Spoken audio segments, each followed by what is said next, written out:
Good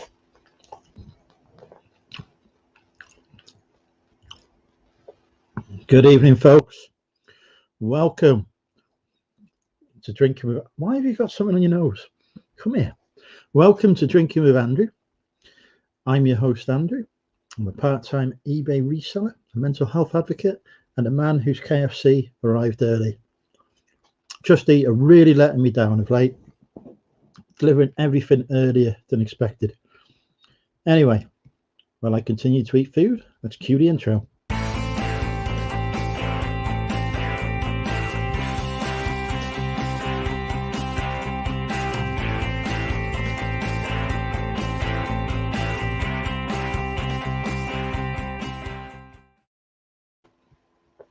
Yes, folks, welcome to the apocalypse. Take 52 or whatever we're on now. Usual rules apply. I'm going to eat food. I'm going to get drunk. We'll get some guests on for a chat.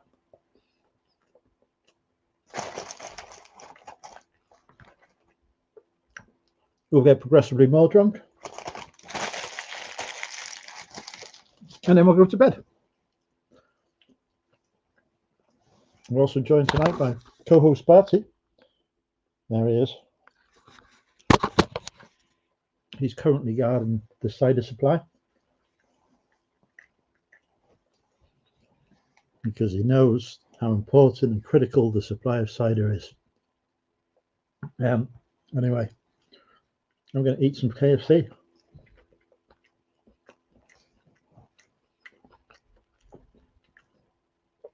And while I do that, I'll say a few hellos. Stu Mandry was first in the chat. Dave Repairs was second. Rebecca was third. Here you can get a haircut next week. That is correct, although I actually can't because they're all booked up. Money Mental UK was fourth. Oh, he's a hot man. Shane's in. Hi, Shane. Damien's in. You should be watching next video. The Dave's in. Don's in. Tea Cakes is here. Lisa's in. Hi, Lisa. We've got another Dave. That's already several Daves. Billy B's in. Hey, Billy. Phil's in. Ian's in. Yes, Kevin. Forget about lack of content. Just turn up, get drunk, and see what happens. Gorgeous Gina's in. Hey, Gina.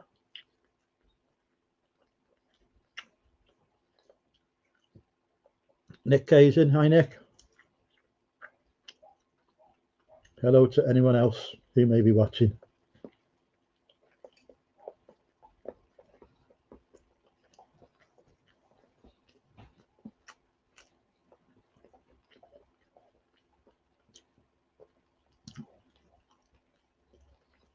LGG's in. Hey, Jason.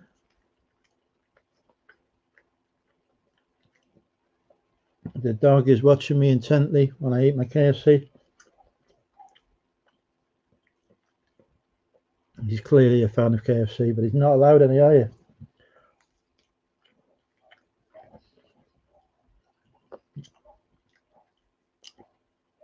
You have had 2 pouches of dog food. You do not need more food.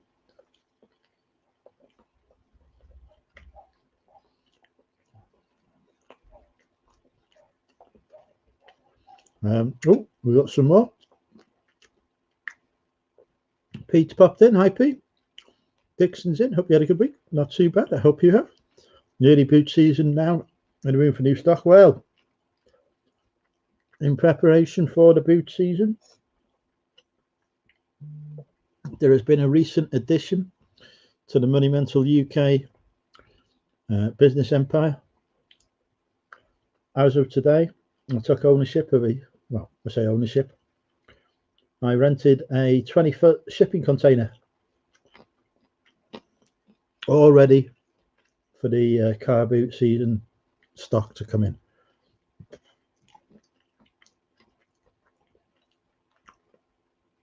So there is now plenty of space, although I am rapidly filling it up with boxes.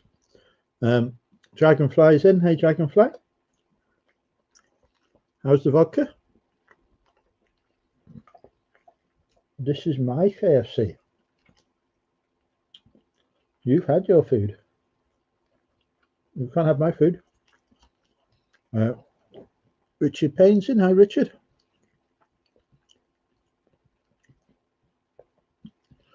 Let's put a link in the chat. See if anyone wants to come live while I'm eating my KFC. I've not even had a cider yet. This is a record. I'm like nearly 10 minutes in and I've not had cider. Just eat. Just completely throw me.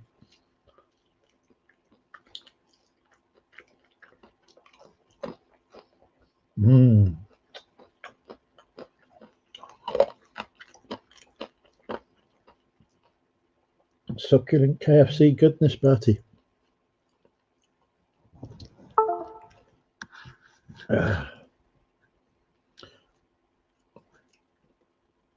I'm getting fake news from my accountant's partner.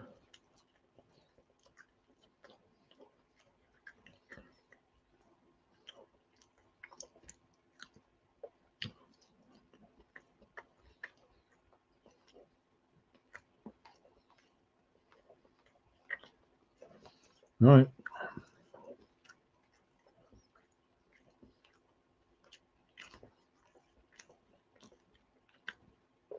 The vodka is lovely, excellent. Does the vodka make me look more attractive or even more attractive? Yes, chicken. And you've got chicken. You can't have any. No. But this is not chicken for doggies. Good evening, Chris. The link is in the chat if anyone wants to pop on. There's a beautiful lady, Heartbreaker. Hello, Jessica.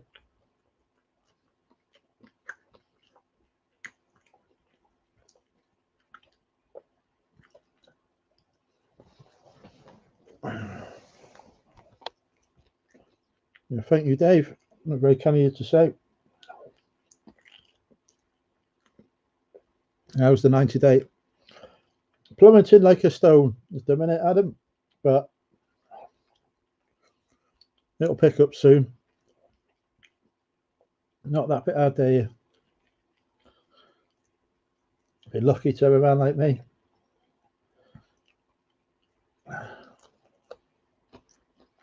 I am the man once voted as the hottest male reseller on YouTube.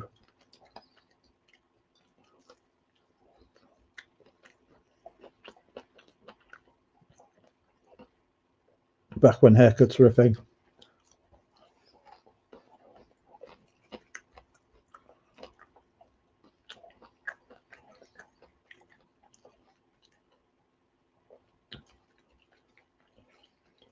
I say it's sinking like a stone, actually. It's leveling off. I now have more items listed and more value of items as well than I ever have had listed on eBay. So, you know, I'm hoping that hard work will start to pay off soon. The vote, I've never rigged a vote.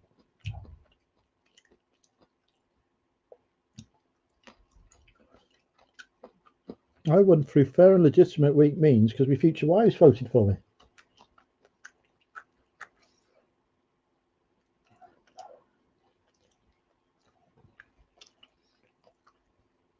If other male YouTube resellers had a harem of future wives, they could have, you know, they could have won.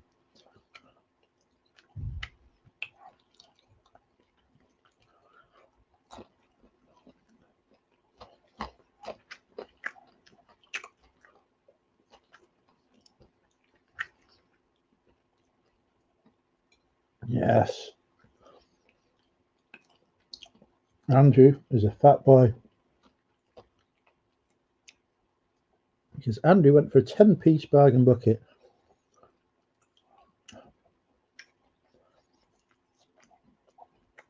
And a mini fillet burger.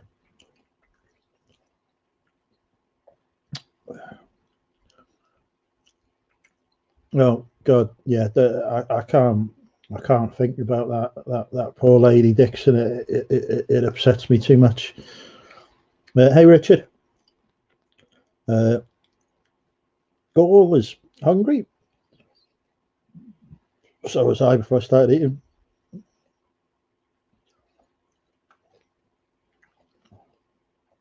What's happened to Nick? He is now banned from the reselling community, as he is no longer a reseller. No, I'm not sitting here coming to America yet. I'll give it a watch at some point, but I've heard mixed reviews on it. Just found 5 minutes walk from where I live. So basically, Damien killed her. We heard it here first. We have solved the mystery. Damien was the murderer. Hi, Terry. I said Terry, not Siri. Go away, Siri. Go away. Thank you. Hey, Nad. How many future wives you got? Not a clue. It changes on a daily basis because many of them block me. Jimmy's in. Hey, Jimmy.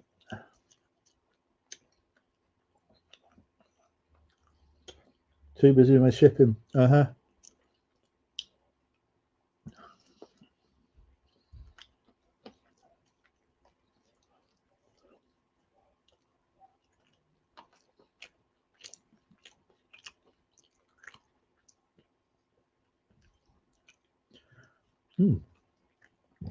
It's a good piece of chicken. eBay notification. Hang on. New message.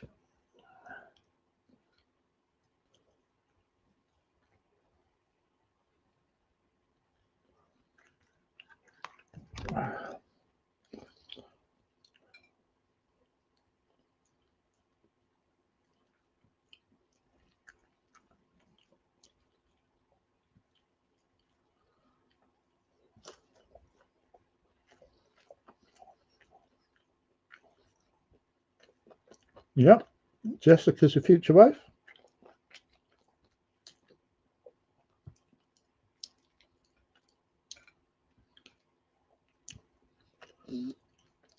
We should ask Jessica how she feels about her status as a future wife.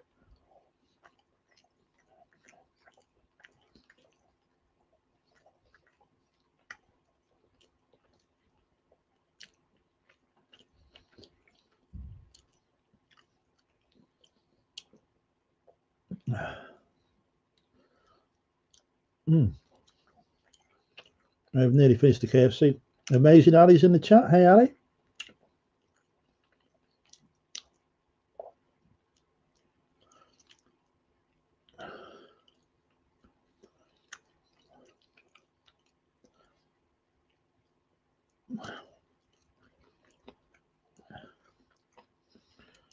See, Jessica loves being a future wife of her sister wives. There you go. I used to have a future wives chat group on Facebook, but they all fell out with each other, unfortunately. So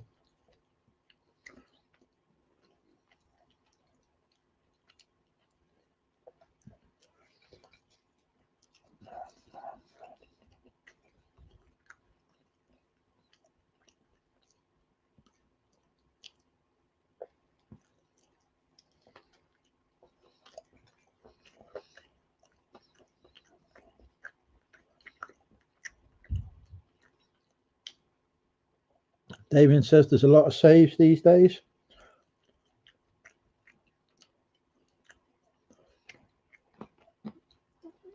I assume he's been watching football. But my final piece of chicken.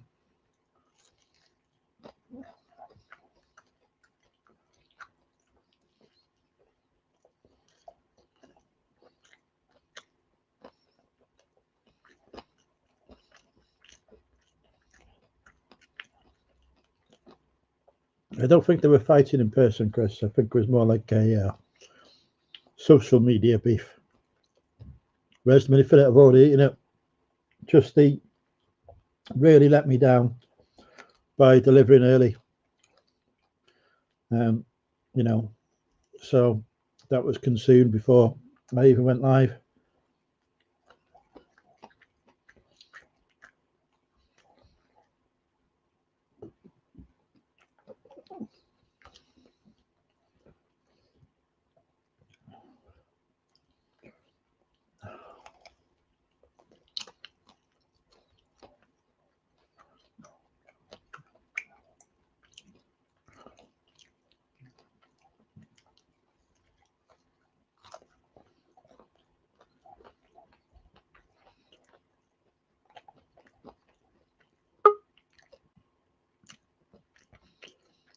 But the thing's gone off there.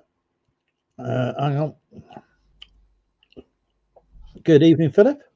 Hello. How are you doing? Good chicken? Yes, just ploughing through it. How are you?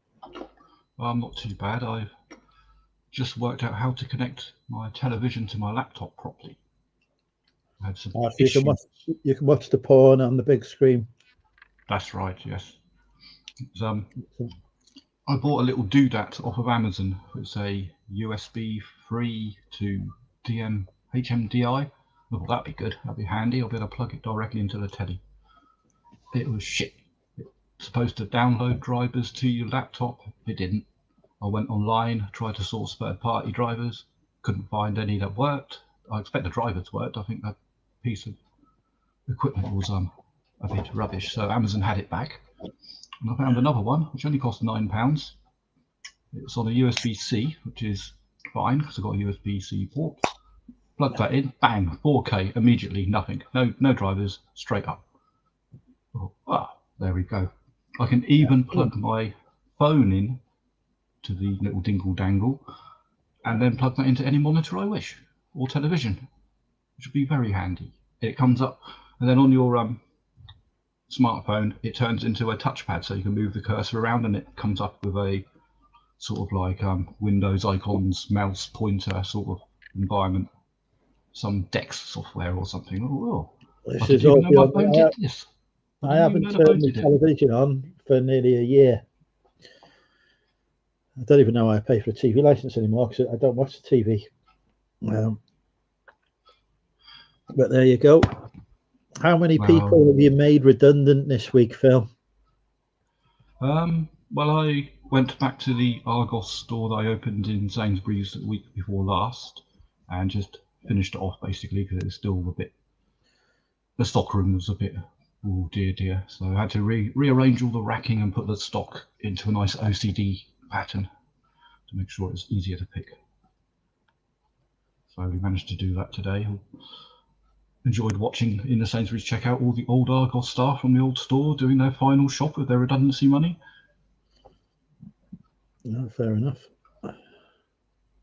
They didn't seem too bothered. I think they got quite a good payoff. Probably on to bigger and better things now. Is Index still a thing? They're probably working in Index. I don't think it is. I remember Index. Well, I think Sainsbury's have been very clever putting Argos into their stores. They got the floor space, and it just increases footfall because you've got to walk through the store to get to the Argos now. Because that's what Homebase did when they used to own Argos. They used to put little tiny Argoses in all their Homebase stores, so that you had to go to the DIY store to pick up your other bits and pieces. And then Bunnings bought Homebase and completely destroyed it and wasted £700 million in the process, which is quite funny. Christ, I wish someone would waste 700 million quid on me. Hey, donkey. Well, what they try to do is Bunnings is very big in Australia, and they try to put their business model into the UK, including having barbecues outside on a Saturday morning. They had creches and fancy coffee bars inside, and the UK public aren't interested. They just want to go in and pick up a plank. So they spent millions, literally millions, on brand new racking, brand new branding, the whole thing, brand new computer system. £700 million, and they sold it to a liquidation company for a penny, who then sort of like went through all the Homebase stores and reopened under Homebase again. Stores that are viable, just closed all the rest, or told me to close all the rest, so I went around and closed all of them. Are you responsible for me not having one in Wrexham anymore? Probably. Well, I'm personally not responsible, but that'd be Bunnings' business model that saw the end of that store, I'm afraid. And the one in Mould, there's like, Yes. there's Well, quite my local one's gone. In fact, I am the home of Homebase, I think, because no, is it here? We had some very early Homebases back in the 70s, 80s. We're the home of B&Q. B&Q's first ever store is about 2 miles from here, or was. But their head office is up the road. I've done work there as well. Everywhere I've been, everywhere. Poundland. I've opened Poundland stores. Good boy. All of the top destination stores in the UK there. Tesco's, I do work for their F&F department at Christmas sometimes to earn a bit of extra ding dong, unpacking ladies' knickknacks and bras and clothes and things. I like to unpack ladies' bras. You should see their listing process. You'd be very, very jealous of it. You unpack all their items. They've all got electronic tags on them. You put them all onto a rack. You push them onto the sales floor, and as it goes through the gate, it automatically knows every single item that's gone from the warehouse to the stock floor, and then you just run a gun at it, literally wave it like a magic wand, and it picks them all up and puts them on the system. 500 items in 45 seconds. Fair enough. Almost as fast as you. I've done about 70 odd this week, so I'm not as impressive as Tesco's. There's going to be a Poundland going with a factory shop. All right, that factory shop was okay. I used to pick up some good clothes in there. There's the bloody one in Flint now. Seems to be the growing store at the moment. There's things like B&M, that type of store, and was it Home Bargains? They're opening up all over the place, and they're always full of people. They've got some reasonable stock in it sometimes. Definitely don't go to Home Bargains or B&M people to buy stock. Nothing there. Waste of time. There is. Good RA. Excellent. No, nothing there at all. Waste of time. Don't bother with it. You're much better off going to shops that they don't have in Wrexham.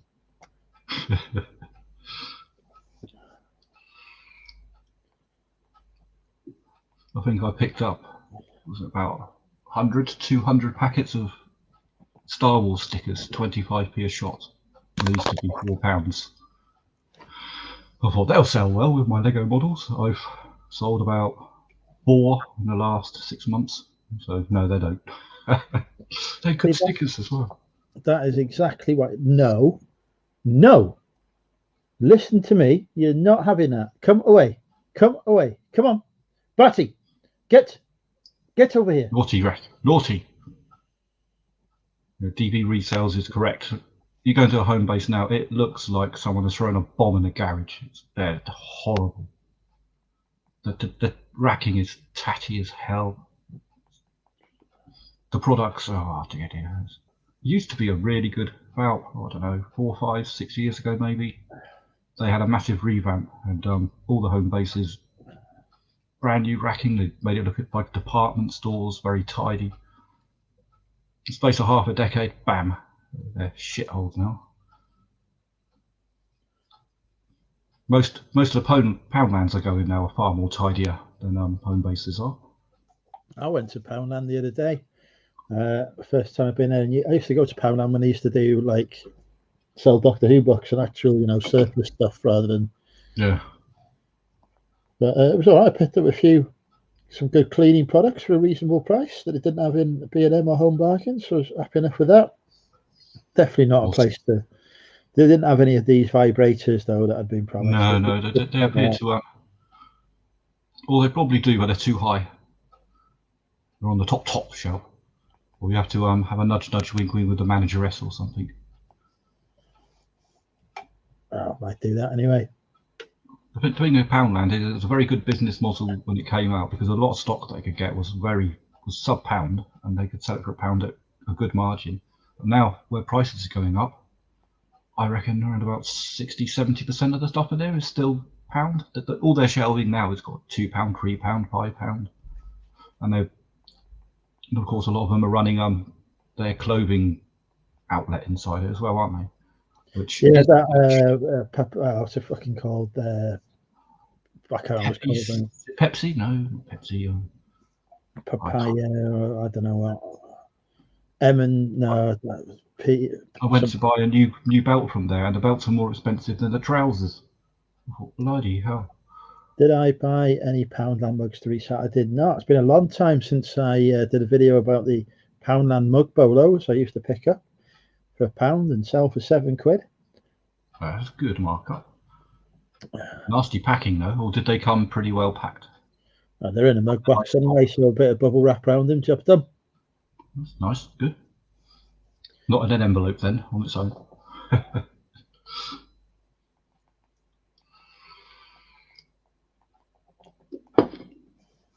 This is rather an alarming video from Nick earlier. It just shows what can happen straight away, just like that. I've not had a chance to watch that, but yeah. It's pretty much the same story as a lot of stuff that's been going on in the Facebook group, where out of the blue you get a warning, you have been eliminated letter. We're not telling you why, ever. It just doesn't make sense to me, really. Just like,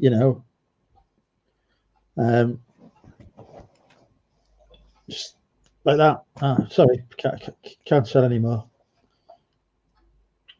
It's just weird. Am I even saying why? I mean, Wish who have been approaching me to sell my Chinese stuff on their UK sites, which, from the sounds of it, might be worth looking at now, just in case there's a backup. Do you wish you'd gone into Wish earlier? I didn't realise that it was it's not a resellers platform as such. I think you need new stock to go on there, or stock that is condition new. But there again, all the stuff that I sell comes from the same suppliers as what Wish sell anyway, so so it might be worth a look. They're giving me an offer of 5% fees for the first 3 months and then 15% after that, which is comparable. Who's the payment provider? They haven't said. They've given me a lot of links to go and check bits out. They've even said that I can book I imagine it's like a video call or something like that with business development Loki for the UK to discuss what the hell is going on. And maybe a couple of the links will probably provide a bit more information. I hadn't had the time to look at them yet, but I will do it over the weekend to see what the crack is like. See if, like you say, you've got to look into what the payment procedure is, and do I have to send abroad? Because if I do, I won't. Pointless. I wouldn't be able to make any margin if I did that. But if they give you the option to just sell to a UK audience, and the only fees are the fees they say, I mean, I don't mind if they even let me go back to PayPal. I've still got micropayments with PayPal. Chris is asking if anyone's sold on eBay gum yet. I'm not on the eBay gum. Sorry, eBay gum. I'm not on that one yet. I've got a couple of listings on Etsy at the moment. Actually, I better check if I've actually sold anything on Etsy, which I probably haven't. And I have not sold anything on Etsy. Depop is annoying me because, like, people message you to say, is this item in stock? Well, yes, it is. That's why it's freaking listed. They say, oh, is it available? I don't see the message for an hour or two. But time I see it, they're probably used to buying stuff on Facebook Marketplace, because 90% of the time you see, like, that's bloody good. It's not there anymore. Never has been for months or something. I just like to say, yeah, it says in the store bio that, like, if you see it, buy it because it's there. So, yeah. People don't read. I mean, that's the trouble with people that buy stuff off of me using the mobile app. Is everything you need to know is in the description. Absolutely everything. If a particular model that I sell has a specific way of building it, It's in the description. It tells you exactly, and they still come back and they break the damn things and claim it was already broken when they got it, which, as you know, is not true. Hello, where's Andrew gone? He disappeared.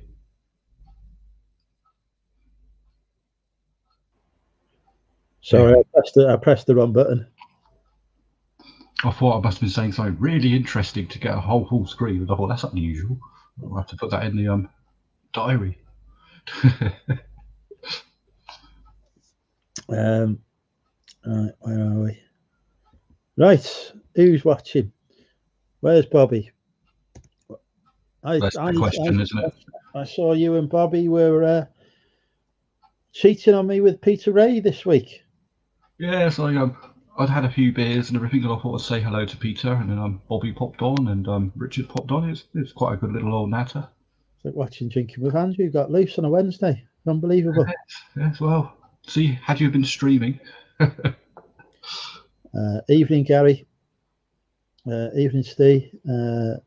Evening to anyone else who's watching. I am absolutely knackered today. Well, I'm going to have a lay in tomorrow. God, these 6 o'clock starts done my head in. Christ, you don't see me up at 6 o'clock. Well, actually, you do occasionally see me up at 6 o'clock if somebody here wakes me up. Yeah. So here's in. Yes, I'm contained. I've expanded the empire again with buying a shipping container. Yeah, I've got a massive office. Still not enough.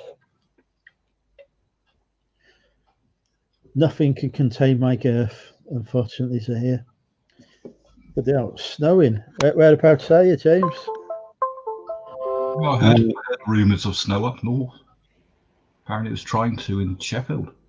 Christ. We don't allow any of that stuff around here. Nasty, wet, cold stuff. Oh, hang on. We've got another guest popping in. Ooh. Good evening. Evening, Damien. Hey, Pussycat. Hello, he's lost the lampshade. Yeah, she's lost the collar, so she's feeling very cuddly and just won't leave me alone now. So. She's on the lap. Hi, Phil. How are you? Oh, tired, but relieved. I've got some time off now. It's been a long week. Patiently waiting for my millions of Lego to arrive. It's still being packed. Yeah. Apparently they've hired a Concorde for it. That's what it seems like. I pay a massive amount in shipping. I think was it 205 USD for it. Wow. But it does come by DHL, and literally you can watch the tracking. You could almost see the damn thing moving across the planet. 1 minute you look at it. Is this it's in China? Bought it from Lego, or is you bought it? No. Lego don't sell. You've got to be a Lego don't sell the crappy pedals. Jesus Christ!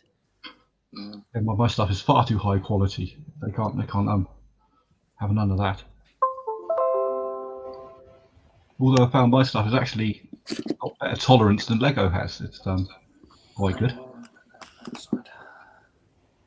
I'm gonna have to chat up on my mobile because it don't come up on. I've got it over there on the telly, and the usual comments over there. And I say I haven't. I haven't got my listings over there. One mistake I had today. We've got another future wife has joined us. Hey, Emma. You can go lie down. I've not introduced her to the cult yet. I've given her opportunity to do so, but she's not taking it yet. So she hasn't got the big red cloak yet. Lie down. But I'll introduce her. Ashley's in. He needs cheering up. Okay. Let's see if we can give Ashley some jokes to cheer him up. Right, what jokes do I know? A horse walks into a bar. Why the long face? You can't ruin the bloody punchline before I talk. Jesus Christ. We're trying to cheer up Ashley here. Unbelievable. All right. I'm trying to think of a joke that is not like offensive, which is very difficult because every joke I know is offensive. I had a joke about Shannon Matthews. That's very offensive, and that will likely lose me subscribers, so I won't do that one. It's a Frankie Boyle joke. I'll tell you what, we'll do it like this. Here you go, Ashley. We're sorted. Hey, Siri, tell me a joke. Fun food fact. The first French fries weren't actually cooked in France. What? They were cooked in Greece. That's Siri. Oh, God. That's not a joke. That's a joke. Right.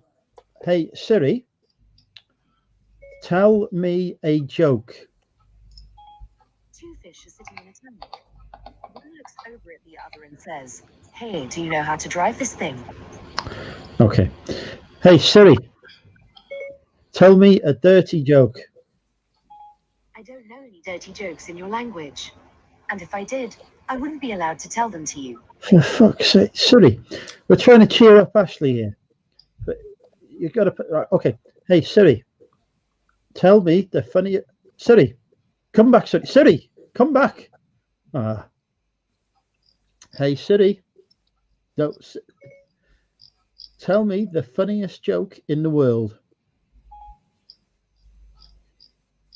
Siri, tell me the funniest joke in the world. Siri, come back. Hey, Siri, tell me a funny joke. I just found out my friend is a vegan. It's like I never knew her before. Okay, we're going to give up on Siri. If you want to do stand up, don't do it with Siri as your companion.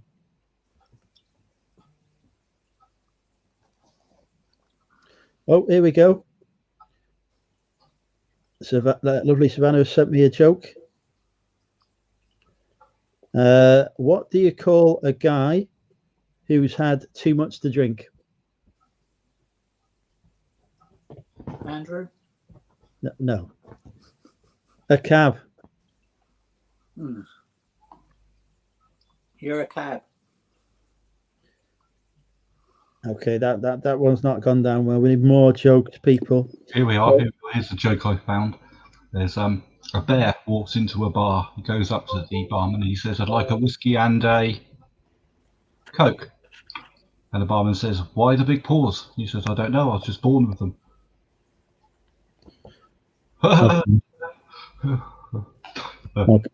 Okay, let's go with Stu's joke here. A white horse walks into a pub and asks for a whiskey. "Blimey," says the landlord, "we sell a whiskey named after you." "What?" replies the horse. "Eric?" Yeah, that's you're missing the mark there with that one, Stu. Does Siri like flamingos? Siri doesn't even talk to me anymore.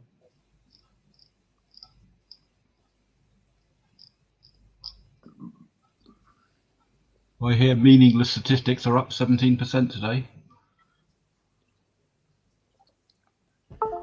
Mine are down like 288%. I'm not sure what's going on with it. It's weird. Stats are all over the place. All right. I'm up to 4 sales today. I'm up to 1. For a grand total of £21. I had a minor flurry. I think I'm on 1, 2, 3, 4 sales for the day. Same as me. Which is more than what it's been like. This week has been so. I've had 3 days of 1 sale. It's unprecedented. Yeah, that sounds about right. It's March. I was March was it quite a month. I mean, March wasn't quite as month last year as well. So. I've gone through all of my listings and just fiddled with them a bit, like just to see if it will mess with the algorithm a bit. But I've been doing item specifics all week. Well, I keep getting item specifics on things that I've never had to do before. And I thought, what the hell? The thing is, like, I've got a few comic books listed, like hardback sort of Eagle Moss comic books.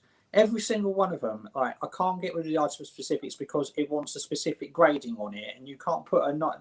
And there's 3 options, and it's these 3 different grading companies. You can't put. There is no option to put a no grading or anything like that. You can't put a user. You can't put a user option in at all.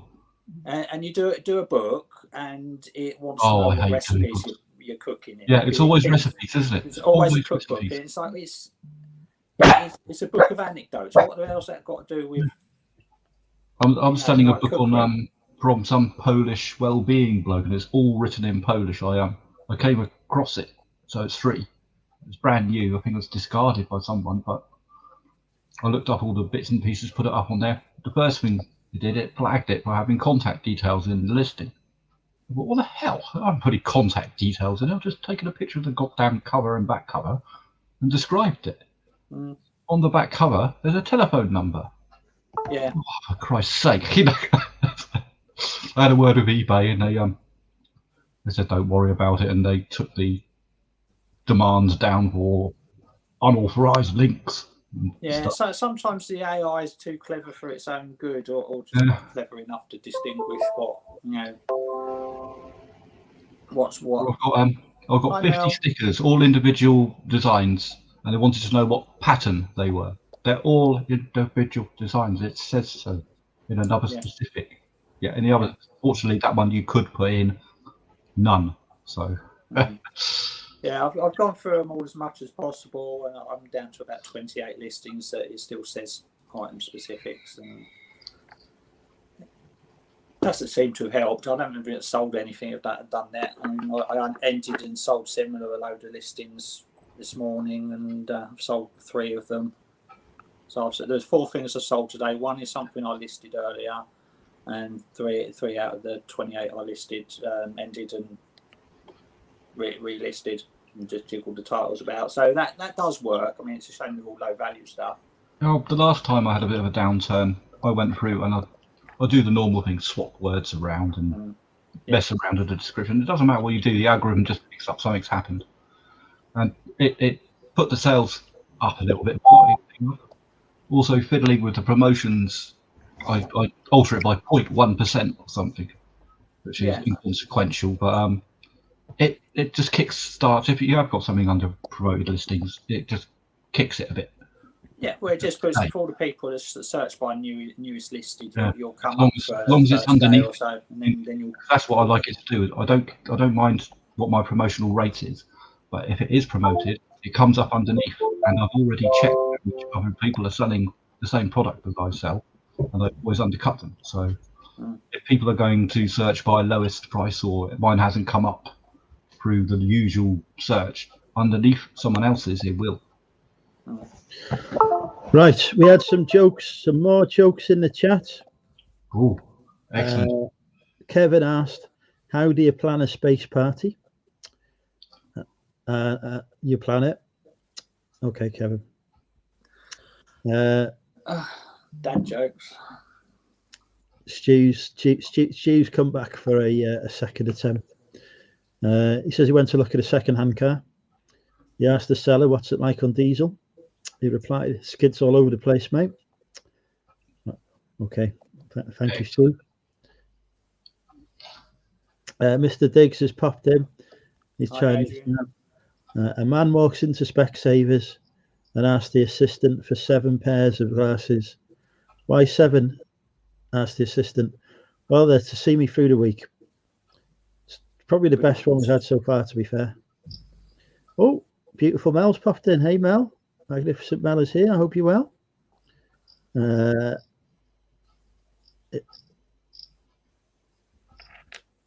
there we go. People are now busy flirting with Mel.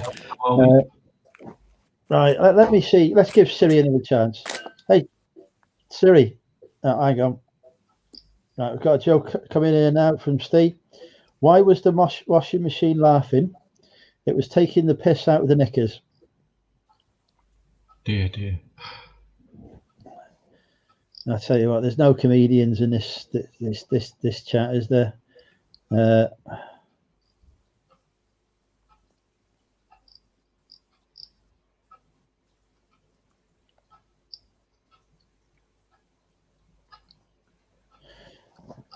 Right. Let's give Siri another chance. Hey, Siri.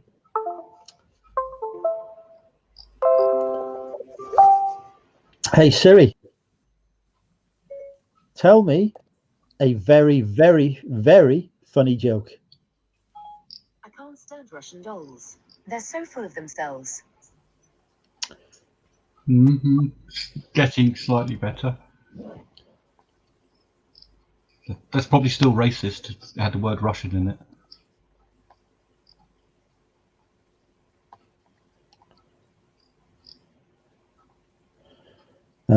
Right.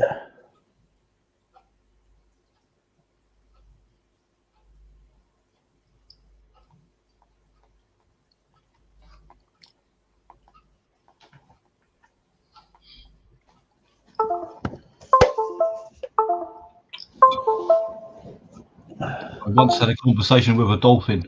We just clicked. Jesus Christ. Unbelievable. Damien, it's your chance. See if you can save us. I'm looking. See if I can find any.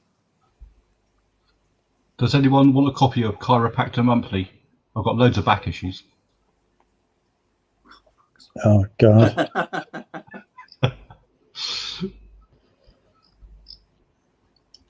All right. I'm going to go to Google. Hey, And Google. God said unto John, come forth and you shall be granted eternal life. But John came fifth and won a toaster.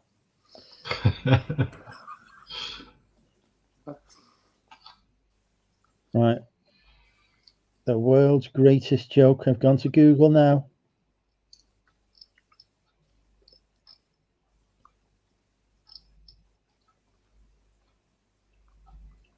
Let's have a look. Come on, Google. Google's taking a while to load.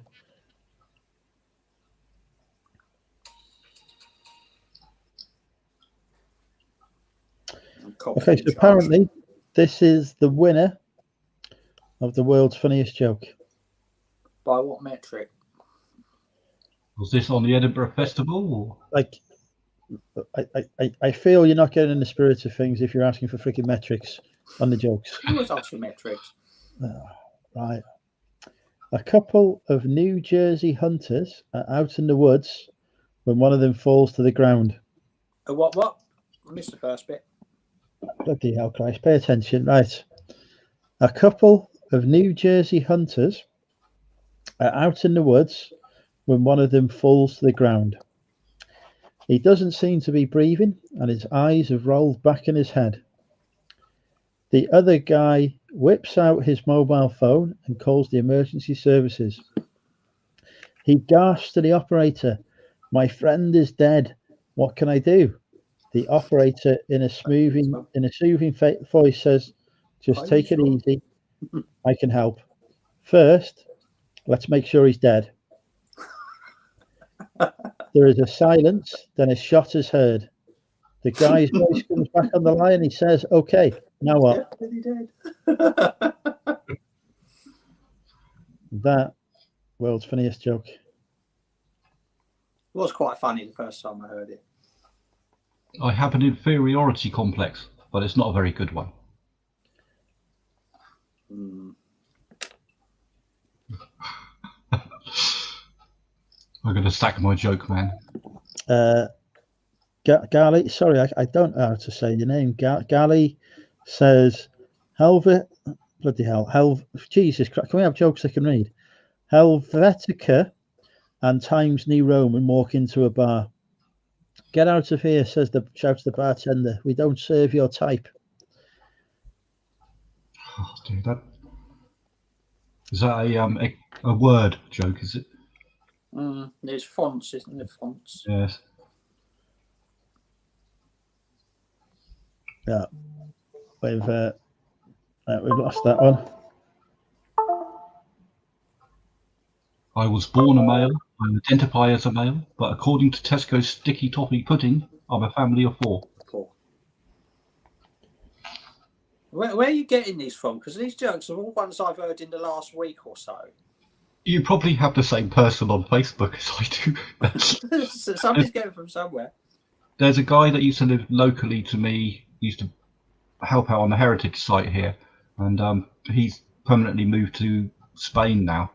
And every single day he posts 2 or 3 jokes from some source that he's got, probably the same source.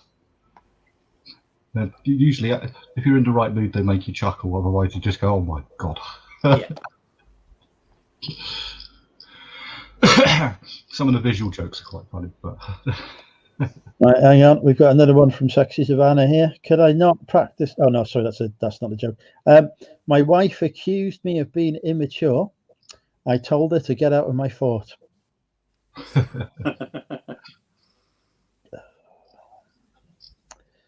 No, why isn't there a pregnant Barbie doll? Ken came in another box. Jesus Christ. Oh God.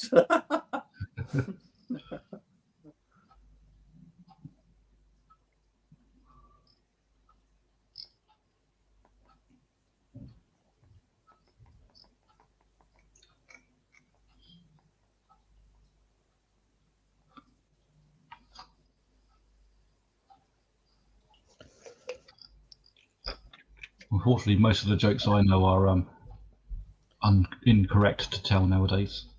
What do you call a hang on, Englishman, Welshman, and a Scotsman walk into a pub? Lucky bastard. Can't use those anymore.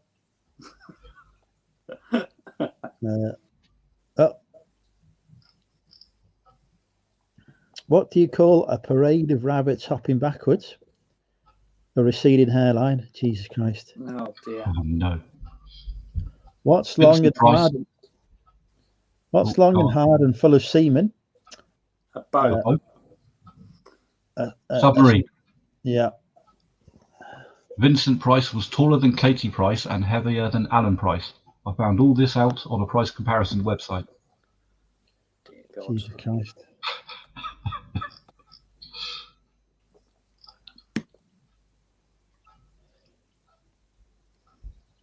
Ashley's come in. She says, "You think you've got problems? Hank Marvin gets handed a sandwich every time he tries to introduce himself." Oh, there he is. Hi, Bobby.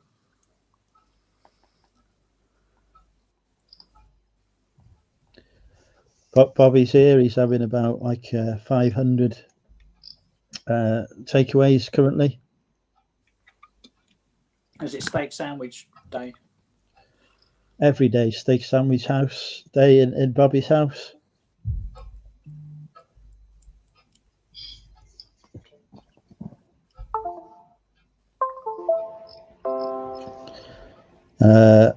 Burrito, apparently. Why can't male ants sink? They're boy ants. Dear. There's got to be like, fuck it, I'm just going to look for some Frankie Boyle. I've had nothing but bad luck today. Not only will the toilet not flush, but I'm also now banned from B&Q. I still don't get that joke. They have bathroom sets in B&Q. They don't. You just go to Wix. They also have bathroom sets, but it'll change the joke then. I think somebody can take Mel's question on Martin's Terrace.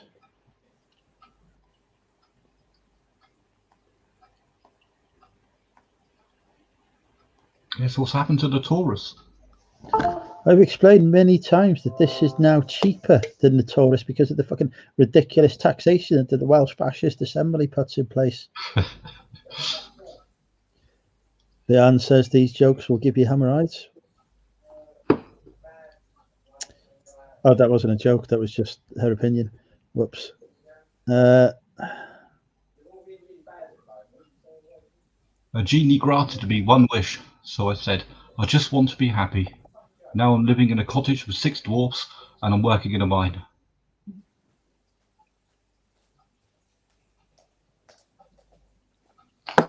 I'll put Luke on the spot and he can't think of any.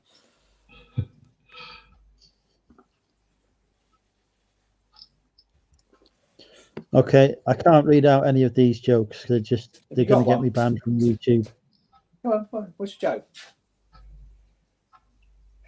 What's the difference between an enzyme and a hormone? What's the difference between an enzyme and a hormone? They're spelled differently. No, you can't hear an enzyme. Did you get Can you that? hear a horn? Yes, No. I know only rude versions of that. Oh, right, yes. No, I've just got that, yeah. Thank you very much. Bloody You can go back hell. in games now. That He took found it me a funny. minute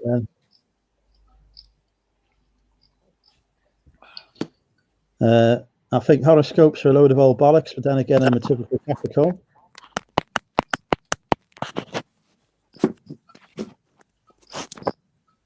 Today, I gave my dead batteries away.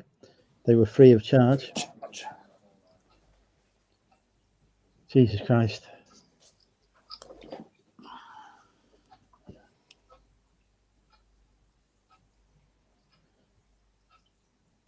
Leanne reckons Luke wins. Luke always Oh, wins. here's an awful joke. So I went to this Eskimo restaurant. I asked to see the menu.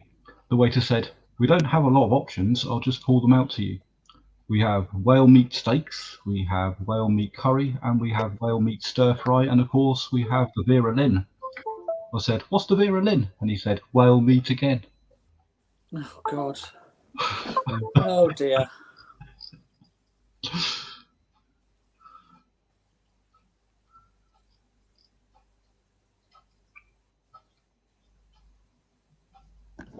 What do you do with a year's worth of used condoms?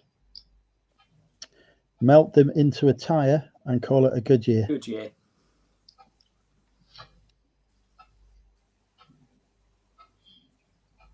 Oh, I get it. A good year.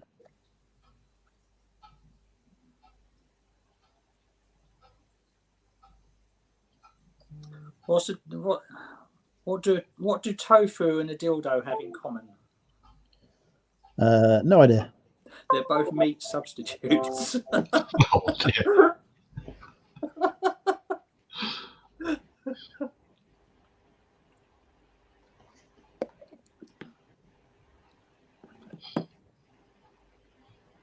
A man walks into the doctor and says, "Doctor, I think I'm turning into a moth." The doctor says, "I think you need a psychiatrist, not a doctor. So why did you come to see me?" The man says, "Well, your light was on." No. Right, I didn't hear what he said. The doctor. He said, "Doctor, I think I'm a what?" Moth. Oh, moth. Okay. Yeah. It said mop, and I was like, I'm not going to get there.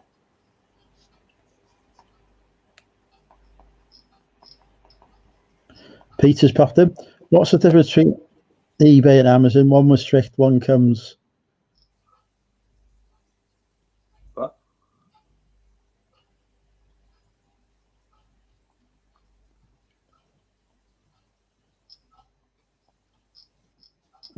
Difference between a prostitute and a bumpy road. One knackers your tyres, others tyres your knack. Oh, Jesus Christ.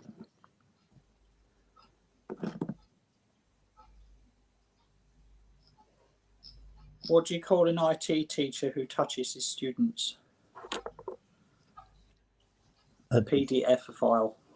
Oh, God.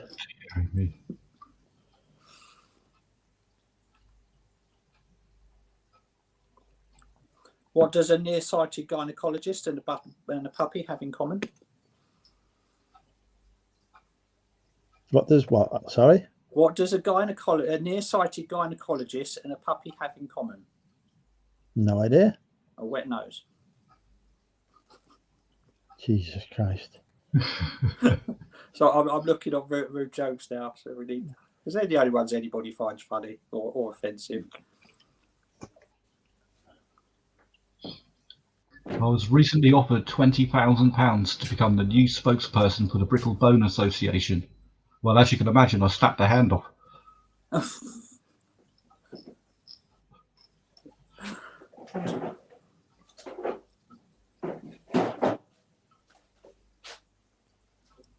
Sex is like playing bridge. If you don't have a good partner, you better have a good hat. Jesus Christ. What's the difference between hungry and horny? Don't know. He knows that one. It's where you stick the cucumber. Jesus Christ. He ain't gonna help you with that joke. That'll do for those, I think.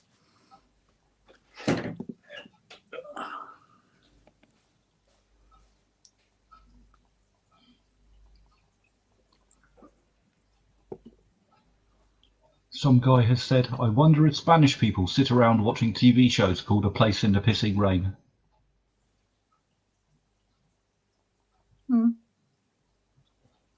What's known as England. How do you make a hormone? Don't pay her. Yes, that's some of the jokes I was on. Or put sand in the Vaseline.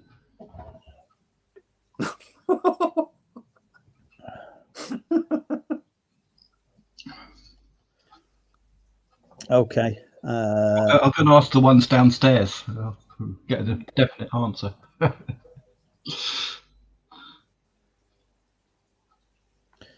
I think the anti-speeding advert should be footage of Richard Hammond trying to remember his own wedding day.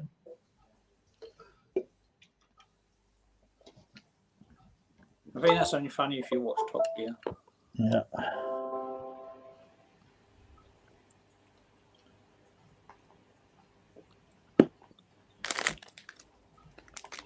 So it went way over my head. I kept saying no comment all the way through my police interview. Needless to say, I didn't get the job. They're bad. I know, they're worse.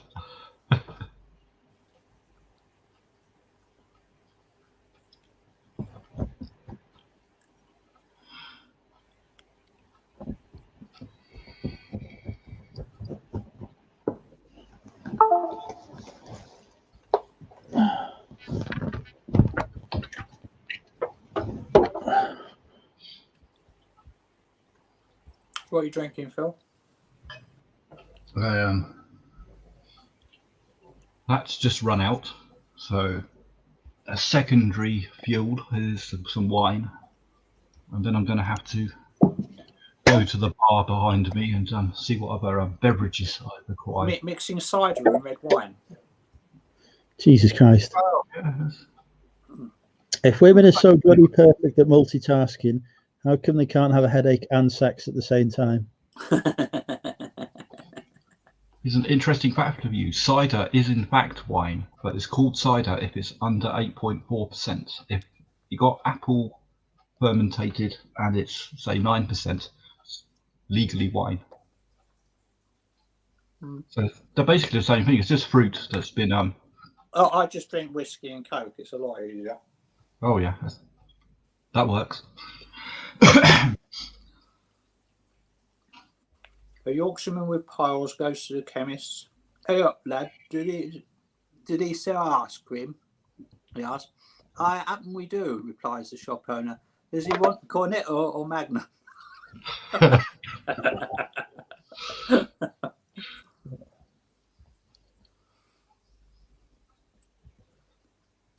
A Yorkshireman with pals goes to the chemist's. Hey, I just lad, read that one. did you? Does paying you attention or sell ice cream? I was distracted. I was playing with the bloody banners, wasn't I? You had a chance to read it. Jesus Christ. Hey up, lad, does thee sell ice cream? He asks. Aye, happen we do, replies the shop owner. Does thee want Cornetto or Magnum? I get it. What do you call a cheap circumcision? Oh, fucking hell, I can't speak. He's on the same website I was just on. I just saw that one.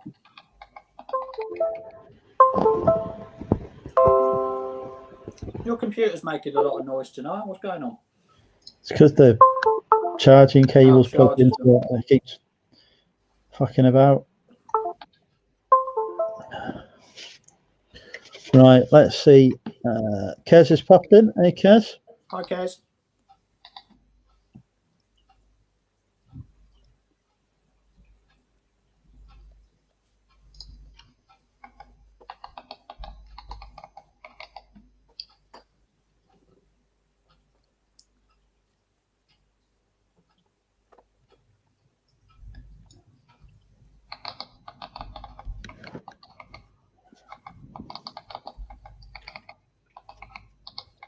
Chop, chop, busy, busy, busy, work, work, bang, bang. Paul, will you take less? Is in? Excuse me. You know, you could have just gone, will you take less 2 when you lost your YouTube password, and then people would have known who you were. Anyway.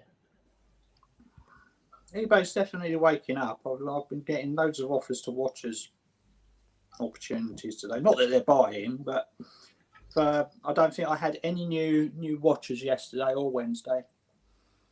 And now I've had about 10 so far today, so things seem to be improving. I always have watches. Man goes to the doctor's. Doctor, I've got some salad stuck up my ass. Don't worry, replies the doctor. I'll put a dressing on it.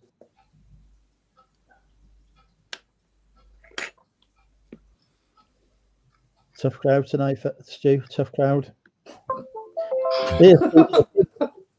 So I've just read your banner. Peter might have a joke for us. Peter, do you know any good jokes? Hi, Peter. We're struggling today.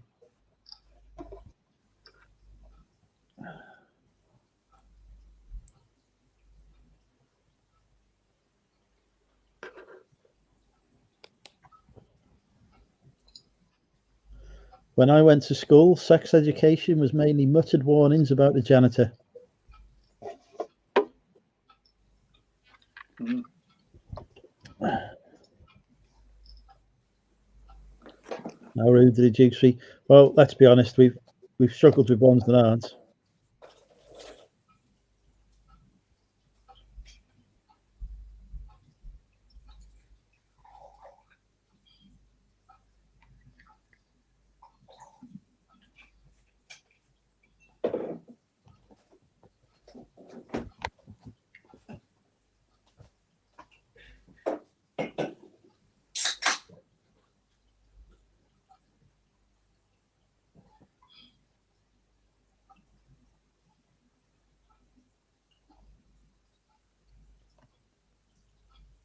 A spaceship from a very close planet comes to Earth. It lands in Northern Ireland in the middle of a busy township.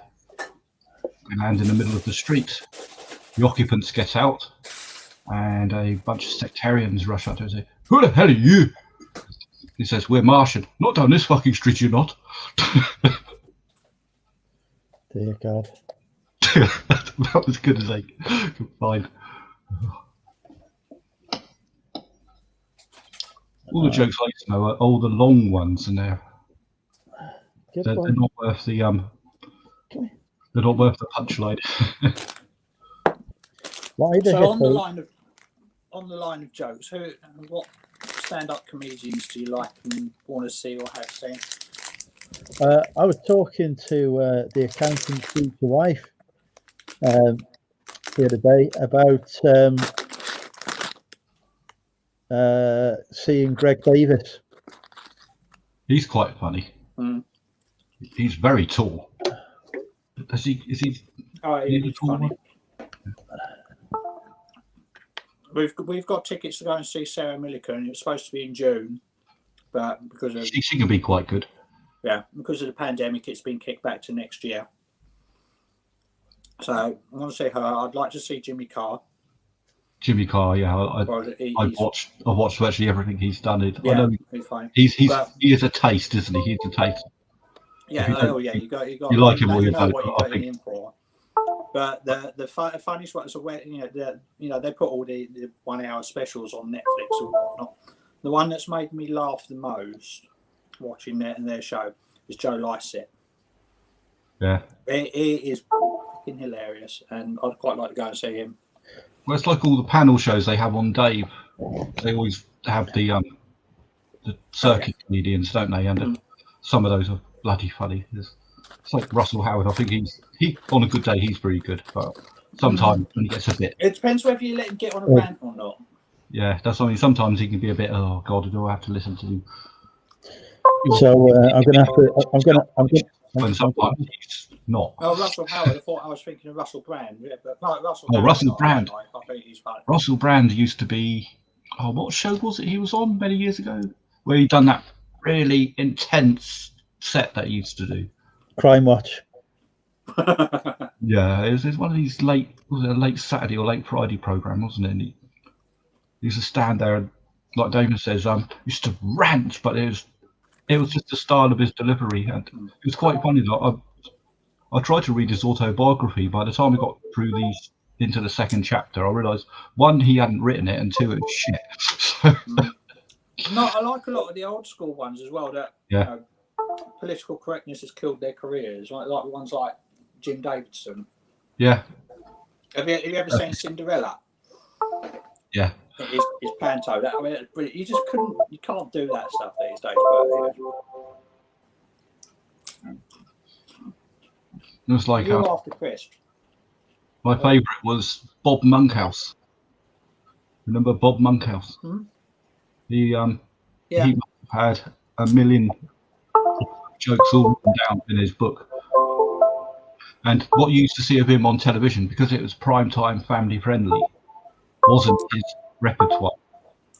If you ever see him live or on a more adult show later on in the evening, my God, he's got some good jokes. Very. You're running off with that. What are you doing to that computer? Jesus fucking Christ, this is pissing me off now. Go to settings and turn off system noise. But then I can't hear it. That's the idea. Uh, Settings, find localized volume and turn system noise down to low. Wait, leave that alone. we're gonna have to give some bad news to the Dave. So the Dave wants to go and see Billy Connolly. Unfortunately, Billy is dead. He died. The Dave. The only way you'll see him is in a cemetery. He hasn't I died don't- yet. He said he was retiring only a few months ago. He hasn't actually died. It's fucking dead, Billy Spoiler Connolly. alert. No, because he's got Everyone's busy Alzheimer's. typing on He's got Google. Alzheimer's, or was it Parkinson's? One of the Well, two. that's like He said like late last year, so he was stepping back. He was never going to do comedy again. He hasn't died yet, has he? I'm sure he hasn't. I would have heard well, about it. maybe he isn't. I was sure he was dead. No, he's not dead. Well, he may as well be. He's retired and he's not very well. So He's retired. I mean, he knows he hasn't got He's long left 78. shots, but Oh, he's born on my sister's birthday. Evening Beautiful. I do like Billy Connolly. He's really good. Evening Beautiful Ellen. And Brian Connolly was quite good as well. I'm sure freaking Back in the Billy day. Connolly. He's in EastEnders soon. They can't be like, what was that freaking year where everyone was dying? There was a year where everyone's famous. That was the year David This Bowie year. died. It kicked off the year. That was 2017. I'm surprised Billy didn't. 2018.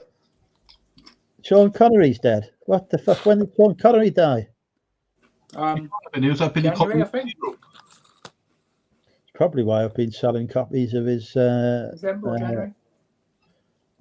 the PlayStation game he voiced that's old. Was it 2016, Neil? Was it that far? It was 5 years ago. What the Yeah, Yeah, David Bowie died because he died in January, and then it was just like a domino effect across the entire year of every celebrity going. George Michael, wasn't it? George Michael around about the same time. He died on Christmas Day. Yeah, because he started it off, didn't he? And then everyone thought, oh, that's bloody good publicity. We'll have a bit of that. The creator of Tetris died the other day. They lowered his coffin into the hole, and the whole cemetery fell away.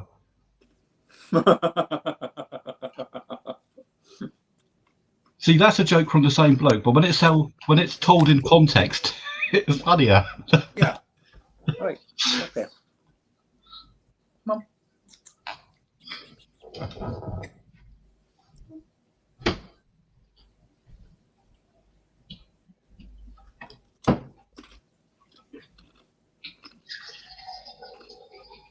Oh my word, that sounds like the toilet. Oh, it's gone. Is it really 5 years ago that David Bowie died? Wow. Is it 5 years? It's not 5 years.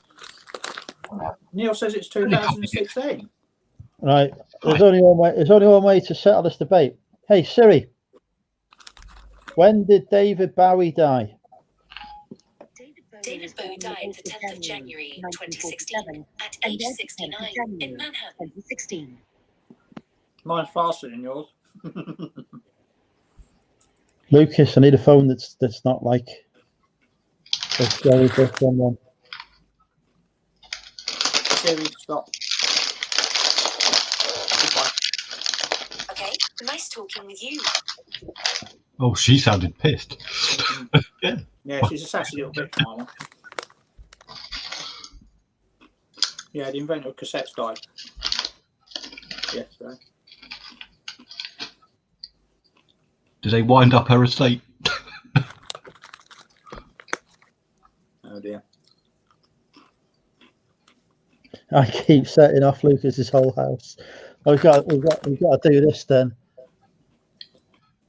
You do Hey. know. I've got a serious accounting question to ask Aaron at some point. Oh my word. Hey Siri, how much does an accountant get paid? Hey Siri, how much does an accountant get paid?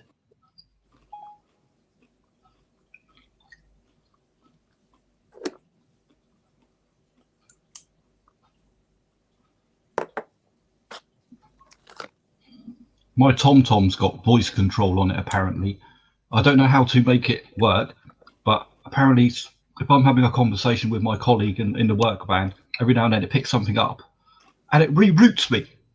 All of a sudden, can you give me the address in Aberdeen that you require? Oh, and then the screen goes blank, just as I'm approaching an important roundabout I've never come to before. I have not a freaking clue what bloody exit I'm supposed to take. Go, resume route, resume route. What words do I don't know what. It's only got a set vocabulary, and I can't know find out what the hell it is to pull over and reset the goddamn thing. Stupid bloody thing. Why did the baker have brown fingers? Because you put him up his bum? Because he needed a poo. Close. That's a playground joke, isn't it?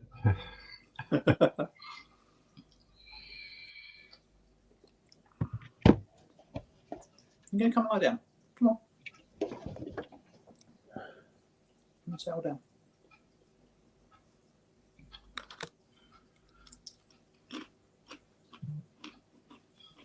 The good thing with Amazon is you can rename their speaking device something else. I assume you can do that with Siri.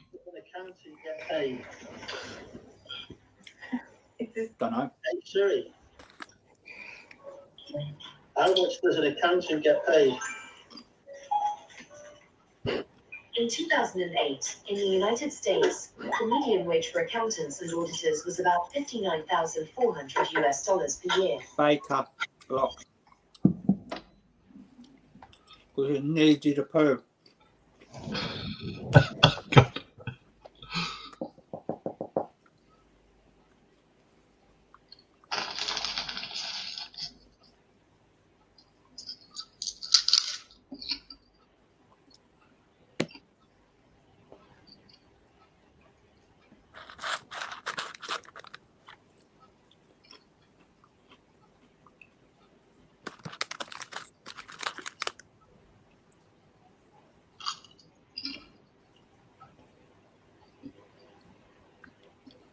What does an accountant do when he's constipated? Caps Works the it numbers? out with a pencil. Jesus Christ. I've got video footage of me setting off Lucas's series. The whole house is going mental. My place looks like Mission Control. I'm not sure what the wire's on. That's all, we're totally different. I got Hey, monitors, a wall of monitors going on here. Oh, bloody hell. Looks like you've got one of those cryptocurrency setups. Well, hey Google. Hey kind of. Google. eBay hey, over Google. there. I've got Hey. the laptop in the middle. The laptop's got the smaller screen. I've got the high res monitor that I have the doodah sat on. I have got a projector which can go on the wall behind me as well, which gives me another 200-inch.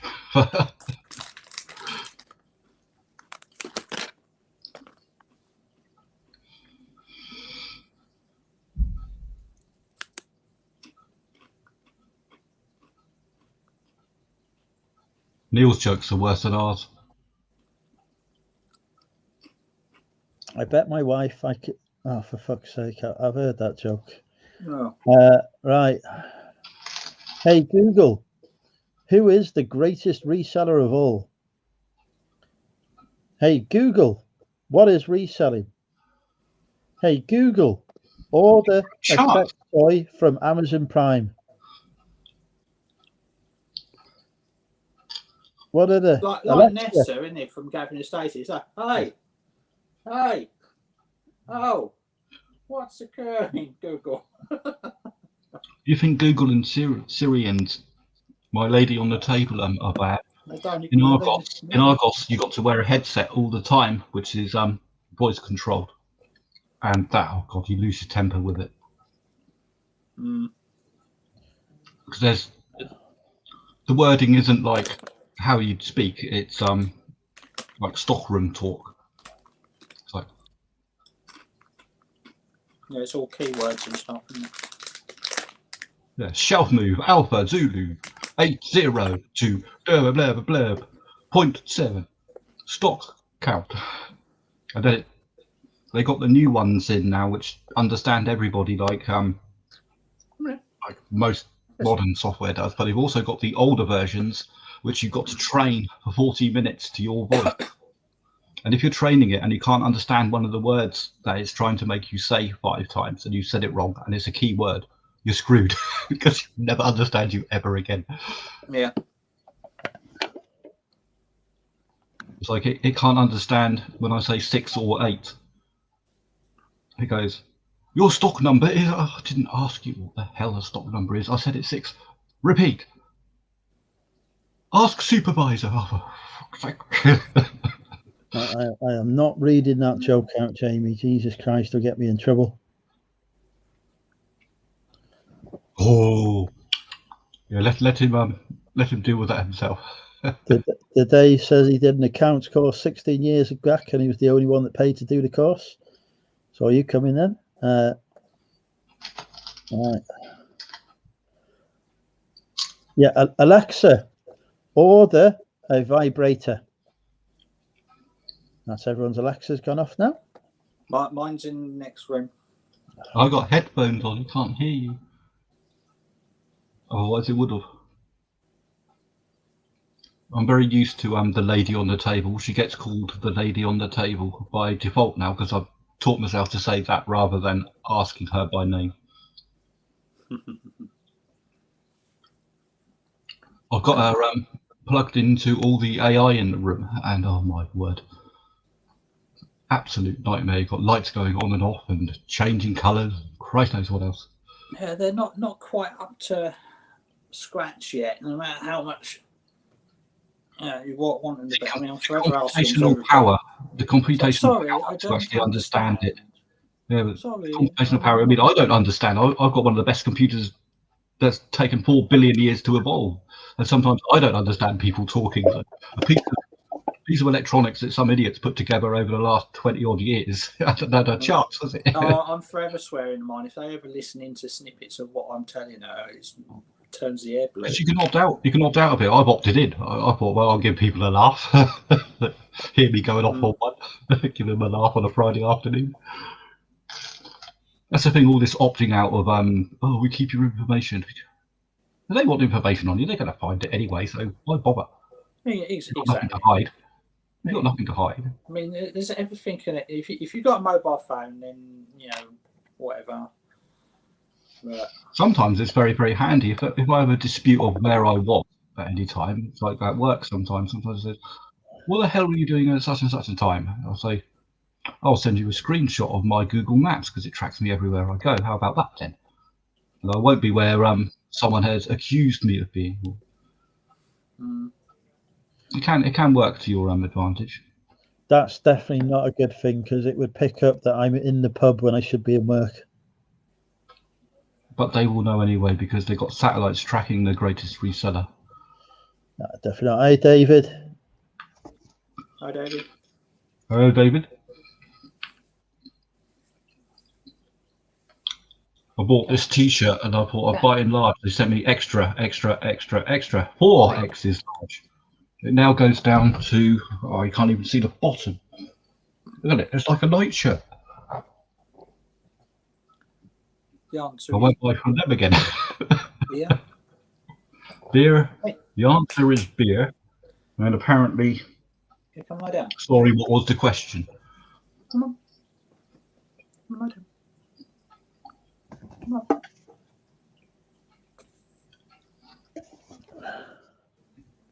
Oh, Peter's come up with a joke for you, Andrew. What's the difference between a pickpocket and a peeping Tom? One snatches your watch, the other watches your snatch. Hear me.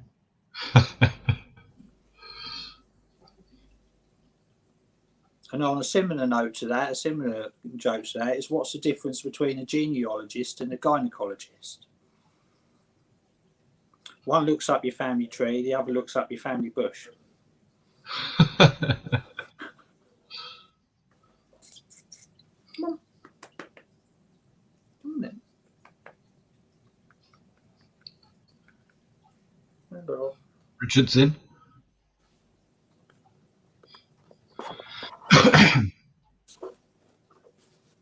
Damien, my cat, was giving me considerable attention this week. She was on our first ever heat. Oh God, I remember those days. Well, she's only Got about done pretty quick, didn't you? Yeah, well, she's about 6-7 months old, and her natural temperament is she bites you all the time, but not because she hates you. It's because she does. She's a biter as well. Yeah, but she doesn't nip. She bites, and I mean, really bloody hurts. That is a toy to them. Yeah, the thing is, the person that brought it up as a kitten used to go like this to the kitten all the time. Yeah, and I can't get it. You never will. You never will. Once they've learned that that's your toy and that's your attack and that's the play, they will for the rest of their life. And then when she came, she became all very, very vocal and very, very clingy, and would sit on my lap. She'd sit on my shoulders, and all she wanted was constant stroking because she couldn't understand what the hell was happening to her body. Because it's the first time it's happened. So I think she started biting me again today.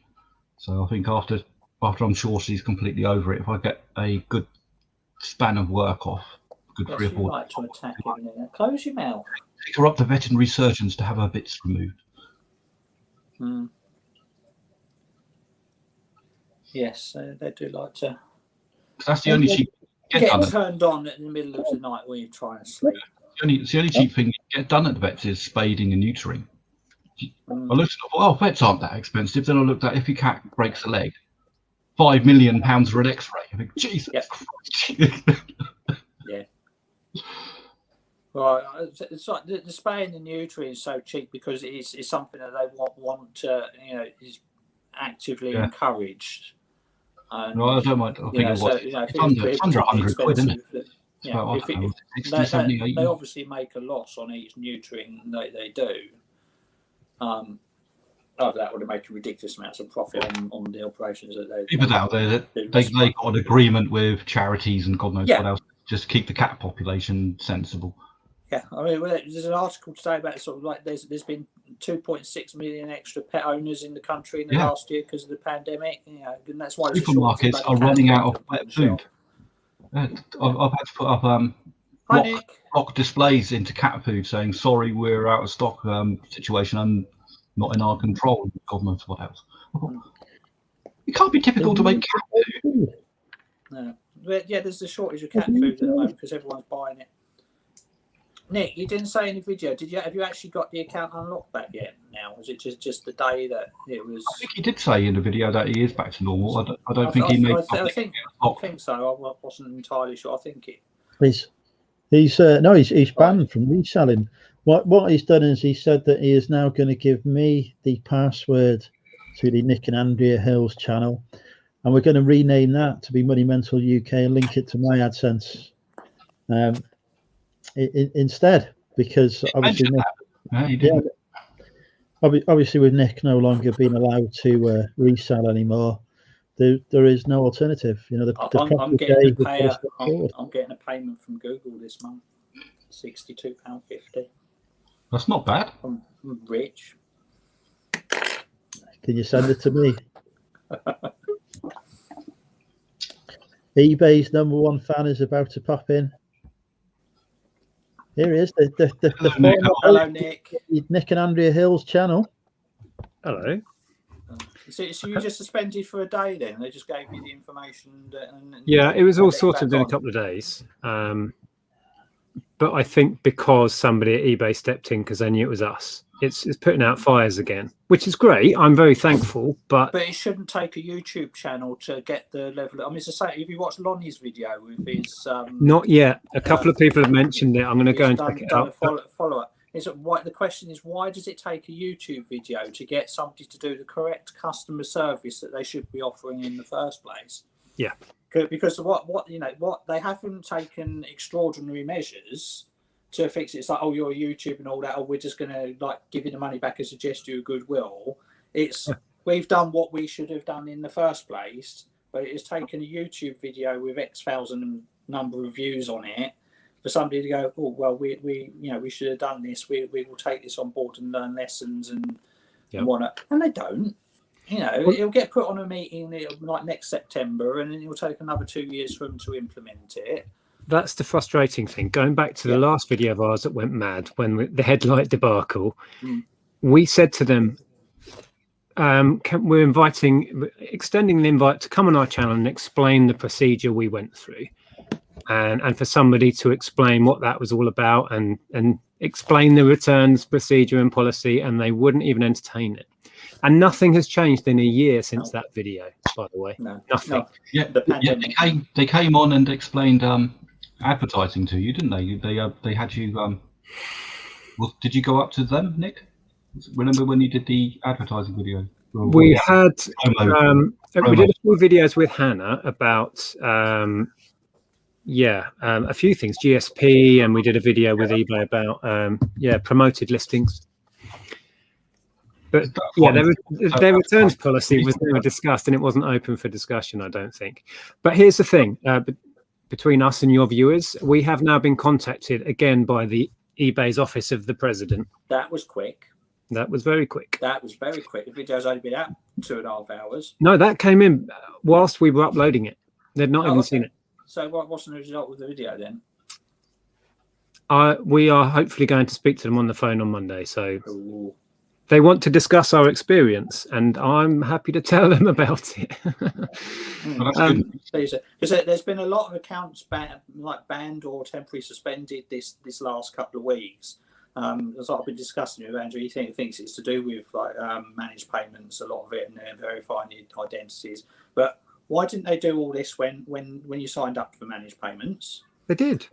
They did for a lot of it, but now they're doing extra checks or whatever. But they seem to be in a flurry in the last week. I mean, poor Deb's in the forum; she's in the Monumental group. She didn't even get an email. Her account's just gone completely, and she's none the wiser. Yeah. And others. I mean, there's two sides to it. So some of them have been, because they're suspected of drop shipping and all that, and it works out in the comments. That's the most likely reason. There is a reason why, but there's been quite a few where it's just been no reason. It's just like they just seem to be doing a spate of it and just shutting down people's accounts. But at the same time, Amazon will shut your account down for practically no reason. Yeah, they'll suspend you because they want more information or whatever, and they're very quick about it. I don't know if you saw the video, but we were trying to get across to them. They need to know how this makes businesses feel. I don't feel it was very well done. It was very clever. You weren't whiny, you weren't and you explained everything, and it came across, I think, the way you intended it to, Nick. I hope so, because that's what I want them to hear if they're going to bother listening. I want them to hear that I don't feel like my account is safe. I am actively going to pursue other avenues, and if they take off, I'll happily drop eBay. That's the point. And I've been an eBay fanatic for 20 years. And like you said about that poor woman's account that was shut down with no warning, We hear about this stuff these days. We're not in isolation anymore. Yeah. You know, Yeah. so this stuff isn't behind closed doors. It's all getting put out there. And I think, around very quickly. yeah, and they won't even tell us what the issue is. On that video now, a lot of people are saying, well, it was probably that auction. It probably was, despite me phoning eBay while it was still active and saying, I've got a problem with this auction. Can you advise me what to do? They advised me to end it. Yeah, I asked them, will there be any repercussions? No, we will put a note on your account as to why it's being ended. What's going on? They told me to relist it as a buy it now. All above board, eBay's advice. So if it is that, yet again, one department not speaking to the other. Well, it's all computer says no, isn't it? And like Yeah. It's like the computer, like their algorithm, whatever. You know, it's come across your account on a spiral as it goes through, and it's got £65,000 auction cancelled. They must be taking that off site, you know, and all that, and it'll just ping your account. There's always a reason. I mean, the reason doesn't have to be anything sort of logical or genuine or whatever, but something would have triggered it. Yeah, and I am not stupid. None of us are stupid. We know that a company like that has to have automated procedures, and I'm totally fine with them ringing me up or messaging me and saying, what was that all about on your account, right? Let me say it was this reason, and you'll notice I relisted exactly the same item and have now sold it. You've got your money. Yeah. And the conversation I had with the woman, she said, I'm aware you've still got the item and you're going to sell it. You're absolutely fine to do it, and I'll make a note on the account. But they're just not listening. No, hey, Rob. But it's still very scary. They could just go, you're closed. Yeah. And we lose a day's day's income. Get your account back. What's that? And a lot of looking us around? really do rely on eBay. He seems to be speaking to like. Are you going downstairs? It's okay. I'm hanging in. At the moment. I told you I have a business. I Where sell. is he today? I can't see. I come here. Not just here, but other places. Does he know he's not muted? Yeah. Start working again in a bagel store. Again? Bobby, put the small man down. You went to Honduras? No, I went to a diner. I was working. Jesus Christ. Oh. Anyway, I wasn't going to stick around for long. Yeah, because right. He's gone. Oh, he's gone. I thought, well, that's it, Rob's here. Conversation over. Yeah, but I will obviously let everyone know what eBay say on Monday. I was tempted to record the call, but I don't really want to poke the bear that hard, you know. Put a private call out, so I'll just give you the edited highlights in a video. Yeah. There is the possibility of a malicious report. Everyone gets haters, don't they? Someone might have just thought. Yeah, I'm not going to actively say that on the internet, am I, Phil? No, because that would be stupid. Never know. So yeah, it's fine. We've got our account up and running, and as I tried to express, we just feel very let down, really, and a bit concerned that fragile, right? That fragile. Yeah, I mean, eBay. You know, regardless of whether you want to sell on other sites or not, eBay is still the biggest. Until something comes along to challenge eBay seriously, and not including Amazon in this, because we're talking about selling stuff. So the Depop and the Etsy, that kind of thing. Like eBay is in the same category as those. We're selling secondhand stuff, like individual items, majority of, rather than sort of 1,000 items. Until something actually comes along and challenges eBay, we can all say, oh, well, we'll go and sell in other places and, you know, try and protect ourselves from it. But eBay is still the biggest. It's where our income mostly comes from. So if they shut us down, then we are, for want of a better word, fucked. Because you can sell on Etsy and you can sell on Depop and all that, but you're not getting the same amount of sales that you're getting on the other platforms. Yeah.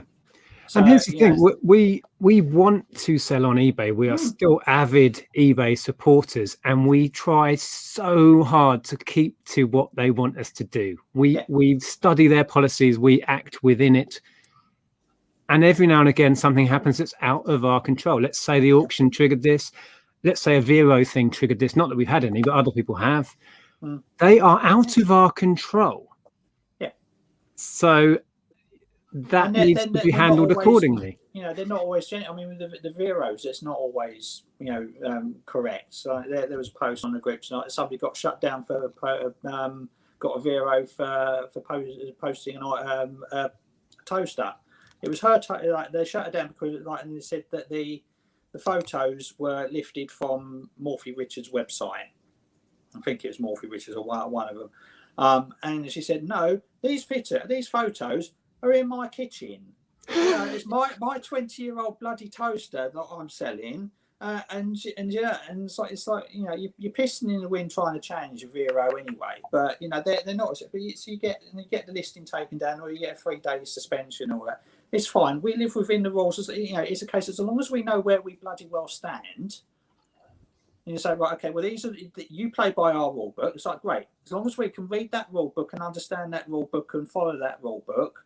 And when you take action against this, you can go, it's in the rule book. It's like, yeah, fine, great, no problem. But when they go, the extra page on the back of the book that we haven't actually published yet, you're barred for 3 days. It's like, well, what the fuck do we do? You know, we can only do so much, and it's quite scary that they can just. I'm one step away from a 3-day suspension because I'm selling frigging mobile phone cases. I got a TK back, so they claim a fake. I was like, for fuck's sake. I sent them the receipt. Thankfully, touch wood, I haven't had anything like I said, look, this is receipts. I purchased these. Oh, yeah, okay, yeah, we can see that they're genuine. You can't list them again. I said, why not? I said, because they just get taken down, you get a 3-day ban for the same reason. The computer says no. That they're not fake. They've got the retail receipt purchase. But no, just the computer says no. The computer says no, so you can't. Interestingly, we were asked to provide proof of purchase for items we sold on whatever day it was. Wasn't even the Nintendo day, which luckily we could do because it was car parts and it was RA and it was stuff. So I don't know if it was something to do with that. It felt like they just threw a list of stuff at us. I'll provide proof of this, this, and this. Yeah, you know, it's really odd. The whole thing. That's true then, because I never keep a receipt. What do you use for tax then, Andrew? It comes off my bank card. Yeah, but you need a receipt for your tax. Not necessarily. If you've got the transaction showing there, your transaction history, then that's sufficient. That's good to know. I've got a whole binder. Different now. I'm a limited company, but before I was a sole trade. It's income and it's outgoings and ingoings. So yeah. Anyway, I'm going to crack on. I thought I'd just pop in and say hello and update. But yeah, have a good one. Nice to speak to you. Nice to see you. Yeah. Take it easy. Bye. See you later. Bye. So yeah, that is the Nick now banned from eBay for life. True story.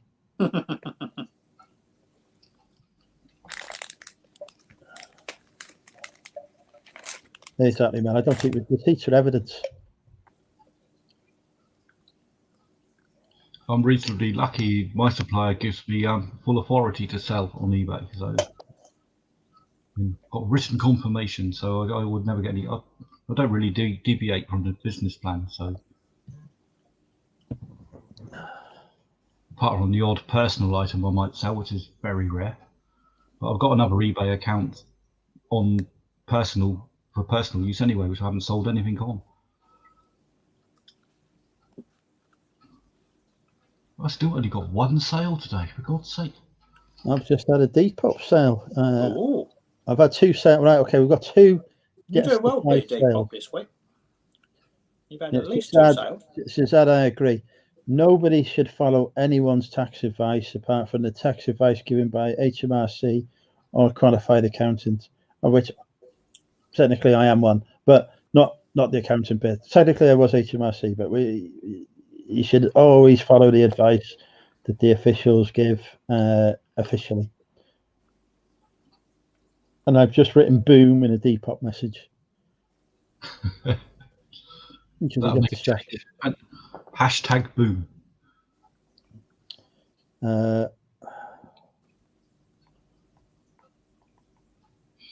did see your criminal seller feedback. I've got more bloody sales popping in now. Jesus Christ, what's going on? Most of this line is listed for bloody $3.95, so you can have a counter. There we go. Let's put that counter through. Right, where was I? Right, I need to end this listing that I've just whatever I've just sold on Depop.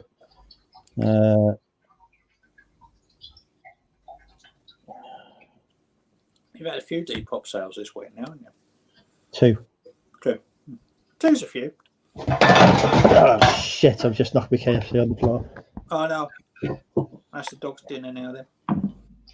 You are not going anywhere near that because there's bones in it. Hi Zane. Ross, it's Zane about here, Zane. For fuck's sake. At the start, I'm asking YouTubers with eBay accounts not to share their eBay account links on YouTube. But people can search anyway. I mean, if you do the what sold or what I bought anyway, anyone that knows their way around eBay can find your eBay account, whether they share the link or not. I don't understand. That's why I've got 400 odd followers on my account. Right. What but yeah, I know it can cause trouble if somebody reading too. Plain blind black. Right. eBay.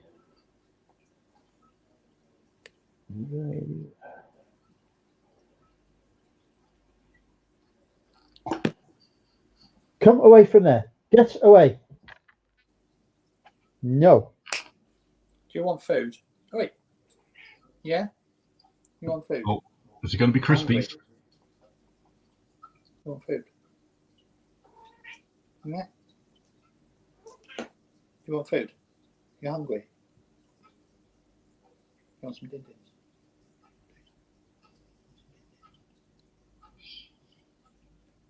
Go and settle. Go on. Oh, feed the cat. Go on. Go and settle. I mean it.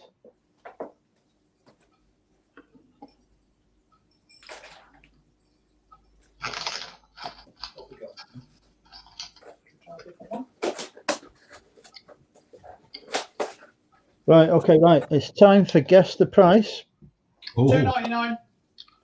We haven't even said what the freaking item is yet.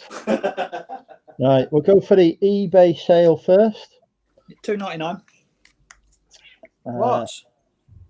It is an item of clothing that I've sold on eBay. Yeah. What are we guessing here, folks? Guess the price of Money Mental UK. Is it a shirt? It is not a shirt. It's a pair of shorts.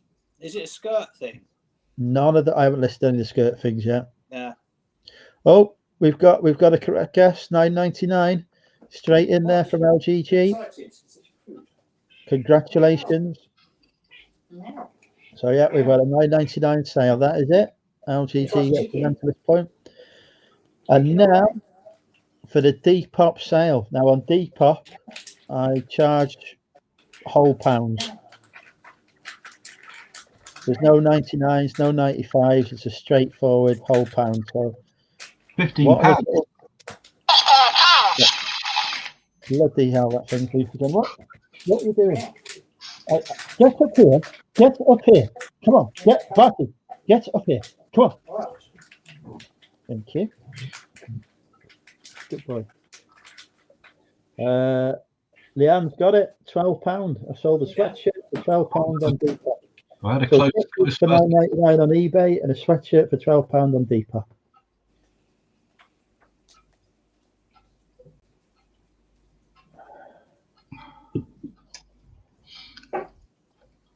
Well, I better put my Fitbit back on, otherwise it's going to think I'm dead. All the alarms will go off. Warning, heartbeat 0.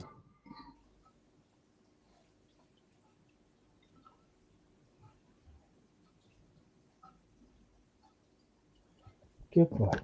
You're a good dog. You're a good boy. Yeah.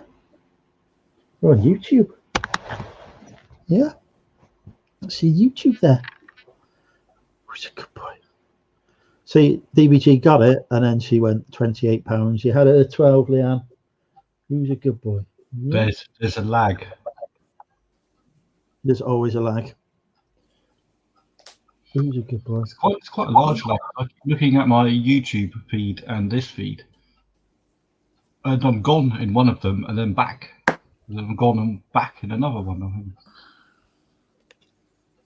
She's fed. And I've turned down £2 on a PS2 game because £2 just isn't enough for me, is it, Barty? Well, I think the postage when fees come off, it's only Ooh, about 50p.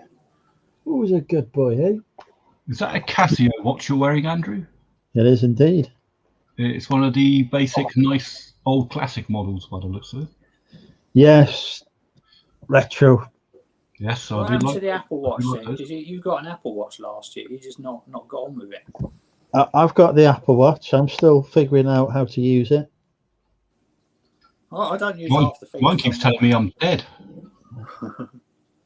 I don't. I got so far Your with stress it. levels are high. Then my stress levels go up, and then it says your stress levels are high. Oh, I know that.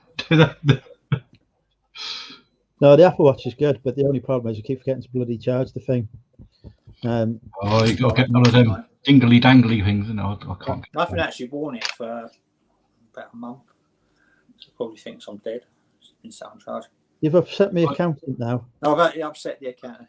Did he send it to you? Yes. Yeah. Good boy. I should start wearing mine again.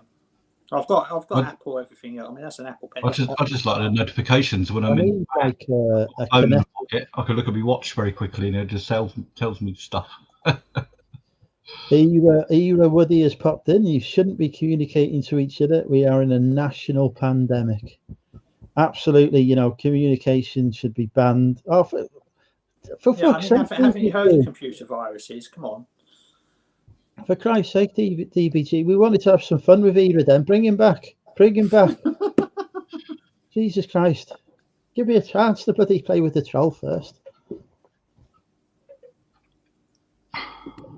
Shite off here. I wanted to take a picture for George then. Unbelievable. That's all right. I'll take one from StreamYard.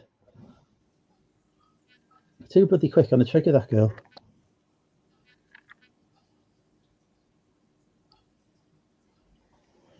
Right. Send a text to George.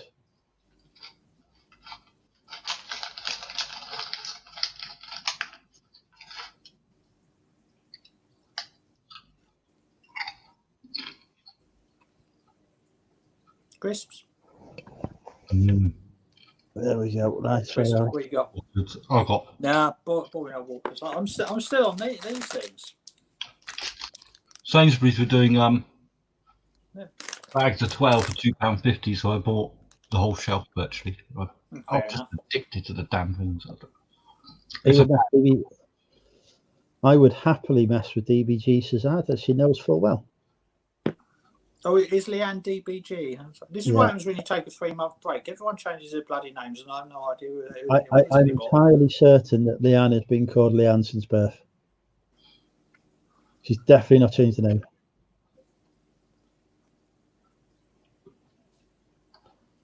I do feel in the mood for something else to eat. I went shopping today. What did I buy? I've started eating sausage rolls now. Oh, I've got loads of stuff. It's just like what goes with alcohol. It's just like I've got. It's like, You've got to have snackies. You've got to have savoury snacks. I mean, I'll tell you what you need. I've got some pickled onions. Is that allowed? No.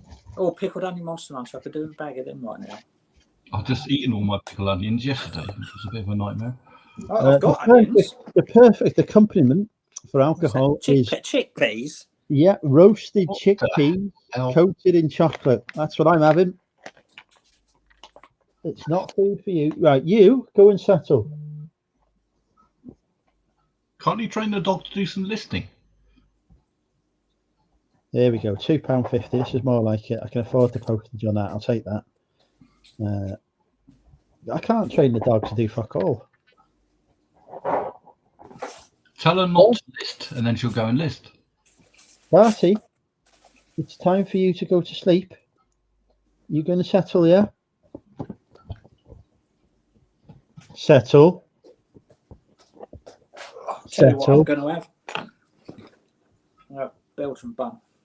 Oh, why not? Settle. Without the cherry. I can't stand the glacé cherries. They're disgusting. Oh, they're not. They're lovely. I've got some in my cupboard up there. What did I just say? Settle. Bertie. Good dog. There we go. Good I'll boy. probably be sick after this, but not sure Belgian buns go with whiskey and coke. Hey ho. An experiment. If I disappear that way in a couple of minutes, you'll know why. You Right, done?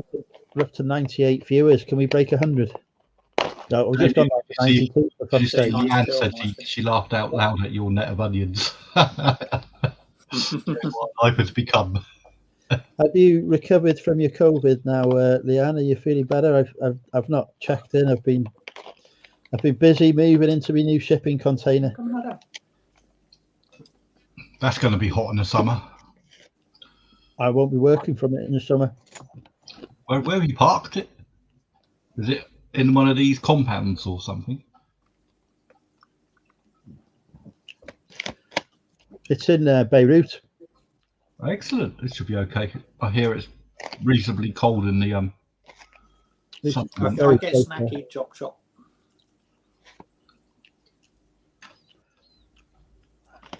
Yeah, where did Crillin go? He's in the middle of what looked like a fight with a security guard earlier. I couldn't quite make it out. Yeah, I had to remove him because Nick was trying to speak and Bobby wasn't like going on mute. He's probably on a huff of you now. Is the shed full? Everything's full. The shed's full. The garage is full. The freaking sofa's full. I've still got stuff on my sofa. Oh, I saw the unboxing earlier. There's some bloody good t-shirts in that. Unfortunately, they all go for about a £5 on eBay, but I'm not selling them on eBay, so don't bother me. I'm depoping them. The Star Wars ones might be looking. I like the Star Wars ones. That Lando Calrissian one, I'm going to keep. He's a crap Lego figure to sell. No one bloody wants him. I can't beat Billy Ray D.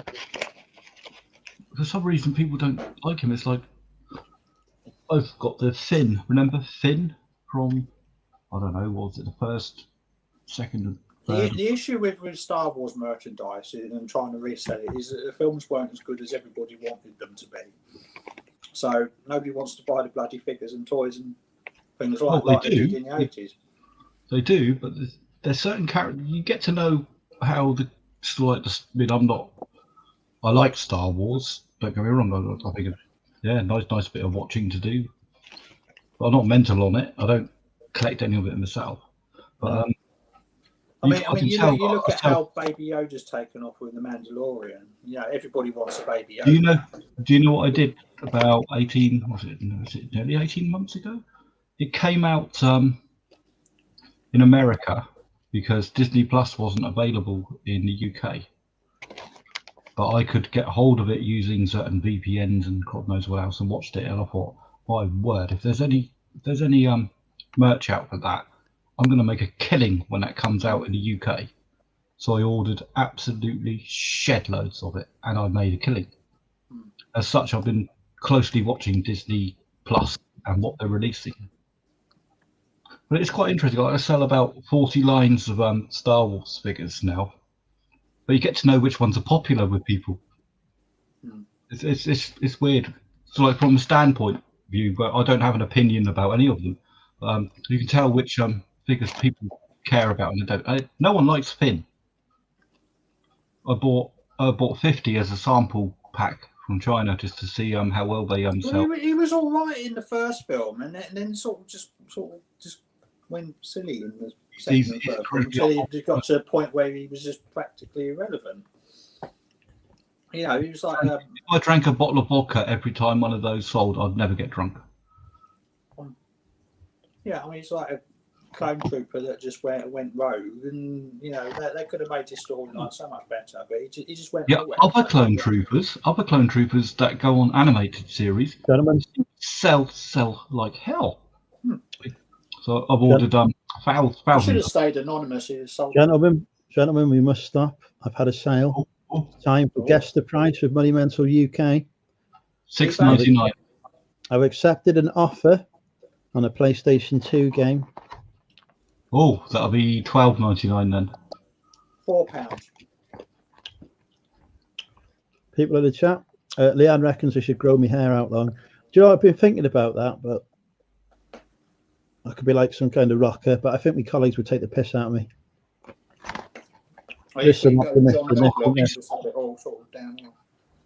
We've got a guest that's a penny out. £9. £2.50. Correct, £2.50. Was it worth it? Christ, that's cheaper than some of the shit I sell. I hope you bought for less than 40p. Bought it for less than 40p. I will have paid no more than 10p for it. I'm still waiting for my customs bill for this Chinese stuff to turn up. On my last shipment, I didn't get a customs bill. I don't know what the hell happened. I think me and the Chinese lady got on very well, and she underprices to customs what I sell. I don't know what she does, but usually I have to pay a percentage of value to the customs people when it arrives in the country, like you'd expect. Last time, nothing happened, and I didn't receive anything from my courier. That's all right. Don't complain about it. Well, I didn't last time. I tell you what, I think it's like my costs went down 10% just because of that. It's all margins. And that's the thing is, I have conversations with my little contacts over there, and I try to find out the thresholds of getting it cheap. Like, what if I order this amount and ship it like this? How much will that cost? What if I order this? And sometimes it will jump between tiers, so you can like go up to a particular tier. And I'm getting stock at the moment at about 40p an item, and then I can mark that up to potentially £3 or £4. We're going to have to stop. Well, we've had another sale. You've had another sale. You're sending out offers all evening, aren't you? It's another PlayStation 2 game. £2.50. Correct. I've got another PlayStation 2 game for £2.50. I've won the gerbil back. You won the gerbil back? Well, I sold it last week, remember, on an auction. Yeah. On a no-spend policy. Nobody has paid the frigging PayPal bill yet. Nobody's paid. None of the donations have come through. Are these all on offers? No, I mean from the auction last week. Oh, right. Well, that's no good, is it? Extremely disappointing. Extremely disappointing. You know, we run an auction with some fantastic. I've got one of them. I'm going to dig it out. Virtual prizes. It's down the unit. I'll tell you what. Oh shit! I didn't know. It is fantastic. If you've got a place that you don't want your cat to go, what you do is you set it off a couple of times and show it to the cat. The cat will go ballistic and think, "I'm not going near that thing. It's horrid." What I do is like on my laptop. If I go to bed or something, I'll plonk it on my laptop. Laptop safe. Gerbil's guarding it. Oh, cats do like laptops. Oh, don't know. Because they're warm. Yes, and they also notice that's where your fingers go, and they know if they're going to get attention, go where the fingers go.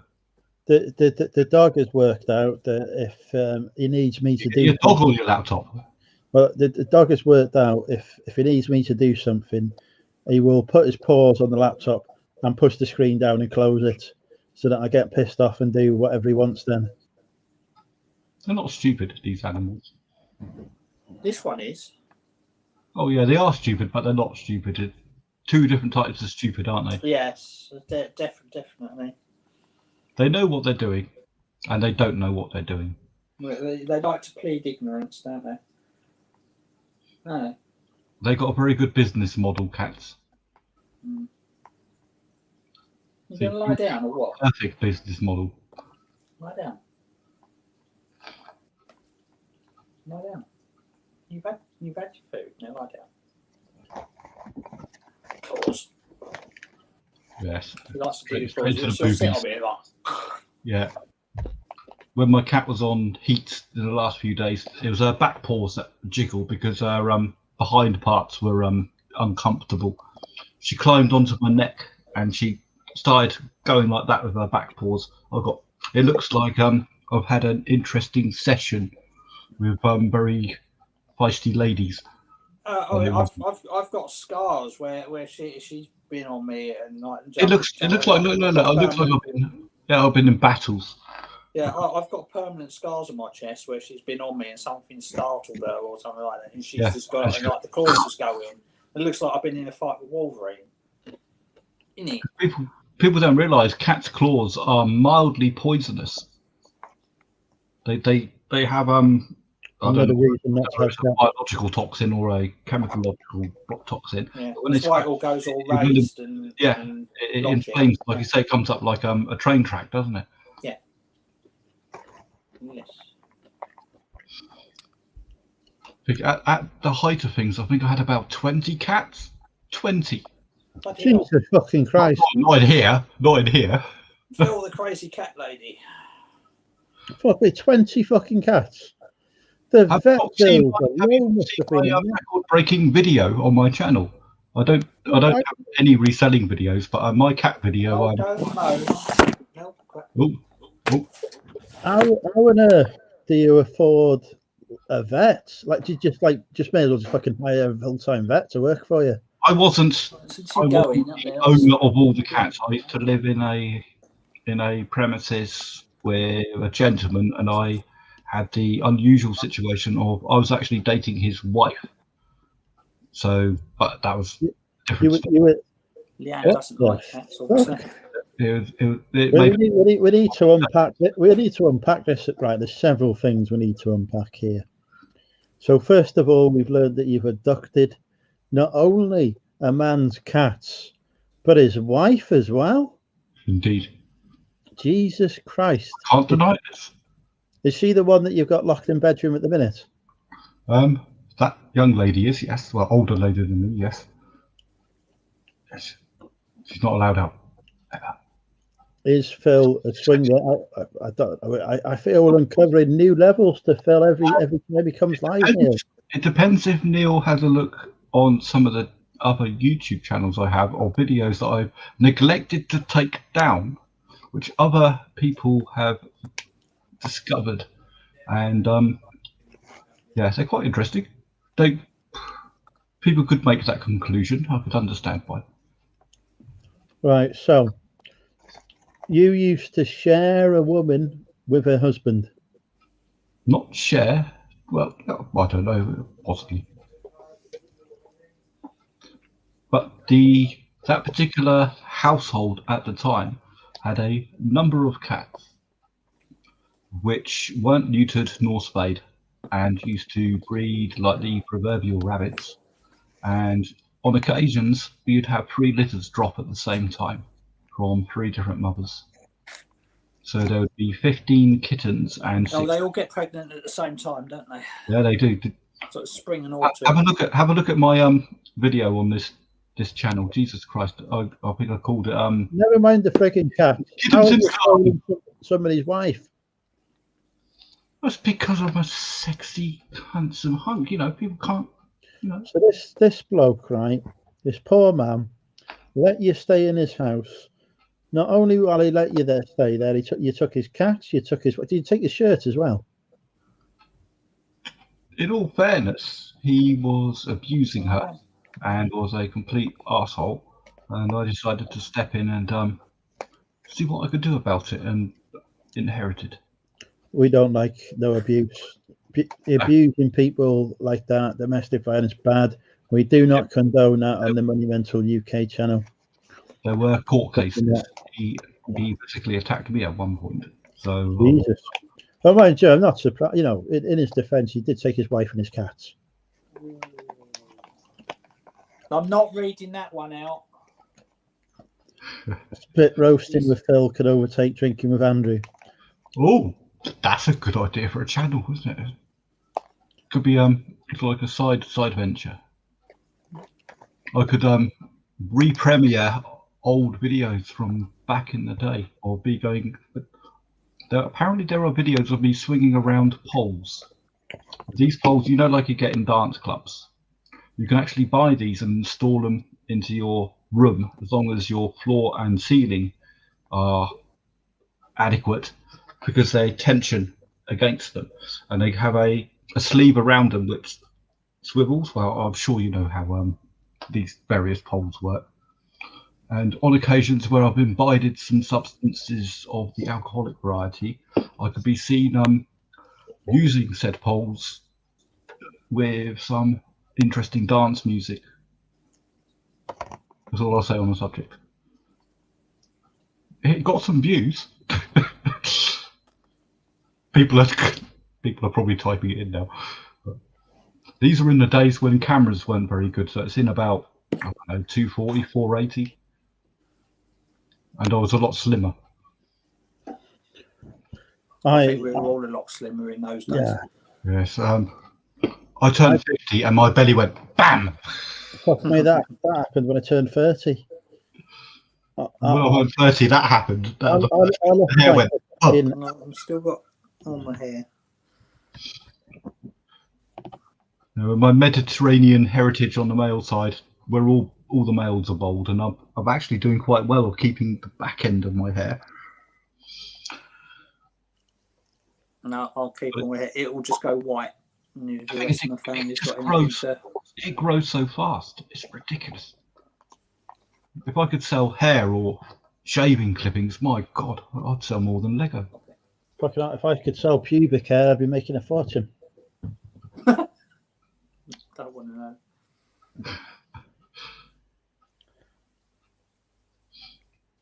The dog is finally gone to sleep. What's the cat's name, Damien? Cat. It's called Cat. It's the same as ours. I think in my lifetime we've had about over 100 cats. Over 100. Not all of it.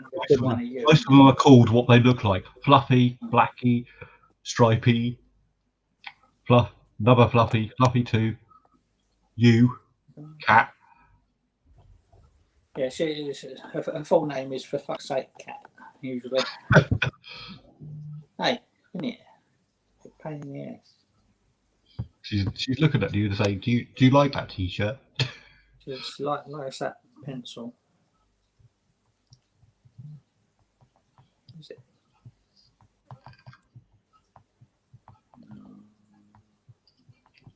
It's very similar looking to my cat, except mine's she's just a hell of a lot younger. Shell. My accountant's future wife wants to know, what do you want to know, Chrissy? Where your videos are. Where my videos are. Yeah. I'm not sure what videos she means, whether she means like the sex tapes or something, I don't know. There you go. I would assume YouTube would have taken down any over raunchy stuff. Don't poke your eye out with it. I do have a video which took a hell of a lot of views regarding this chunky piece of metal, which of me burning through chocolate bars and things. It's quite good, and people telling me I should wear eye protection and God knows what else. I thought, oh, for God's sake. It's amazing what comments you get when you put videos up. You think, oh God, especially 4 years later and you don't care. Why are you waving that in the sky? There might be planes around. I'm not waving it in the sky. Watch the video properly. We had a kitten years ago called Psycho. She used to eat firelighters. This in no way surprises me at all. I spend more money on our little pussycat than I do on my own food. It's ridiculous. The cat eats like a prince. He fucking won't eat Aldi. Mine doesn't mind the sticks from Aldi until I buy expensive ice sticks, and then she goes, "Nope, get some more of that." She'll go mental. There was none of her usual food down Tesco's today, so I got her got a Felix and I've got I've got to go to the Tesco because the only cat litter my cat likes is Tesco's non-dust. Is it the ultra clumping stuff? No, it's the clumping doesn't work. Well, this stuff is, I don't know. I don't do. Like, she's picky as well. Like, yeah, because just after the pandemic started, there was a big shortage, wasn't there? Like the shelves were all the same as with cat food now, and like the only type they had was the wood stuff, and she just went, no, I will wait on it. What the hell is that? Going to crap on the floor. And it's like, fresh cat litter. Go, no, I'm not. And just end up cleaning up after it. So like, not a lot I could do because there weren't any others for sale, was there? Ah, bitch. I think I must have spent a good £200 or £300 on toys. This is her favourite toy. Huge cat tower down there. She's got a whirly green thing. That green thing must cost at least 20. She loves this thing. I have to hide it at night because she'll fight. Like she gets it in the middle of the night. It will just be sat on the floor and she'll sit there and she'll scream at it at 3 o'clock in the morning. I think I've got a similar one. I can't separate it from all the other ones because it's become completely entangled. I've got to lift this up carefully because it makes a noise. This is one of her favourites. You're going to take it for a walk? The bouncy. She goes absolutely crazy. You're taking it for a walk? She's your house is like your flat is far too clean. Hey, it is not. It really is not. It's compared to ours. Like I can't. I have a space issue at the moment where what bloody mess looks like. Yeah, that's not a mess. That's a mess. Oh, yeah. Andrew Woods. It's that's a mess. Okay then. That's the packing station. We got the desk going round there. We got all that over there. There's Christ knows, there's coins and Christ knows what else. I don't know where the camera's pointing. Coins on the floor. There's I won't even. What are you doing? I think it's just a personality trait of people that watch this type of channel, isn't it? We're hoarders, clutterers. Oh, I'm not. This isn't me. I live with nothing.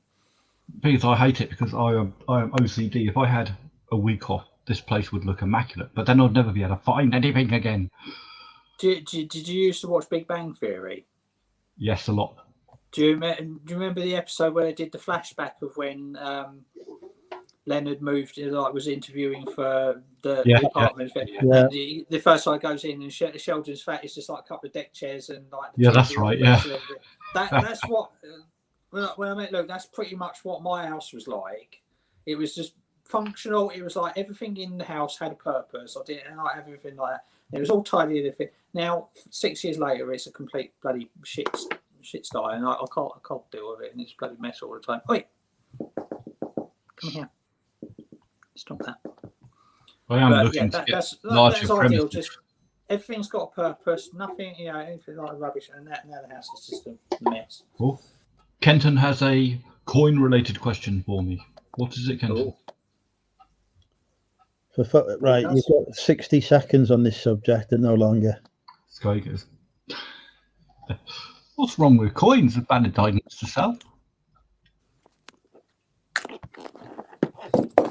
I've got coins. Look. That's a 2 pence. That is. What year? It's 1 year that's worth about 800 quid. Only one. Well, it ain't 1994. I'm pretty sure of that. Hang on, what's that say? Yeah, 1994. That one. About 2p. There's only two coins that we've put aside that aren't anything. They're both 50p's. Oh, I know a lot about 50p's. I've got about 800 of them. Got Mrs. Tiggy Winkle. More than face value, not a lot. Worth keeping. and The more of them, Battle of Britain is worth a lot more. How much more? Not About a lot £3. more. A lot more. Possibly. Yeah. You'd be lucky. Yeah. If it depends on the condition and how you present it. That's not bad. It's better than the Tiddlywink coin, for sure. Kenton has asked me something outside my expertise area. And tell me what the coin of Victoria's head is one side and the other. I could probably find out by asking some of my buddy boys, but I generally deal in collectible coins, decimal upwards, that are sought after at the moment from a reselling point of view, rather than a numismatic. Is it numismatic? What we called coin collectors? It's like I have every single multiple amount of all the 10p's with all the letters on them from 2018 and 2019, all the commemoratives 50p's. I know of a few coins that are I've never actually come across one of them. quite good. Which one?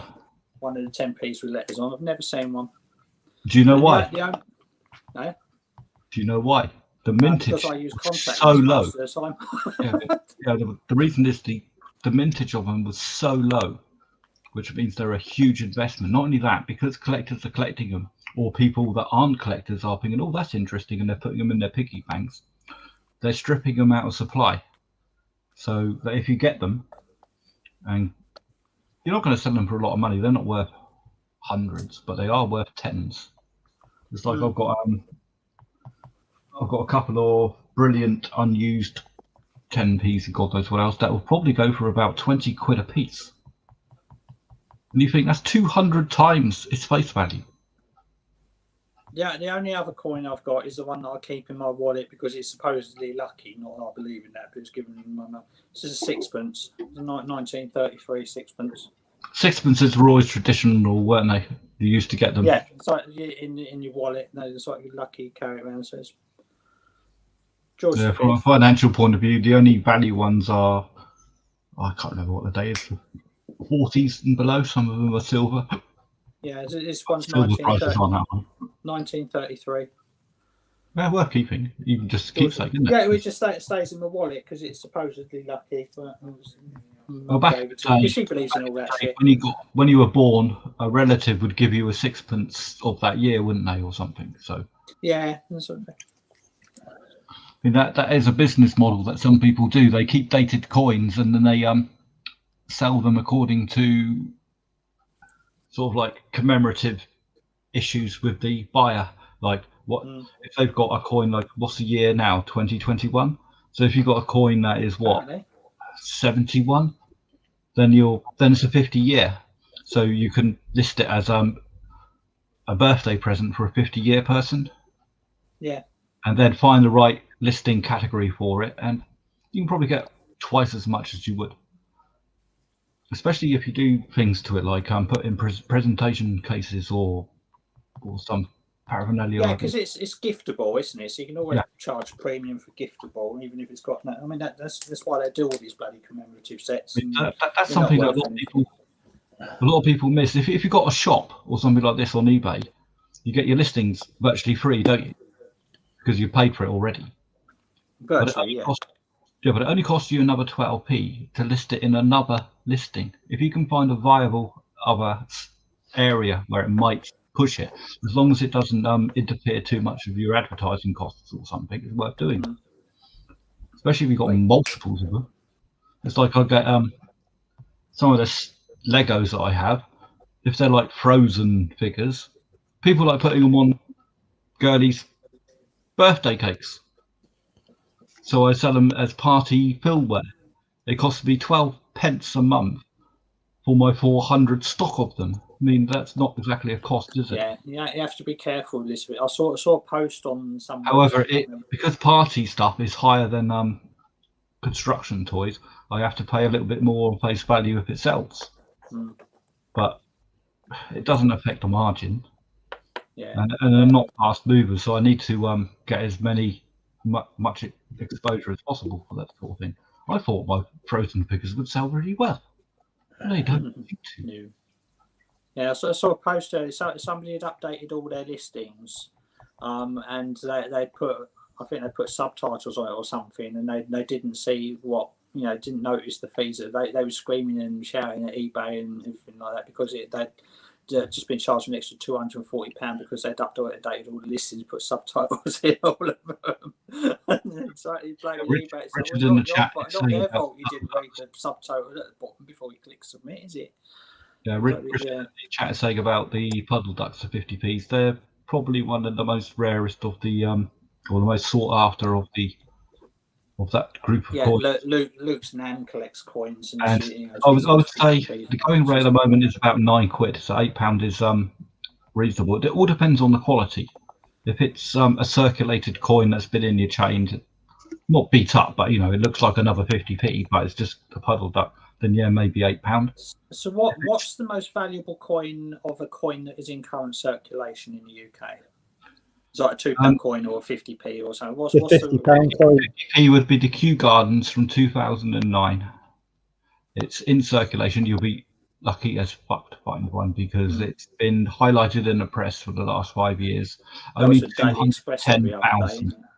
No. This has been highlighted, concurrently for a hell of a lot. The 210,000 were made, and it's very sought after. You could probably sell it for £165. How much? 165. So it's still not. If you go onto coin groups and then adjust your price for fees and values and God knows what else, and make a deal with someone, you probably make the same amount. I bought about 10, 12 of them, about 80, £85. They didn't appear to be moving. This is like before they inflated in price, and I sold them to a dealer for virtually what I paid for them plus a little bit more. I made about 100, 150 quid, and then a year later they doubled in price. Thought I was. It's always the way, isn't it? It's like but you can't think about that.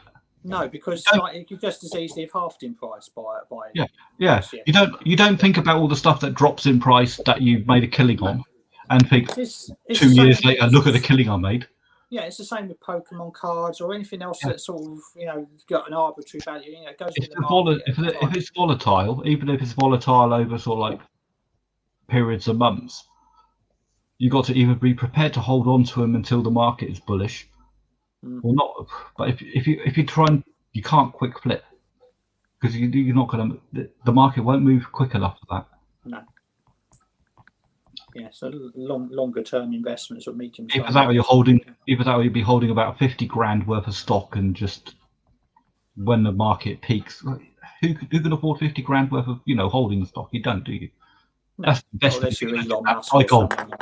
Buy gold. Yeah, exactly. So if you're looking to invest in sort of longer term, there are things that you would pick. I might even be able to show you an example of said gardens. I do have. I've buried it in my safe. Oh God, Christ! It's getting quite heavy, my coin stash now. Yeah, that's the thing about metal, isn't it? It's not. Once you accumulate. I think I've shown you that one before, haven't I? I have one of the. You were talking about the 10p's. Yeah. That A is a silver proof coin. Easy to get 30 quid for that. I'm trying to see if I can find an example of the Q. I don't think I've taken it out of the set yet. But you got I've packed them too tight, haven't I? But the thing is, I prepared all these ready and I've put them on eBay once or twice before. They don't sell for the price that I'm wanting to get for them, but at the same time it's stock that it takes that much space. So I don't care if it doesn't sell today. I'll give it 6 months later and I'll have another word with the ones that are going off a bit. I don't think I have the Kew Garden. No. Andrew looks engaged in something. You're talking about coins. You lost me like this. People like coins. People, especially at the moment, it's a very. There we go. Here we go. That looks like 50p. That's a Kew Garden. No, that's a Kew Gardens one. Yeah, but this one, is a re-release that they done in a set later on, and that particular one, despite the fact it's a re-release, I bought the set of the whole coins from a coin place, and I think it cost 40 quid for the whole set. You get 5 coins. That one coin in alone is like RA, it's retail arbitrage. I can sell that for the price of the whole lot of coins that I do, and then I just flog off the other ones for a £5 or a £10 each that came with the set. That's my profit. But I haven't sold any of them yet, so it's not my profit. So anyway, right, new conversational subject. We've done the coins talk. We've had more than the 60 seconds. Should we have a serious reselling conversation for a few minutes? Go on then. Yeah, Let me just get a drink then. I can hear you. Carry on. All right. Yeah. So, right, April the 12th is happening. Every fucking reseller in the world. Yeah. Is I have every single one with the letters on. Well, not. Sorry, I'm just replying to the chat. Every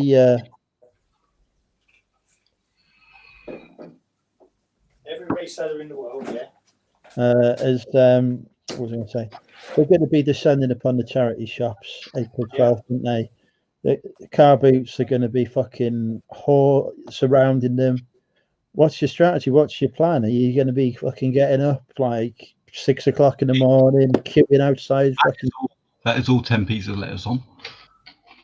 Queuing up outside charity shops. Well, the thing is, the charity shops in my town. So are they? There is only really one that's worth going to, and thankfully that's a 2-minute walk. Yes, Pete, I bought them to sell on. A lot of them. They have such a high turnover of stock throughout the day. I can go in there 2-3 times a day. Those were just the 2019s, Pete. I have 2000. Yes, Phil, we're having a serious making a sale. No. Are you selling stuff on my channel? Because there's a fucking commission. Andrew needs a commission. I bet it's cheaper than eBay. 20%. That's cheaper than I get. 20.4 after ad for me. Oh, it's plus VAT as well, and he's limited now. Yeah, I've done that. Oh, well, no, his VAT's less than mine. So. Yeah, the 12th it'll be down the charity shops. I will go around them all. Is that the end? If it's anything like last time, I don't expect them to have anything. I might take a trip uptown and have a look and see if there's which ones have got movement in the window, sort of like Friday before. See the ones that are actually going in and having a jiggle around because they haven't been open since before Christmas. And I'll have a look at them when they open. But the ones where if they're just going to go in, turn up on the Monday and open up on Monday the 12th, then they'll have exactly the same stuff they had in last time I went in. And then I've got my boot fair, and I've probably got one of the first boot fairs in the country for most of the resellers because I've got one on the Wednesday. So if I could get a bit of footage on the 14th and get that uploaded, then I'll steal all the views because most of them won't have a boot sale till the Saturday. Pete, the N is not neighbours, it's NHS. That's the N10p, that's NHS. Are you still talking about your coins? I'm selling. No, you're selling. Right. Pete. Depends which charity shop, Tom. Most of them general, but they're still, my one's a nice little honey hole. They miss stuff all the time. I've made thousands out of them over the last year. When I'm buying 3 sat boxes for £3.50 and selling them for £150, you know, and picked up a sealed Live Aid for £2 and sold that for £120. I'm making a killing out of them. And they're within walking distance as well, and right next door to the post office that I have to drop my parcels off. All the good topics around me once a day. Closed. Not closed because of COVID. We had a massive place in Southampton.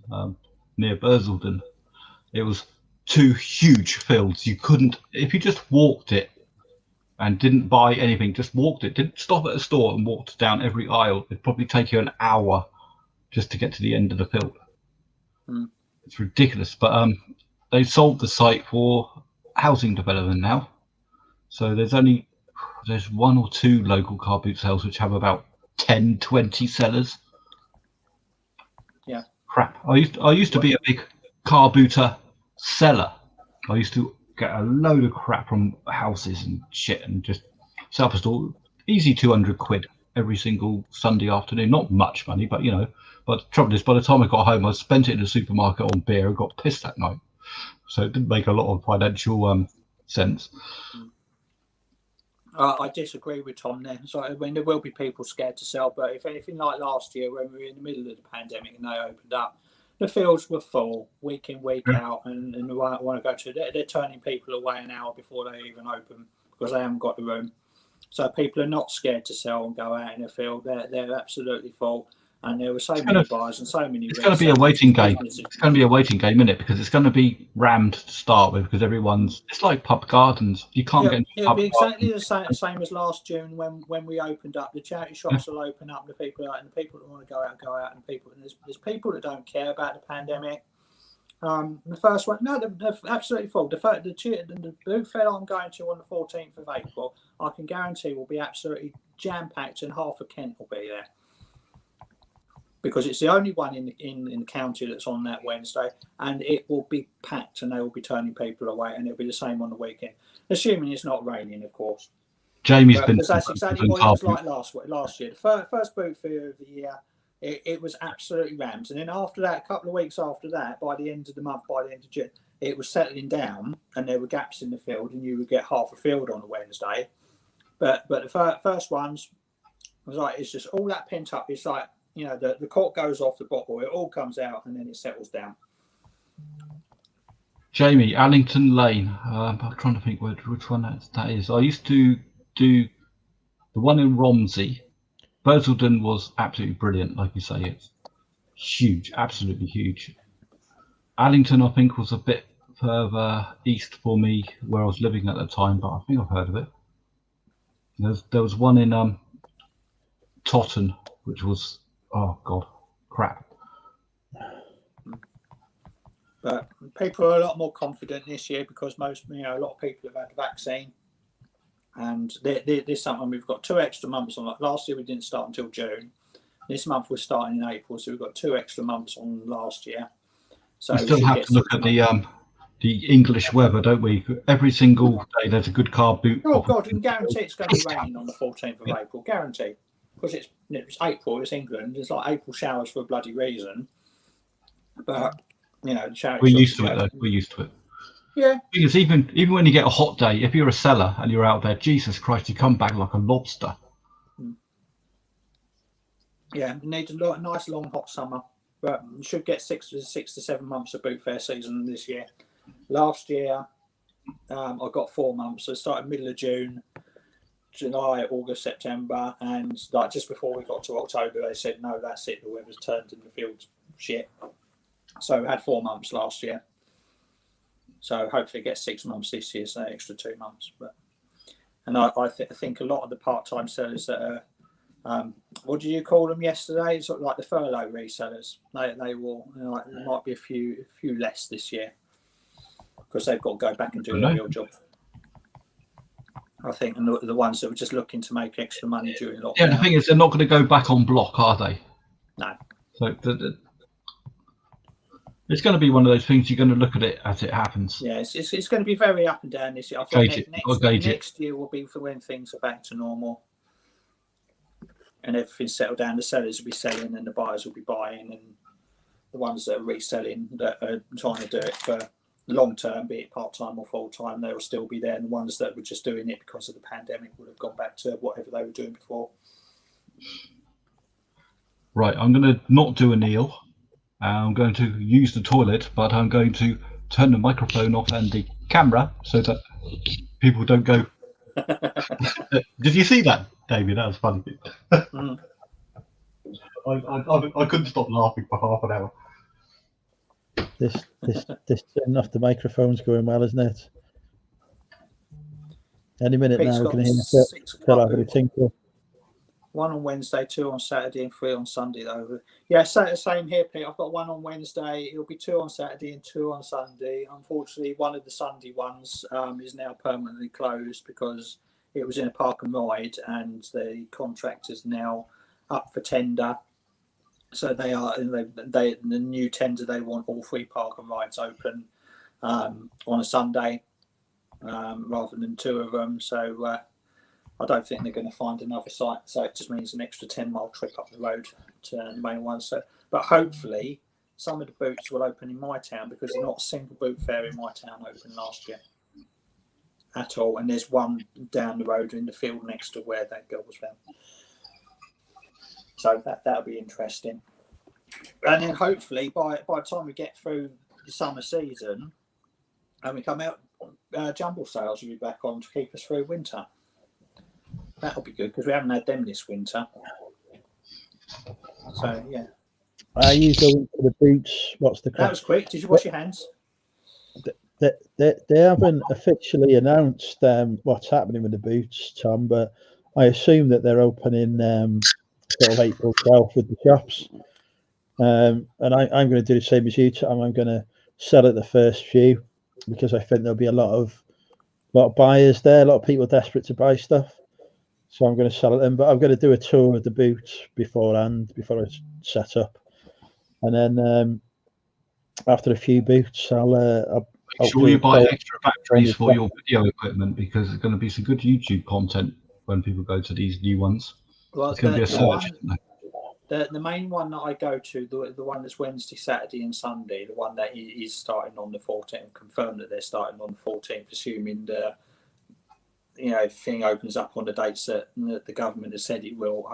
Hopefully, you're not allowed to film there, so it would have to be a little bit of filming on the sly if I did anything. I might have to get a spy cam and a pencil or something like that. I've got one of those. Are they any good? Like in the pens, or is like? Well, the thing is that I bought one. I can't remember what it was. June Wish or Alibaba or some Amazon shit. Or something like that, yeah. No, it wasn't Amazon. It was one of these Chinese. About 45 quid. How much? So I've seen them on Amazon. Mine was about 4 quid. Yeah. Are they any good?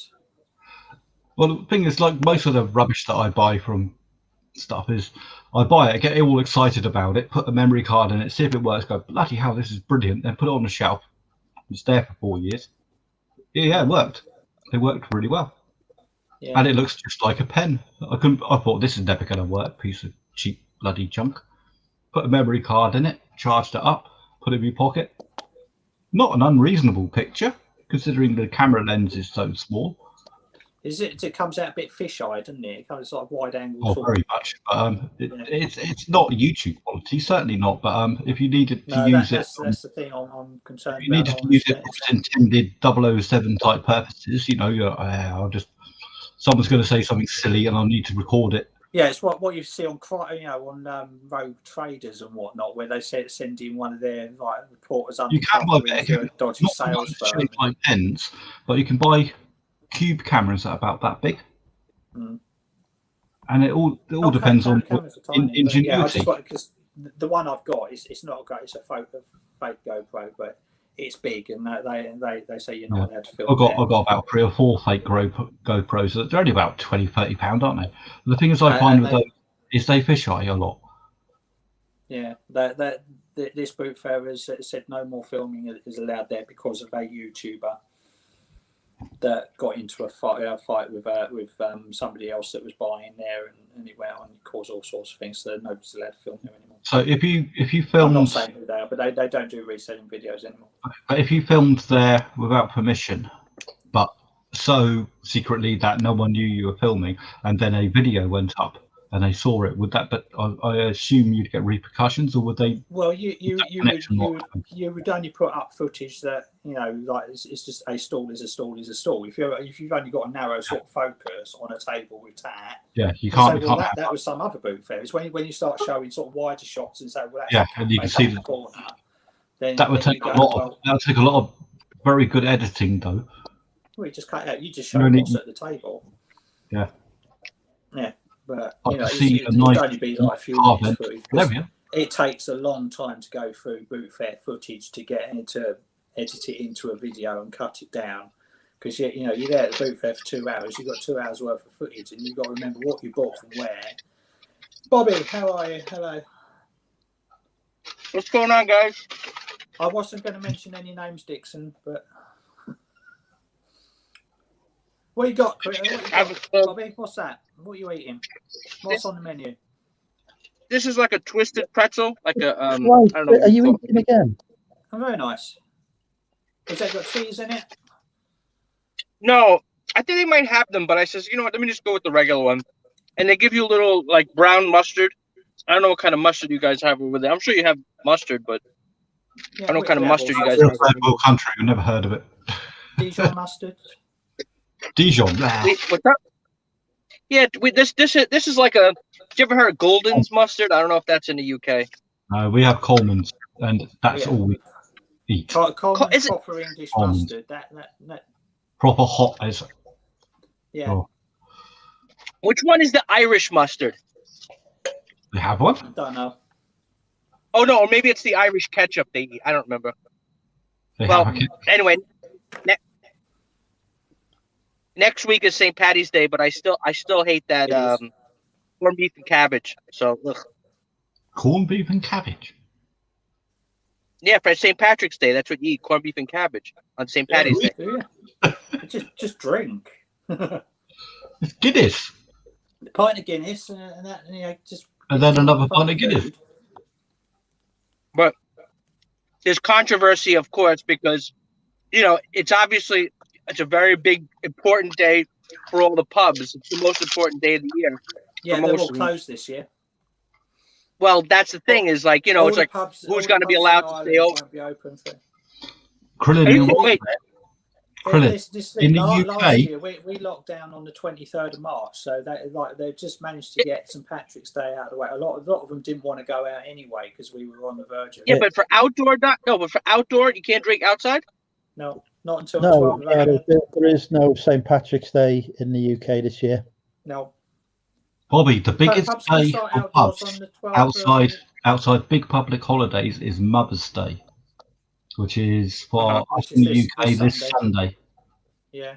Oh, this Sunday. They're booked Yeah, to hell. your Mother's Day is Well, was they different. gonna miss it? Father's Day is No the same pubs open. day. Father's Day Father's is Day Tuesday. is the same day. Our Mother's Our Day Mother's- is in May, our and our Mother's Father's Day- Day is in June. Yeah, Mother's Father's Day's Day in is 2 the same days. in this Well, country and in almost America, one but day. our Mother's Day is because it's Mothering Sunday, so it's always just before Easter, and it's tied to Okay. 3 Easter. weeks before Easter. Yours is in May. Mhm. Yes, correct. Yeah, so our Mother's Day varies from year to year because it's 2 weeks before Easter. Easter, 2 weeks. yeah. Yeah, 3 weeks before Easter, you got three Palm weeks Sunday before Easter. Yeah. Palm Sunday before Easter and 2 weeks before Yeah. that Mothering Sunday. So this weekend. Now, And is Easter a technically, you're bigger not allowed to go holiday and see your mum even if you don't. than Christmas? What's that? Is Easter bigger? Like, you know, it's different because, like, well, I guess you guys have a lot of different religions too, you know, but like, certain ones are more like, for example, on Christmas, is Christmas Day the bigger day or Christmas Eve? Christmas Day. Okay. In the UK, in Europe, in a lot of places in Europe, Christmas Eve is. If you went to like Germany and Pubs in Hungary, the and all that, UK it's Christmas Yeah, Eve. the Catholic. Yeah. Yeah, I think that's true because, like, America is more of a Protestant country, like the UK. So, the Christmas Day is more of the how Christmas Eve is more for the Catholics. But everything, all our holidays over here are getting more commercialised and Americanised every year. Yeah. I mean, like when I was a kid, Halloween was barely a thing, and now it's Really? one of the big ones on the retail calendar for trick or treating and costume and dressing up and going out and Halloween parties and everything, and that's directly because of America. And the TV shows and all the media and the culture that's come across the pond. And Easter's getting more commercialised, and Halloween. Do you have a holiday like a? Are you familiar with our Thanksgiving? We are. We don't have. No. We're from a third world country. We have no idea what America. Well, that's in a very American because it's the forefathers and everything like that. But we don't have that. We've got Guy Fawkes Night, which is the 5th of November. It used to be fantastic when you were allowed to. November. Remember the 5th of November. Yeah, that's because Guy Fawkes wanted to blow up the Houses of Parliament. So that's a very British thing. Because do you remember that's how when you saw the massive bonfires? No, but I'm saying Thanksgiving. No, but Thanksgiving Day. Thanksgiving is more of a religious, but non-denominational. It's not really a Catholic or a Protestant religion. It's a religious holiday, but a non-denominational religious holiday. Yeah, it's does that make sense? It's an like American if you're Jewish. Holiday. Yeah, it's an American. It predates. Thing, no, it's not even. It's not even an American holiday. It predates America. Does it? Yeah, so we don't have that over here. I mean, to us, Thanksgiving is the day before Black Friday, and we've got Black Friday because of the Americans. Yeah, that's why I laugh. Like, how do you guys have Black Friday if you don't have Thanksgiving? Well, but basically, Thanksgiving is just. Black Friday kind of took off over here because our supermarket chain Asda, which is currently owned by Walmart, but it's being sold. Yeah, they decided to bring it over. So for a couple of years, it was really big because Asda got on it, and then other big chains got on it as well. But then, like the British people just went, we don't care. So the last few years, it's just fizzled out, and you can get better deals like the week before or the week after anyway. So now Black Friday event is now the Black Week event. So it's the whole first week of November. The first week, last week of November, and the first week of December, because they just got the black ticket event now. They don't just call it Black Friday, and Cyber Monday is because we don't, like a lot, the same with a lot of everything. America always does things bigger. So when we say, "Oh, we're doing a Black Friday deal," they've knocked £5 off it, off £100. Yeah, and it's like, £5 off this £100 item, and it's like, and we're like, yeah, okay, whatever. It was that price a month ago, whereas it's in America, it's like 50% off, 70% off. Come and get these deals. Yeah, it's a lot different. Yeah, I know. I had a friend of mine that they were telling me that all over Europe it's like that too. Like they don't have like those clearance, like they don't, because also like the whole idea of you guys have TK Maxx. Well, there used to be Boxing Day. That's an American company. It's called TK Maxx. Yeah, but they have huge but they put huge discounts on stuff, right? Yeah, I mean it's all like it's like scale. Because America's bigger geographically. You've got 4 times the population we have, so you've got 4 times the buying power. So you say, right, okay, well, I have 100,000 units X price, so they can knock 50% off. Where we go, well, if we ordered 100,000 units, we'd be stuck with 95,000 of them because nobody would buy it. So they might buy 20,000 for the whole country, whereas you'd buy like 100,000 for the whole country. And so we can't, so obviously we're going to get charged. They're going to get bought for a higher price, so they can't give us as much of a discount. So it's it's economies of scale for a lot of things. We've lost Andrew. Oh, you went to go get another pint of another pint ale? of apple cider, onion cider. Sorry. I need to look that up. I need to see if there's such a thing as onion cider. Cans is metric, unless you buy so a pint. Is that? Does it say? Is that 16 ounce? Do they say ounces on there? No, your ounces are different to ours anyway. We do milliliters. Yeah, I know you guys have imperial pint. 40 milliliter is a standard can. You can get pint cans over here, which are 567 milliliters or something. But 568. That's 1 pint. 68, yeah. Yeah. Okay. Yeah, usually because like a pint of beer, it's about the same. Usually a can of beer in America would be 12 ounces, like a regular standard bottle or can beer. Your fluid ounces are different to us, I believe. Yeah, I know. You guys have, like, they call it imperial pints. Yeah, no, you have American, we have metric. Metric is countrywide, well, worldwide. If you say a kilogram anywhere in the world, it's a kilogram. If you say an ounce, that's different in every country. Yet we still drive in miles per hour. Yeah. And I'm still You guys going do you do miles, don't you do miles per hour? We drive in miles per hour, and we it's like we don't drive in kilometers. It's like where's London for me? It's 60 miles away. We don't say it's 100 kilometers away. So there are certain things. I mean, because we very much were an imperial measurement country, and it's got more to it. And then the European Union is like all metricized, and we have most of it is metric. But I think if they I think it's a lot of a safety issue with the miles per hour. If you suddenly went from like 70 miles an hour, you can now drive at 100 kilometers an hour. Everybody's going to be miles. So everyone thinks they can now drive at 100 miles an hour. Yeah. So they think the speed is good. So they're never going to change it because there's a safety aspect to it, because it's so ingrained into the collective consciousness of the country. You can't change things like that because now what do you guys call drinking? Now, what do you guys call drinking and driving? We call it DWI. DWI. What do you guys call it? Drunk driving. 100 the drunk driving. There's no term. Influence. Yeah. DTI. Drunk driving under influence. DDUI. Okay. Yeah. So, like for example, in my state, it's 0.08 alcohol, meaning like you could pretty much have like one beer every hour or two. So I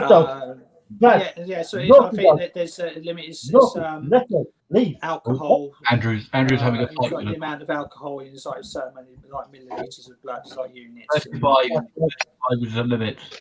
Yeah. If it goes between 35 and 50, then you need a test. If it goes over 50, you'll automatically. And then they've done it. Yeah. Neil's correct as well. We say our height in imperial as well. So I'm 6 foot. I don't say I'm 1 meter 80, and we don't say I weigh 180 pounds. It's like 12 stone 6 or something like that. So we still have. How many pounds? 1 stone? Like 15 pounds is 1 stone, something like that. 14. 14 pounds to a stone. Okay. 16 pounds to an ounce. So yeah, 14. You're not allowed to do that.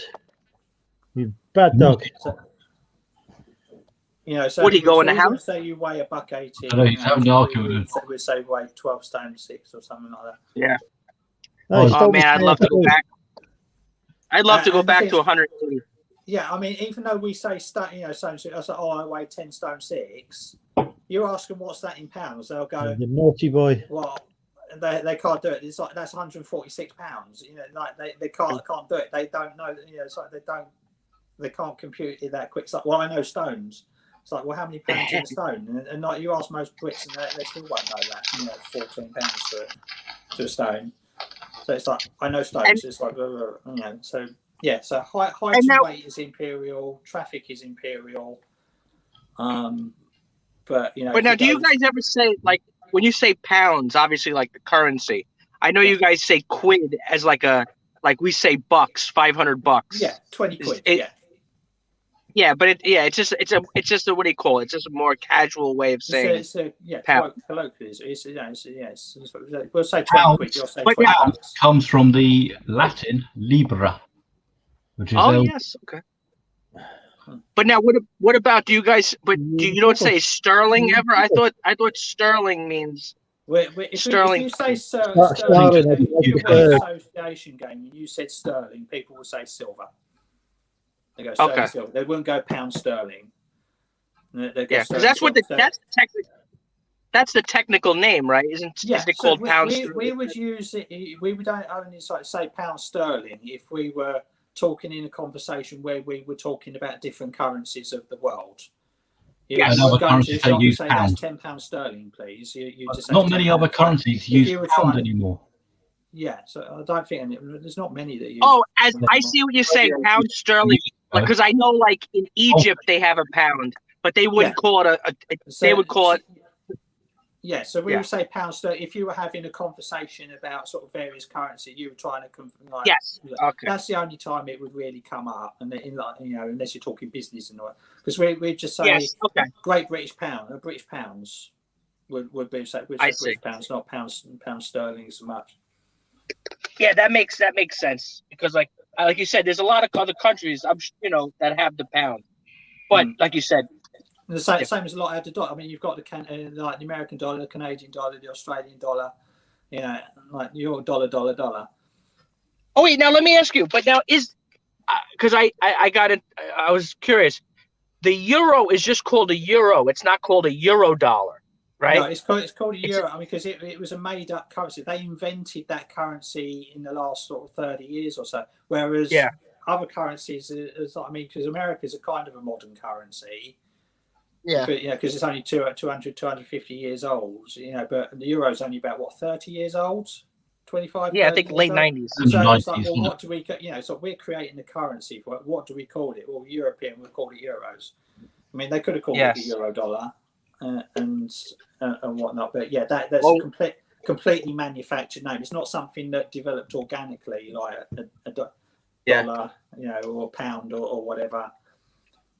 Or if you ask them, they call it an euro. So an euro. That's like we say euro. They say euro. In Europe. Did pound originate as in a pound measurement of gold or a pound measurement of sand or something for? Because I know a foot originated because it was like the size. I know the Latin. The Latin came from libra. It's like I remember pre-71 when everything was something D rather than, although it's pence, they called it a D. That's from denarii. Yeah, so that's where you get dinero from these days. And all the currencies have their Latin, especially through Europe. They have a Latin base somewhere. Yeah, so we were orbs or pounds, libras, and denarii. Yeah, because it was LB, wasn't it? Because I think dollar is Spanish. Dólares. But they say because it's based on the pillar with a ribbon around it. What's it called? Which is what the dollar sign looks like. I'm trying to think what was their money in Spain? There's euros now, but it used to be. No, before. Peseta. Yeah. I think what was the other one? The escudo. That was the Portuguese. My girlfriend, they talk about escudo. Yeah, French was France, then, German was Deutschmarks. Deutschmarks. But somebody told me you could still, if you still have Deutschmarks left over, that you could still do something with them. They're not like there's still some type of. You have to go to a German bank, I imagine. I don't know for certain. Yeah, so the Bank of Germany or whatever they've got, same as our Bank of England. If we turned up a blue 5 or something, you could take it to the Bank of England and they'd change it into normal currency. Yeah. But I wasn't going to bring them to Mexico. I wasn't going to bring them to Mexico. Just take guns to Mexico. That's their regular currency. It is their currency. Take guns, swap them for drugs. Job done. Then fly back over Cuba, and you'll be all right. I saw a film about it. I'll tell you, all right. Have you been in trouble tonight? Hey? You guys saw me jump in earlier, about an hour ago. When you were rowing the security card. Were you in a thrift store? Yeah. I was in the mega thrift store, the one that's like, it's like a size of a football stadium. The small one. No, I was in the small one today. No, the small one, the one that you guys say is the regular size one. It's a church thrift store with the old, the old lady behind the counter. You're familiar with that type. Yeah, this one is more kind of ones, yeah. It's a church lady. This one is $1. Yeah, exactly. Oh, and you want to laugh? So this is what happened when I went to that church one today. I didn't know. I was just passing by. I don't go there every day because they don't get a lot of new merchandise because it's a small place. They're like, today is fill up a bag for $1. Fill up a garbage bag for $1. Did you fill a bag? Oh my God! I just started. I got there. It was 2:45. They were closing at 3:30. I was like, oh shit! I wish I got here 2 hours ago. I couldn't fill up the bags fast enough. They They had Supermarket sweep. DVDs. They had DVDs on the shelf. DVDs. I'm just throwing box sets of DVDs in the garbage bag, just filling it up. I'm like, damn it! I wish I got here earlier.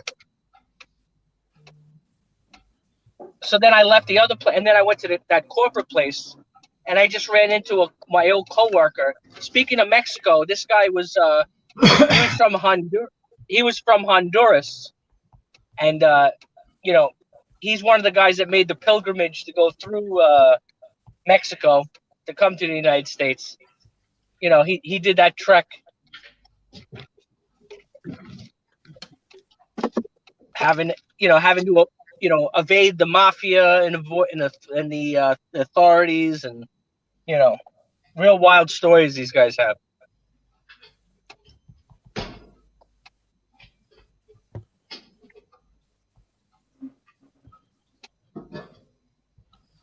So what's the situation in your state at the moment, Bobby? What's going on? You're talking about the governor who's about to resign, or the coronavirus? The latter. I don't know anything about the governor.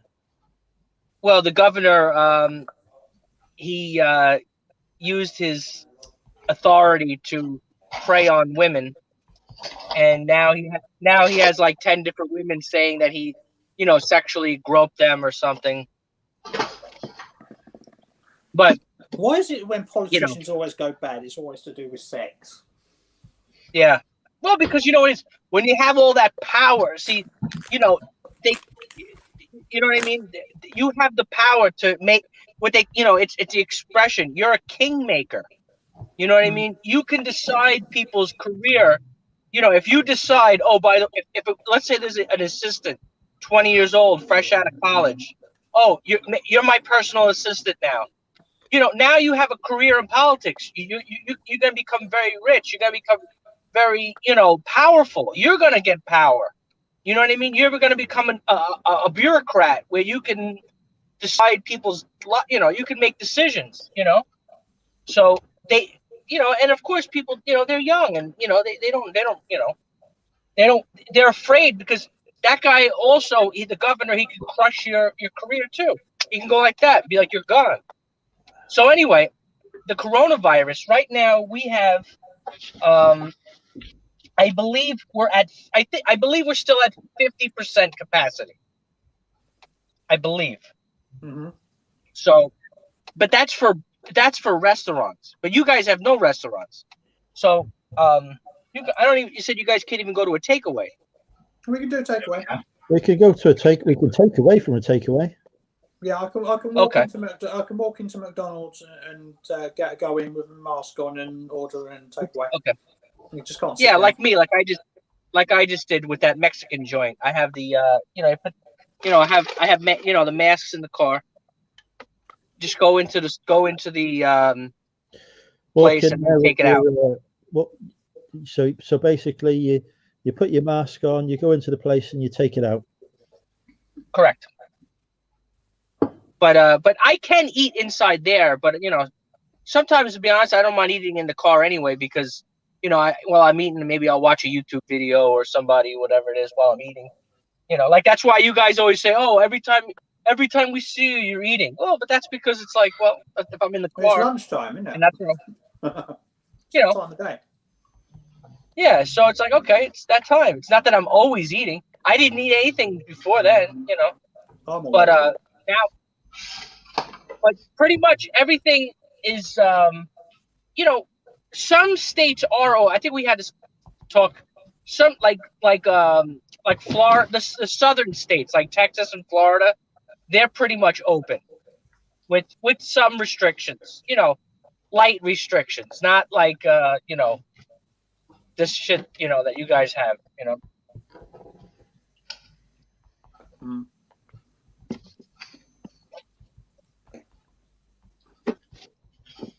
But it's not too bad.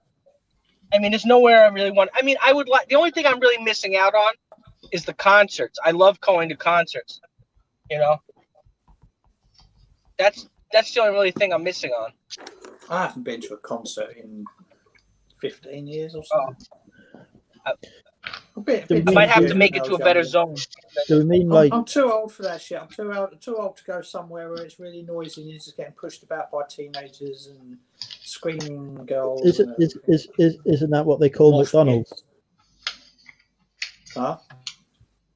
Isn't that what they call McDonald's? What, a concert? No, somewhere that's full of screaming kids and teenagers. Right, yeah. Well, not so much at the moment because really the only time you get to go to McDonald's is if you've got a car. No, Bobby's gone. Just doing a bit of unpacking here. He's rummaging around in an envelope. Oh, new coins. Excellent. Jesus Christ. Nothing wrong with coins. What have we got here? 2018. Okay, excellent. At least we haven't talked about stamps so far tonight. Yeah, yesterday was the first time we used a coin to pay for something in 6 months.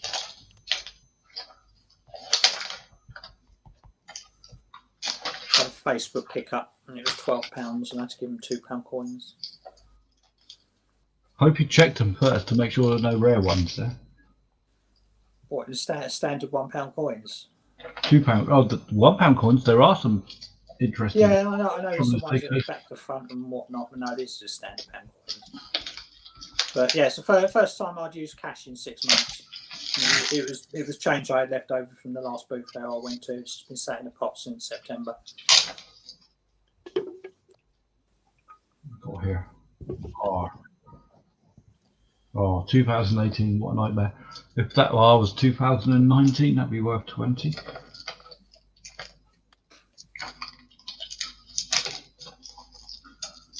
I think I've cornered the market on these damn things. The tea. Okay. No, worth a couple of pounds.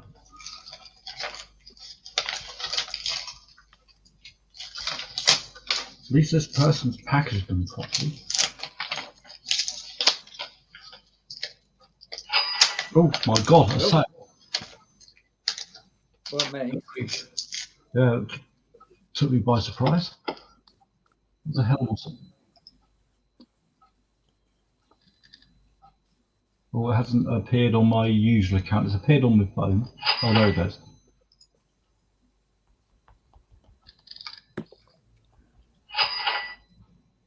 Oh, general. Oh my word.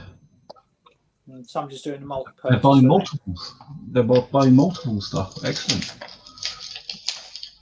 So what they done? Bought 350p for £1.50. No, I'm not selling any of my coins at the moment. They're not listed because there's still too much. Jesus Christ, what are they buying? Yeah, none of my coins are on sale at the moment because of the managed payments, and it's still up in the air whether how and when and what you can sell coins because of how the managed payment people, was it Aiden, whatever it is. So, but I don't mind. I just hoard them for a while because they don't depreciate. If I see them cheap, I'll buy them. And I'll just stash them. It'll be handy if you get an emergency again. You know what I mean? Could be lockdown 5. I'm not discounting that yet. If I'm sat at home for a couple of weeks with no work or something, bang the coins on. I've got about £2,000 or £3,000 worth of coin sales I could do just like that. So yeah. It's always a banker. Yeah. So what are you doing this weekend, Andrew? I will be moving boxes of shit into the new shipping container. Is that all you've got planned? That is it. I might do some listing, but probably not. Oh, I'm doing nothing. I've got some drafts ready to go for tomorrow. Just got to check those DVDs. Resurfacing. I only did 5 in the end. Check that they work and then I'll list them. Other than that, I'm having a lazy weekend doing nothing. I've done the shopping, don't need to go anywhere. I might pop round the mum's and just throw a card across the garden, socially distance, and say Happy Mother's Day and carry on driving. Fucking but that's about all we can do. It's like Happy Mother's Day, bye. the level of enthusiasm for it as well. You know, like Oh, there you go. Cheers, it's not, cheers. I mean, Thanks for giving birth to me. Bye. yeah, well, as I said, I was talking to my mother-in-law about it the other day. It's like, it's like rather sort of wait a couple of weeks. So it's a case of come Easter, we will be able, after March the 29th, we'll be able to meet up at, in a group of 6 in back garden. So it's like if the weather's nice at Easter on one of the days, we'll meet up and we'll do Mother's Day then. And I haven't actually spoken to my mother in about a fortnight. So yeah, I got her a card. It'll just be a case of I'll just go around and say Happy Mother's Day while she's standing at the door and I'm standing on the other side of the road. Tom's saying, what countries' coins am I looking at? I deal primarily and virtually exclusively UK. The Kew Garden 50p a pound. If it's a 2009, £165. You good boy? Undated 20p's. I've had undated 20p's before. They're around about 45 quid at the moment. I had one of them. I spent it. What a mule? Well, the undated 20. Yeah, well, there was a big thing about them around about, I want to say, the made a very rare error. Yeah, it was like, there was a big thing about them around about 2006, 2007. It was in all the papers and everything. And I think I had one a couple of years after that, and I think I ended up spending it or losing it down the back of the sofa or something. 45 quid, easy. Yeah. Easy, probably more than that, depending on the condition again. Yeah, and on managed payments, if you're a business seller, you can certainly sell them now because it's been cleared, I think. Yeah, if you're a private seller, I think it's either imminent or you can. What is that? No, the date. Yeah, I think it's imminent. Which is a shame because I quite enjoyed it when they said people on managed payment that aren't business sellers can't sell coins. That takes away a lot of the rubbish. People try to scam people. While we're on the subject of eBay and managed payments, there was, I saw on a post site somebody had found something hidden. With the seller update we had the other week, there was a page that had a link to it called eBay payment change, eBay sort of seller fee, seller fees updates changes PDF, and it was like come back on the 9th of April. So look out on the 9th of April for seller fees updates. So we might change a couple of the final value fees or whatnot, or some changes along that they haven't announced yet. That's coming out on the 9th of April. And John says, always be checking my change. Always check your change. If you see a coin in your change that doesn't look like it's normal stuff, doesn't matter. Sometimes it could be worth not hundreds, but it's going to be worth more than face value perhaps. If it's not, take it out of circulation because that means there's less supply and I can sell my coins for more. That's the only reason why coin prices inflate, is because people think, well, that's an interesting coin. They hoard it. They put it on a shelf. They put it in their piggy bank. They give it to their friend that collects them. Right. No more coins. No more coins. We need a new subject. Onions. Fucking onion. We're not talking about onions. Jesus Christ. What can we talk about? Hang on. Bobby's coming on. He wants the link. Bear with me. Let me just put the link in for Bobby. He's got an American coin with an onion on it. There's no fucking coins with onions. They do not exist. Anyway, coins, thing of the past now. They COVID carriers. So, yeah. Not eBay Ireland are bringing in managed payments this year. Still don't have promoted listings. Still don't have offers to watches. Who? What? I missed that first bit. Hang on, Bobby's coming. No offers to watches either. Oh, that's what happens when you live in a third world country at the end of the day, isn't it? You know, if you lived in a proper country like Wales, you know, which is well known. You don't have promoting listings or offers to watches. Jesus Christ.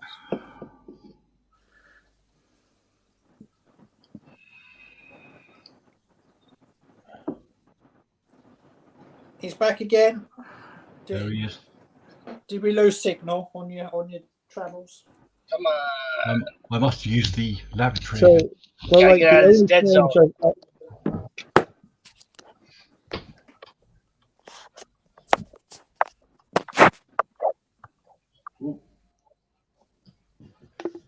Oh, Phil's gone. No, not I'm over here still. Shit, he can hear me.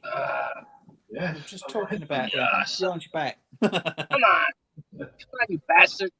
Let me in, you son of a gun. Bobby, Deep Fried Deals Dave wants to know if you're getting the COVID vaccine. Did I get the COVID vaccine? The answer is no. My Are you parents getting got it? it. I didn't get it. Are you getting it? Probably I'll wait till other people get it first and then see how it works. Well, basically, how it works is that like they take a needle and they stick it in your arm. Yeah. Yes. That's see how effective it is. You know, because they're There's saying one that, way you of know, finding it. with the virus, with the variants Not of effective. the variants of the COVID, that it doesn't work. So, what are you gonna do?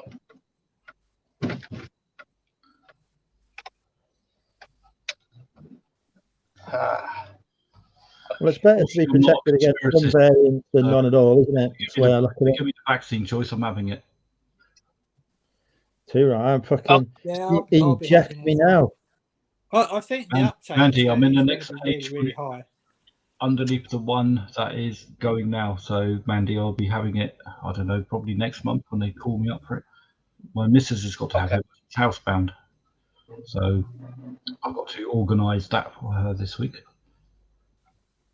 All right, we'll see.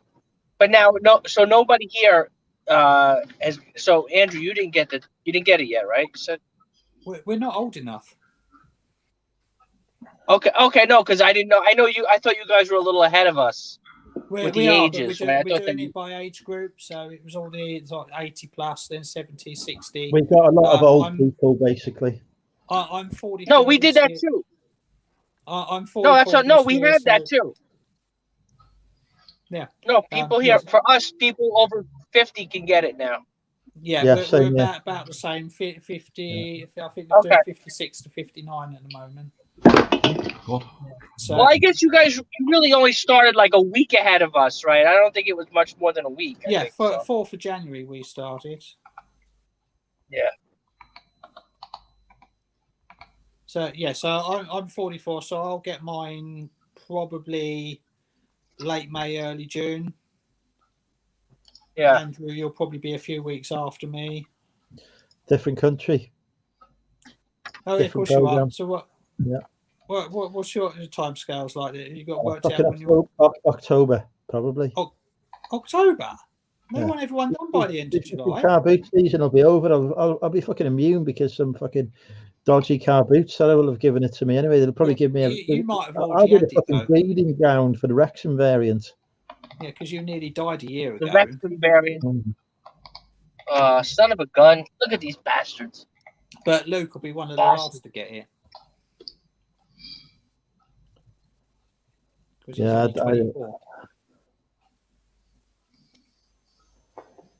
I have no faith in the Welsh government, their ability to manage the way out of a fucking paper bag. So I'm predicting I'll get it for the end of car boot season. If it's any sooner, bonus. I've been working how do you guys in high risk situations at the moment, and I've had isolation notices and God knows what else. I've had no symptoms, no nothing, no drop down in my health. I'll just. Yeah, how did you remember? Weren't you in quarantine, Phil? Is your quarantine over? Oh yeah, that was over a couple of weeks ago. Come up here, come on. But that was just a safety measure. Come here. Yeah, precaution. My app's never pinged. I've never had an alert. Yeah, I'll tell you what, when it pings, it scares the death out of you. And then after I've never had one. When it goes red, that's it. You're screwed because you can't get work. I had to use up all my accrued holiday pay I've had this year just to get my wages up to level again. 'Cause you only get paid sick pay otherwise. I'm not £19 a day is no good to me. That's rubbish. I wouldn't get anything because I'm purely self-employed. I wouldn't get anything.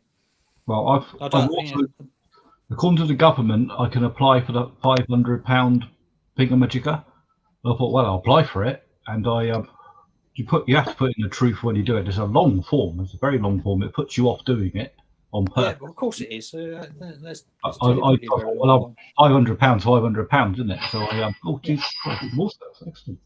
Well, if it takes you an hour to fill in the form, that's £500 an hour you're earning. Exactly. But so you have to think of it £400. like that. It's taxable, but nonetheless, £400. We're going to quibble.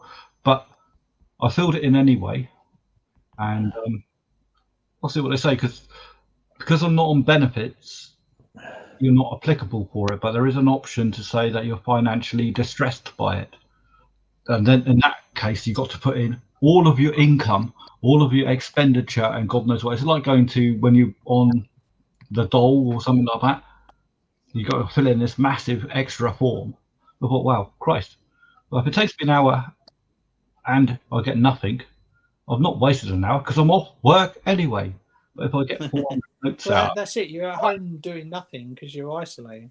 But no, I've not qualified for anything because he earns too much. Well, I thought I earned too much, but apparently I don't, because apparently he does. I'm talking about people a lot more richer than I am. Yeah, but no, I got the bounce back loan, and that was it. But anything else I didn't qualify for. Any grants, I don't qualify for universal credit. Anything at all, don't get sick pay, nothing, don't get nothing, because we're like as a household we earn too much money. One good thing, yeah. So what I say good thing is my missus is also disabled, and apparently I can go for the PIP payments, which is not income personal independence payment. Yeah, and looks like I can get £600 a month out of it. And I thought, well, Christ, we'll have a bit of that then. So I registered for it, but apparently it's so slow. I'm still waiting for the paperwork to arrive. But once they do pay out, they will backdate it to the date of the original claim, though. So it's still worth doing, even if you have to wait a year for it. You'll just get a year's payment in a year's time. It's like my partner is she can barely walk the length of the flat. She can't feed herself. She can't do God knows what else. And I have to work away. We have people come to visit to make sure she's okay. She's physically and mentally disabled, so it's a massive amount of stress, especially if I'm working away. So £600 would be very handy. In fact, it could be a bounce board to actually doing eBay full time. Yeah, definitely. I mean, if you qualify for something, regardless of whether it's disability or like any sort of government help, you should always apply for it, and you should always go for it and jump through the care workers said, have you applied for this? Have you applied for this? And I said, no, because I earn too much. I said, no, you don't. It's not income based. What is it, Doc? Yeah. Right, okay. I had a look at it. And, you son of a bitch. I don't think the government necessarily does enough to spell out what people can and cannot claim for. Well, of course, they make the information available, but they won't direct it to you. And they won't say, you qualify for this, you should apply for that. You have to work it all out for yourself. And they don't do a good enough job of telling people what they can and cannot claim for. The thing is, if they did do that good a job, very nebulous. Everyone would be able to claim for it. There's only so much money in a pot, isn't there? Oh yeah, but I mean, although it's not fair. They budget for it, but yeah, they don't make it difficult. They just. The thing is, if they play the game, you've got to play the game. You got to play. You got to be on the same console, if you like, and you got to be on the government console and work out what their game is and what the cheat codes are and what you can and what you can't do. Yeah, but if you're not used to that, Phil, if you're not used to it, then you don't know what you're entitled to. I think that's what he's saying. Yeah, and a lot of people are going without because they don't know what they can claim. The thing is, if it's a governmental payout and they screw it up and it's not your fault, you can always backdate it. So It's like there's this pension thing for women and going in the UK news at the moment, isn't there? Where all the terms changed, but they never told anyone about it. And some ladies can get, I don't know, 13, 14 grand back payments because their pensions weren't paid properly. Yeah, I mean, it sounds like a lot of money, but like it's only money that they would You have had can, anyway. you Not struggle. changed. You've probably So struggled they've for 5 or suffered 6 or 7 or 8 or 9 £14,000 years. worth of losses. We're not getting it, so it's not going to be much of a help now after you've had to go through that and put up with what you have to put up with. Nothing's perfect, though. We've got to remember nothing is perfect. Everyone complains that everything should be perfect. Andrew, I am perfect. More than perfect. This is what the benchmark is, Andrew. But unfortunately, no one can reach it. Well, I've tried to help people to do it. They're more interested in arguing with me. Well, what can I say? It's maybe you're not that perfect if you can't help the people. Maybe 95%. On a reasonable day, 90. Andrew and onions are not perfect together. This is an onion-free channel. For fuck's sake, do I have to get the fucking message up?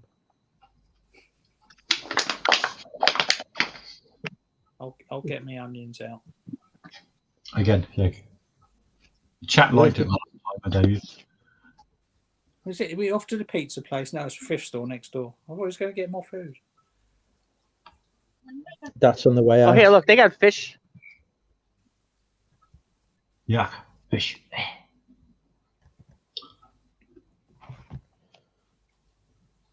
I only give the catfish because it shuts them up.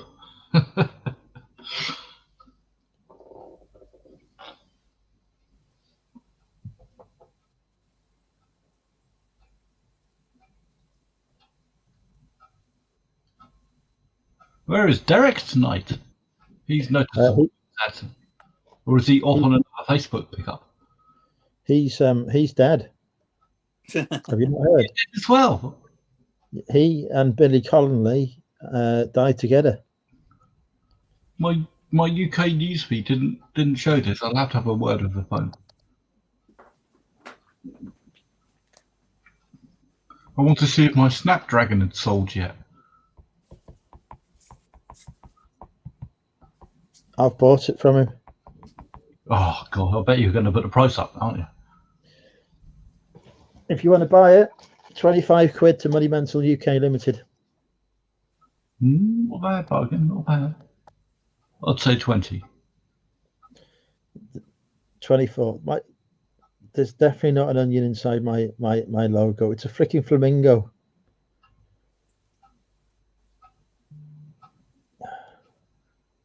Why is it a flamingo? Has that got a relevance? Or is it just pink?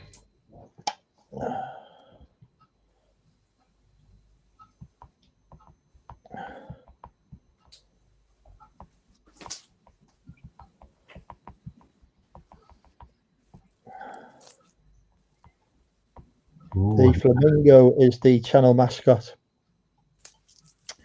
for Money Mental. What the fuck is that? Hang on. As a cat.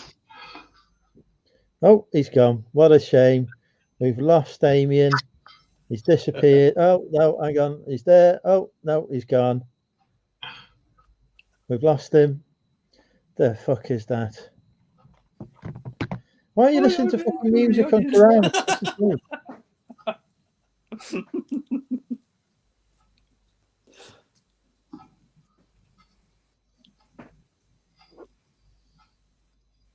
So what about shallots? Are they classified as onions or are they good? No, I don't know Uncle Charlotte. Yeah, Leanne, why are you listening to Kerrang? You should be listening to me. For fuck's sake. If you want to hear singing, here we go. We'll do sing along now. What song can we do? Do a Madonna. Madonna. Oh, like a virgin. Phil. Oh God, that is almost exactly like it. Like a virgin, touched for the very first time. Damien? Damien. I'm not singing. Oh, come You'll on. lose your remaining 67 viewers. What? You like the onion? That's Was that fun. whiskey not that good then? Everyone sings No, up. I haven't had enough of it. What is it? There is a solution. She's very interested in this. What? What's that? She wants the roots underneath. Garlic is technically not an onion, Tom. It's part of the lily family. That'll freak Luke out when he comes in. Won't he? So why is Oh, that fucking hang on, onion? hang on. Why is Come in, which I will be accepting. Oh, is it an offer? Accepted the offer. It's time. £2.50. Time for guest. It's not 250. It's not £3. It is time for guess the price. I have 2 ears. Right, you can't fucking listen to 2 things at once. £15. Right. £8.50. It's time. Can I do the intro? It is time for guess the price with Muddy Mental UK. I have sold a coat.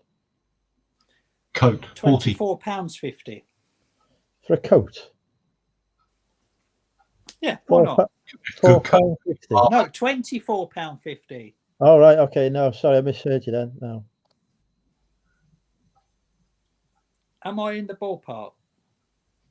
Is it between £20 and £30? Do I need to narrow it down? No, narrowing it down. All right, 99p and free post, 20p and free postage. I'm not selling fucking Jiffy bags here. I've got quite a few. You can buy some.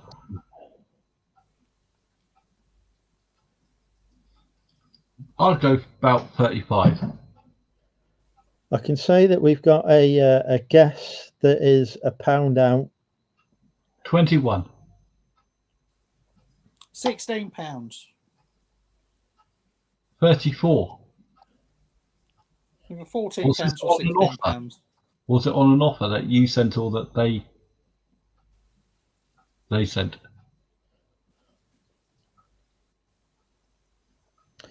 They sent. I would say 28. All right, we're not getting there yet, folks. Still not there. £44. £46. £31.99. £33.99. 14. Not even close. Was it a good one? £49. I've got to look at your facial expression now. How excited were you, Andrew, for the sale? It was pretty meh.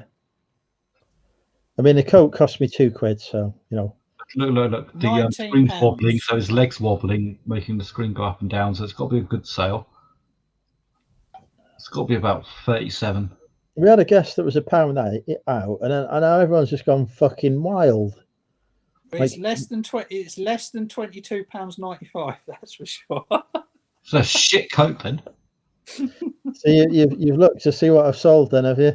Yeah. It's just popped up. Sometimes they don't come up for ages. Sometimes they come up quite quick.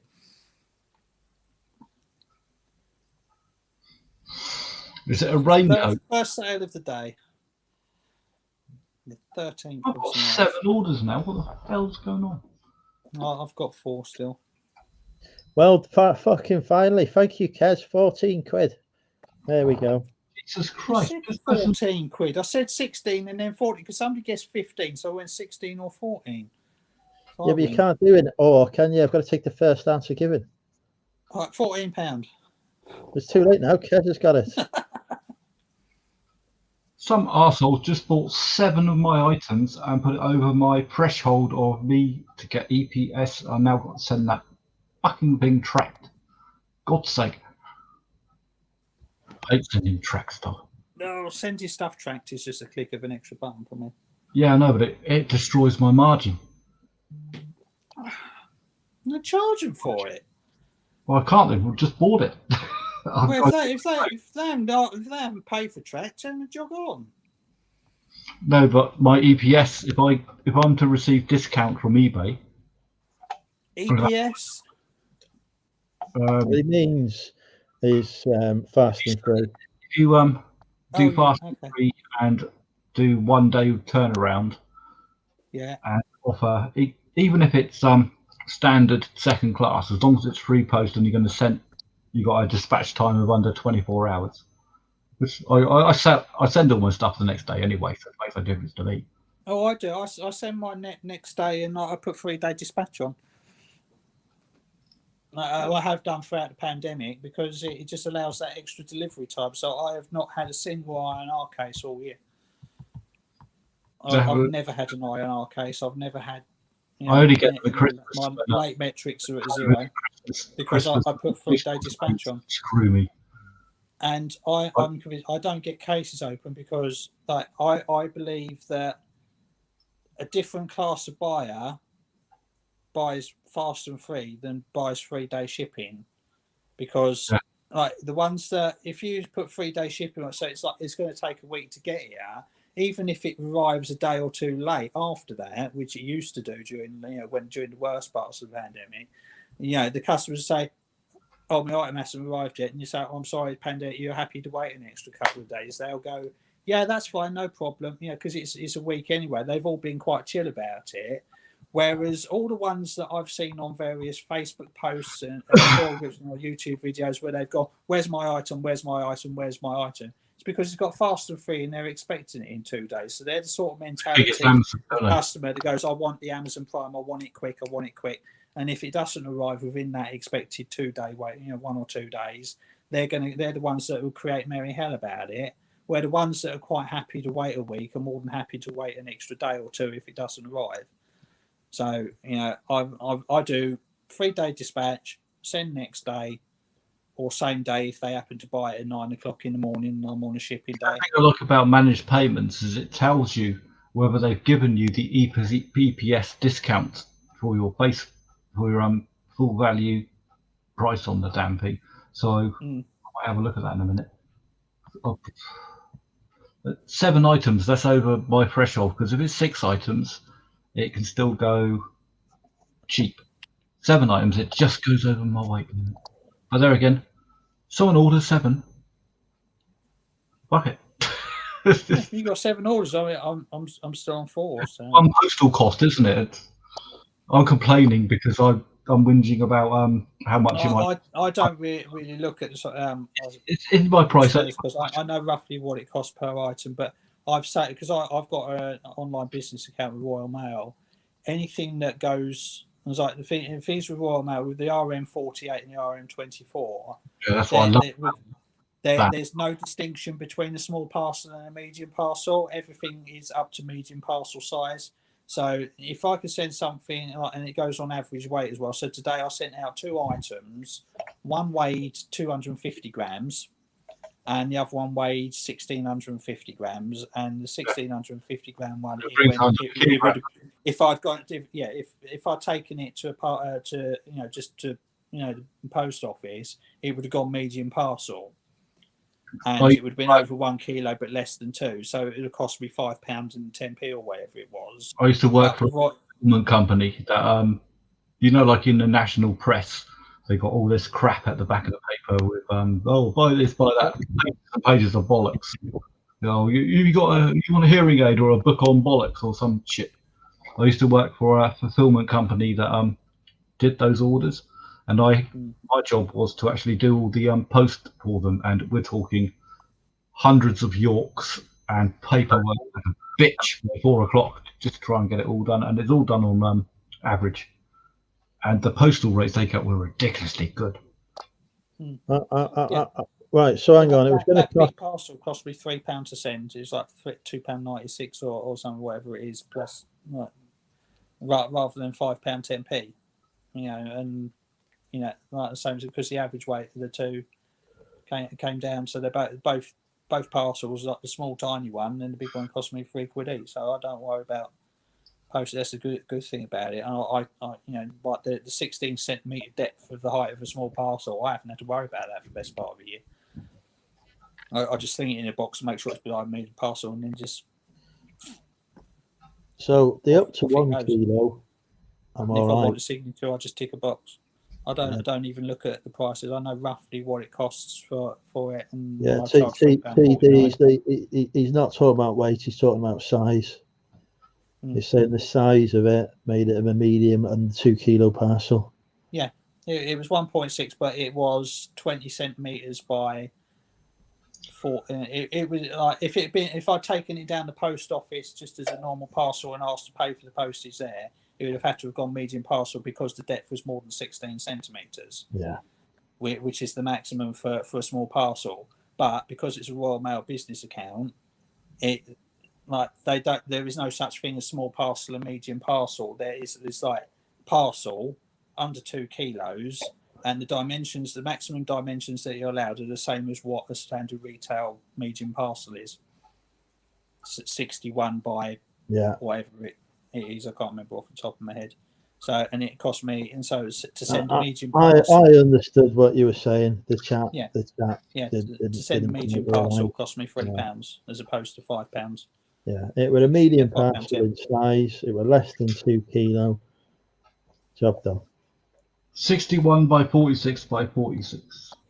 Yeah, it's like John said, 1650 should go £3, but it was bigger than a small parcel. The dimensions of a small parcel. Fuck me, I feel. But because the other parcel I sent with it was only 250 grams, it went as under a kilo because of the average weight. So 2 parcels divided, weighing 1.9 kilos between them. Could you flout an average weight of 895?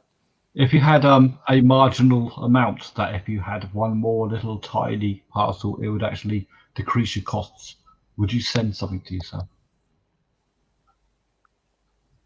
What would I chuck in an extra? Sort of if I'd like 10 large letters at 100, like 110 each. Even if it was one, say one large letter would just bring you under the margin. Send yourself a blank envelope back. Yeah.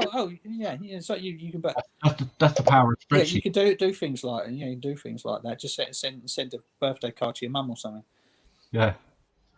But yeah, it does work out, and like postage. So I know roughly what it costs on parcel per average.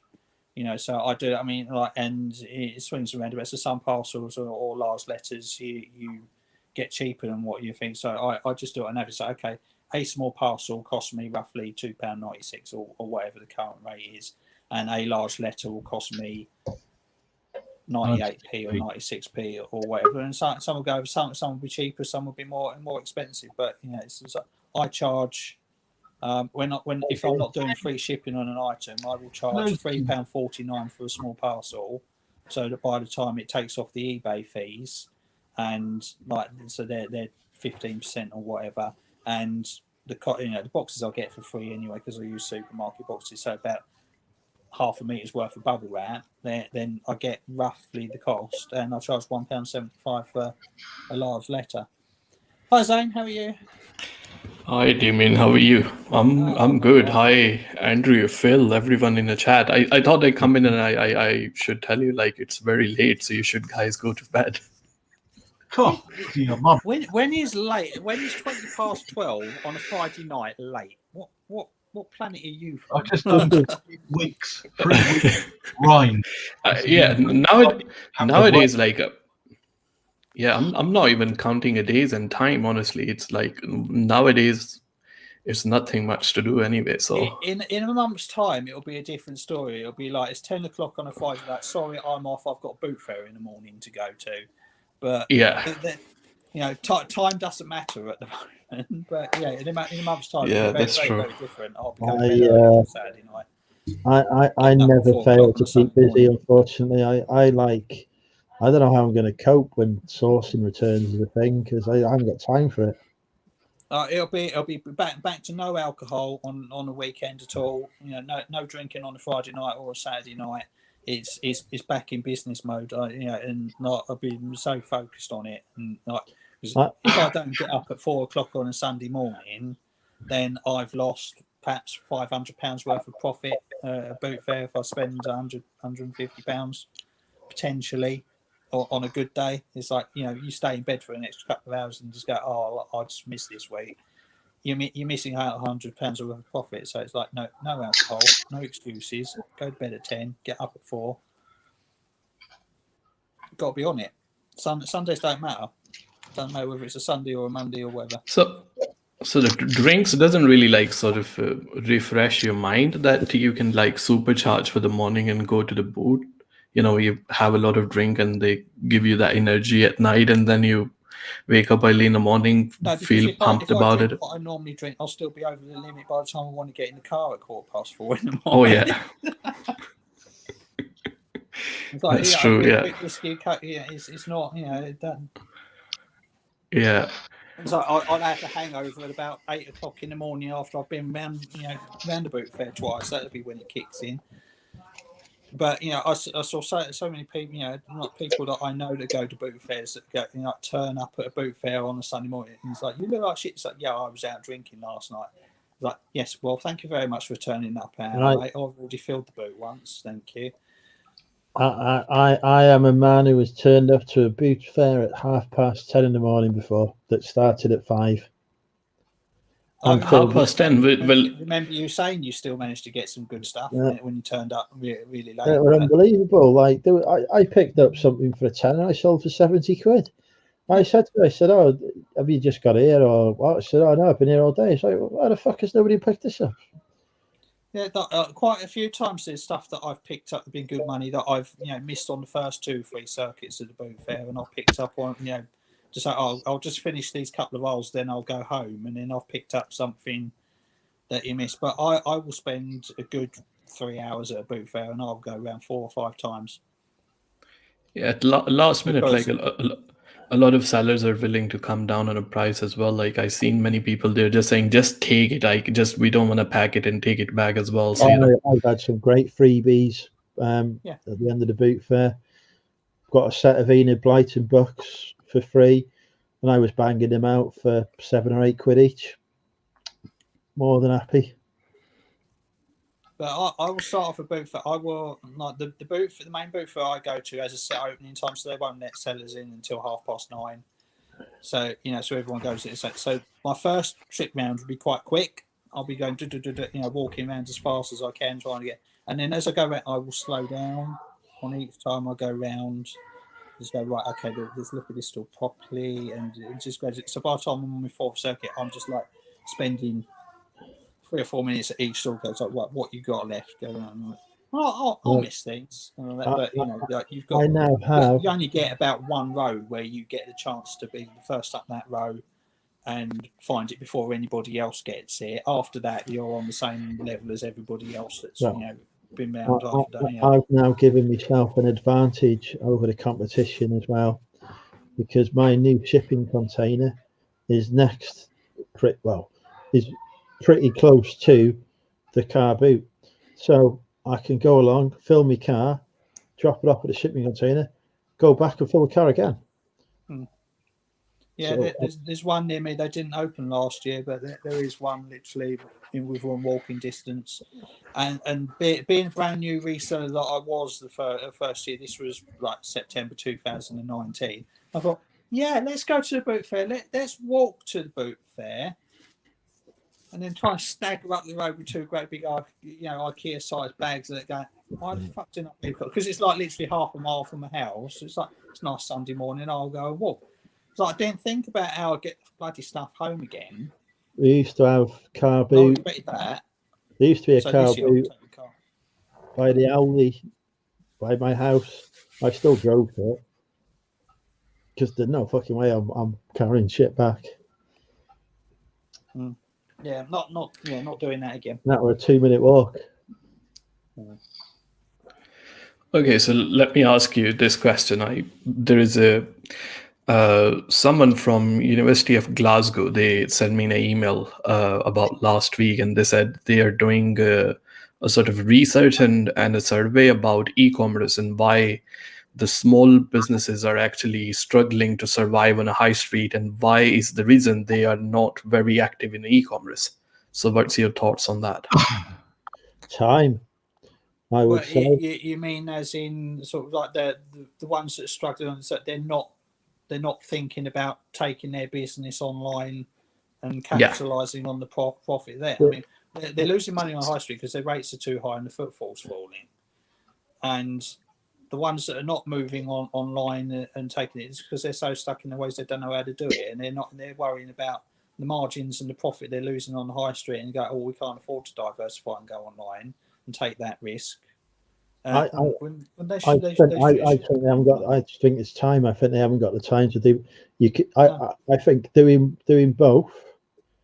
Like if Sahir was full on in his shop now, I don't think he'd have time for his website and his eBay.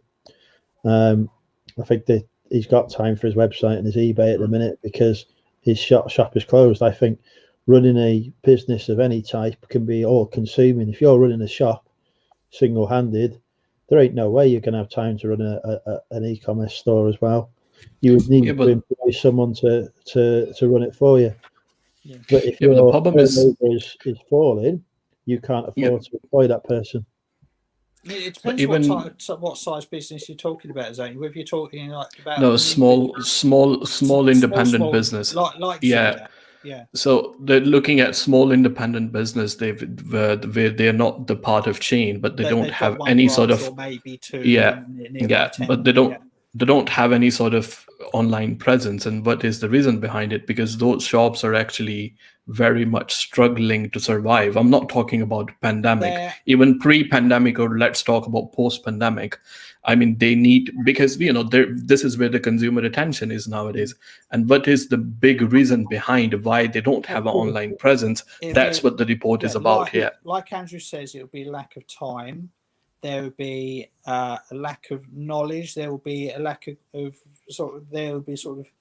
there's if it's a small independent store and they've been around for say 20, 30 years and they've had a high street presence for forever, and it's declining year after year after year, and they can see in their books it's declining year after year after year. They're probably not that far away from retirement, and they don't want to. So I'm not learning new skills and all that now because in 5 years' time I want to retire. So I'm just going to hang on in here as long as bloody possible. I will eat the rent and the rates each year, and I will just tighten my belt. And so you've got those ones that they're in their 50s and they don't want it. You've got the ones that aren't technically savvy at all. You've got the ones that haven't got interest. The ones that don't want to do just don't want to do it because they're scared. They haven't got the capital that they think they need. They haven't got the knowledge that they think they need, or they don't care. So always when I say don't care, it's like it's not on their radar to do because they haven't thought outside the box. It's like, well, how do I get more people into my shop? Not how do I get more customers in general by going online. The future for your shop is not having an e-commerce store, but it is having a social media presence and encouraging people to come and visit the store. I think because it takes less time to do an Instagram post showing a picture of what you've got in stock than it does to actually list an item, say on eBay. But any store holders sort of like my age or older, they wouldn't think social media. They're not, it's my sort of 40s, 30s, and those in their 20s and all that. It's I'm not sure that even my mum's got an Instagram account. No, I know people do. I mean, they do. I mean, there are people, but in general, the older that the business owner is, the less likely they are to think about going online and learning that skill set, and the younger they are, the younger the business owner is, the more likely they are to drag themselves online because that's what they've grown up with. And there's a bit in the middle. Yeah, I still think there's plenty of small business owners who have got. There's extremes on both sides. There's young business owners that will go, well, I don't want to do online. I just want to have my shop. And there's pensioners that are going, well, I'm taking this online and I'm going to be a silver surfer. There's a thing. But as a general trend, the older you are as a high street business owner, the less likely you are to to go the route into the online, because the older you are, the closer you are to retirement, and the longer you've been running the business, and you'd want to, just see you through. I mean, in the hope that somehow an internet tax or whatever will revive the high street, which it won't. Like the only way you're going to revive the high street is if you slash the business rates. It's as simple as that. You can tax eBay and Amazon 10% on every bloody sale, and it won't make sod all difference to like the flower shop in town. It won't make any difference at all. Just going to take this one. Primark have answered this themselves many times. Basically, they would have to invest millions in a distribution and network and e-commerce platform, etc., because they know as soon as they launch online, they're going to get flooded with orders. They can't offer the same. They're going to have the infrastructure there. They're too big to just launch. They die overnight. They've got to go massive on it, and they've got to have massive returns. They're based on selling low margin products in a high volume as well, but they can't secure the same kind of volume online because they've got to ship stuff out, so they've got to charge shipping costs as well. So a £2 t-shirt in Primark would be £5 for them online, say. So they're not going to get the same customers, basically. So it doesn't work with their business model. Yeah, and another good point made in the comments as well, that their business thrives on a temptation as well. So you walk into the store and buy the socks and end up leaving a bag with £100 spent, and that's absolutely true. They can't do this. I mean, it's not sustainable online as well. For as cheap as it is in Primark, it's very easy to spend a lot of money in there because same thing goes in the Poundland as well. £7. Oh, £10 for a pair of jeans. Don't mind if I do. And then you've spent £200 because you've got a whole new wardrobe. Yeah. And that's what they do. Yeah. So the main thing is on eBay because people can't get to a Primark to buy it, but Primark themselves were to sell it, people would expect their prices to be low. They wouldn't expect stuff to be to the party £15. If somebody sees something in a Primark store for £6 and then sees it on the Primark website for £10, they're going to start having a fucking massive go at Primark for charging a tenner for something that you can buy in the store for £6, because buyers won't understand that the reason it's £10 on the website is because Primark have got to pay the postage costs to get it to you. So why the reason University of Glasgow is publishing this research, and they're going to submit that to the Chancellor as well. Their main thing is to encourage local business to have an online presence, and they want to understand why they don't have an online presence and ask a government to provide the resources to them rather than just doing something which is eat out to help out scheme, which at the end of the day, it really rise the peak in COVID. The main thing is, like Andrew said, they have to have a social media presence, and I agree, and which will encourage people to come out from a house and then go to their physical store and buy something from there. But my main question, which I always have in my mind, does people really want to leave their home and go to the shops? Because the people in my age, this is our social thing to do. I'm not going in a mall just for the shopping. The social factor is the biggest for me. And I think for my son, this is not his social factor. His social factor is just on the Facebook, playing PS4, all those sort of stuff. His comfort zone is just staying in the house. He is socializing completely digitally as well. So I think rather than you encourage people to come out from a house, you see what they want to do and then be there. What do you think about that? Yeah, I agree. So we don't want. I mean, it is about it's the way we live in the modern world. Everything is on. You've got Amazon and eBay and everything. If I want something and I want it tomorrow, I will order it on Amazon. I don't even look at the price on any other site. It's based on when do I want the item. If I want the item immediately, as soon as possible, I will go on Amazon, I will find it, I will buy it. I don't care what the price is. If it's not reasonable for what I think it is, it's fine. If I'm looking for something that's in a month's time, then I'll go on likes of eBay and I'll start shopping around and ever. I don't go uptown for anything other than charity shop. to go uptown, it means I've got to get in the car. I've got to find a car park space and pay for parking, which in my town is £1.20 an hour. Before I even spend anything. Then I've got to go around the shops and get around. But forget the pandemic. This is a bit pre-pandemic, or and just in normal times. I've got to go shop. I go into stores. As soon as I walk into a shop, it's like, "Hi, can I help you? What can I do for you? Is there anything specific you're looking for?" It's like, "Sorry, fuck off. Not interested. Just let me browse. I'm not interested in pushy salespeople."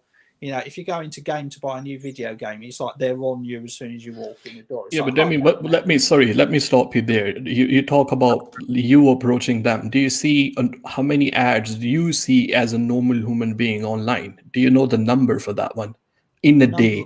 What ads? Ads, average human beings see online on average. Like about 500 to 1,000. I would forever see it, but you get blind to them. 4,000 per day. That's an average among every person. That's what they see. Even they don't see it as an ad, but somehow they are being sold something. Yeah, it's all in the like the side view, in the peripherals. Like the ads are that includes your billboards, your social media ads, your online campaigns, all those sort of things as well. So the biggest outtake, because I have this like sort of speech for them that I have to do in April. So I'm preparing for it. So you're saying like lack of skills, and then another factor is like they don't have a time and like, sort of energy to do those sort of things. But one thing I struggle to understand, why not? I mean, they are really having a hard time to survive on a high street nowadays. So I don't see why they don't do that. Because they've only got limited shop space. They're struggling to survive. You might not have what you want in the first place. It's just the way the world is. I mean, I could get whatever I want, any time I want by ordering it on my phone or on my computer, and no matter whether you put a 10% e-commerce tax on it or whatever, as long as I can get what I want when I want as quickly as I need it to be delivered from the comfort of my home while I'm watching Coronation Street, EastEnders, or YouTube or whatever. There is nothing you can do that the high street can do that can compete with that. The only thing to do it is Deliveroo and the food that you're getting. That's enough. Everybody wants everything instantly these days, or very quickly. And like the scale of choice that you get online, the scale of time that you get online of actually getting the goods and the comfort, and people don't go anywhere. But my town now, my high street, I'm in the southeast of it. I'm in Ashford in Kent, if you know where that is. Yeah, I lived in London for 8 years, so I'm familiar with it. We have 27 hairdressers in one town. We've got our 10th and 11th nail salon opening up in the next couple of weeks once the pandemic's open. That's what the high street is. It's nail salons, hairdressers. It's goods as service. That's where the high street is, and that's because they're things that you can't get from home, and that's what's going to survive in the high streets. It's going to be the cafes and everything for the social experience, for getting up and meeting up. And it's going to be the hairdressers, the nail salons, and anything else that you can't get at home that you actually have to leave the house for.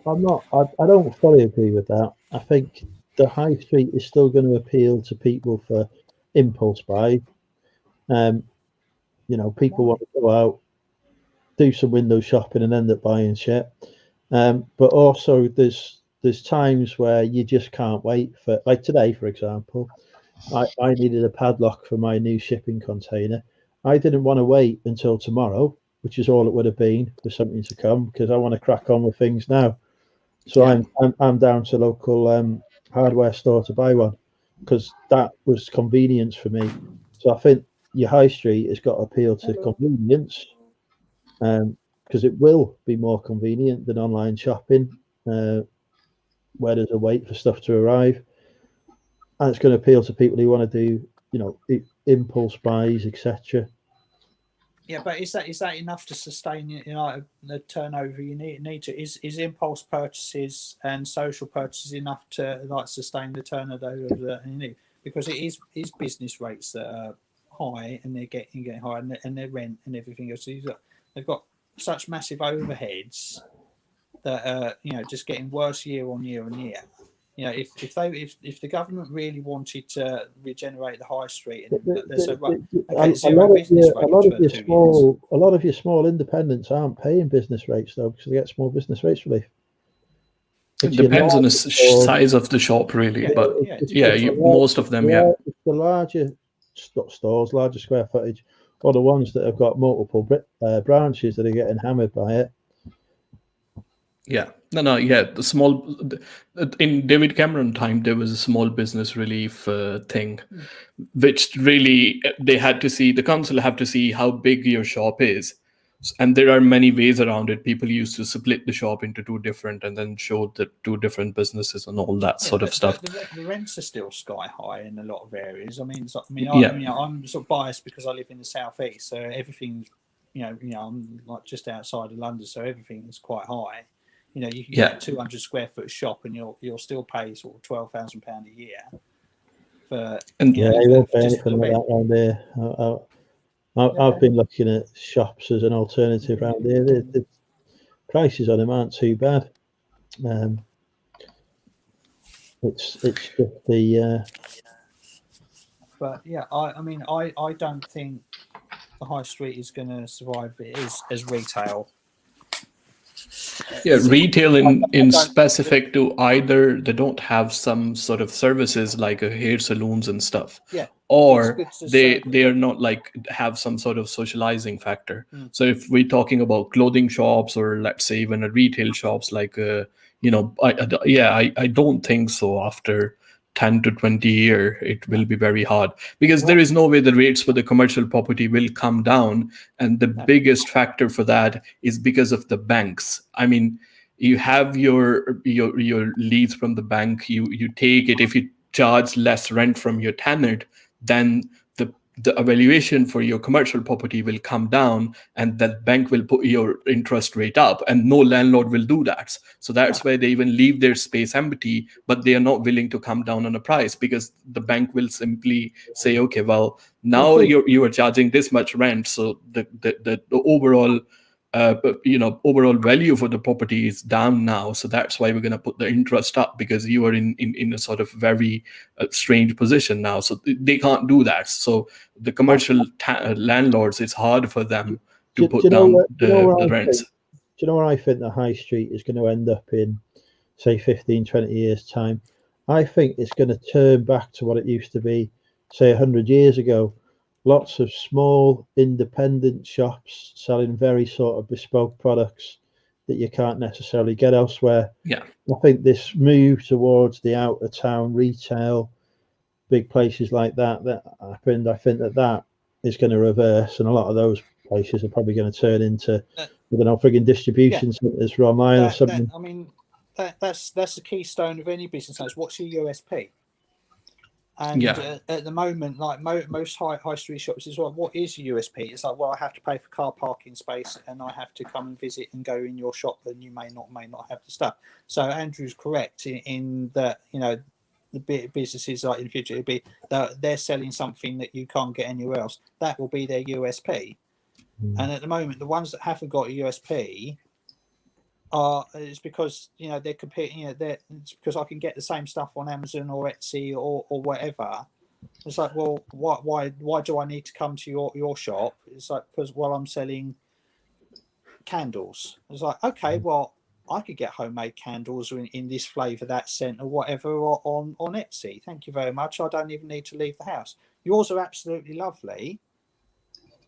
And they're wonderful. And when I went into shop, because I happened to be uptown because I needed to go to the bank, and nobody's bloody going to banks anymore because the apps are so wonderful these days. Nobody does checks anymore or whatever, so there's no need to go into town for other ancillary services like that are not retail.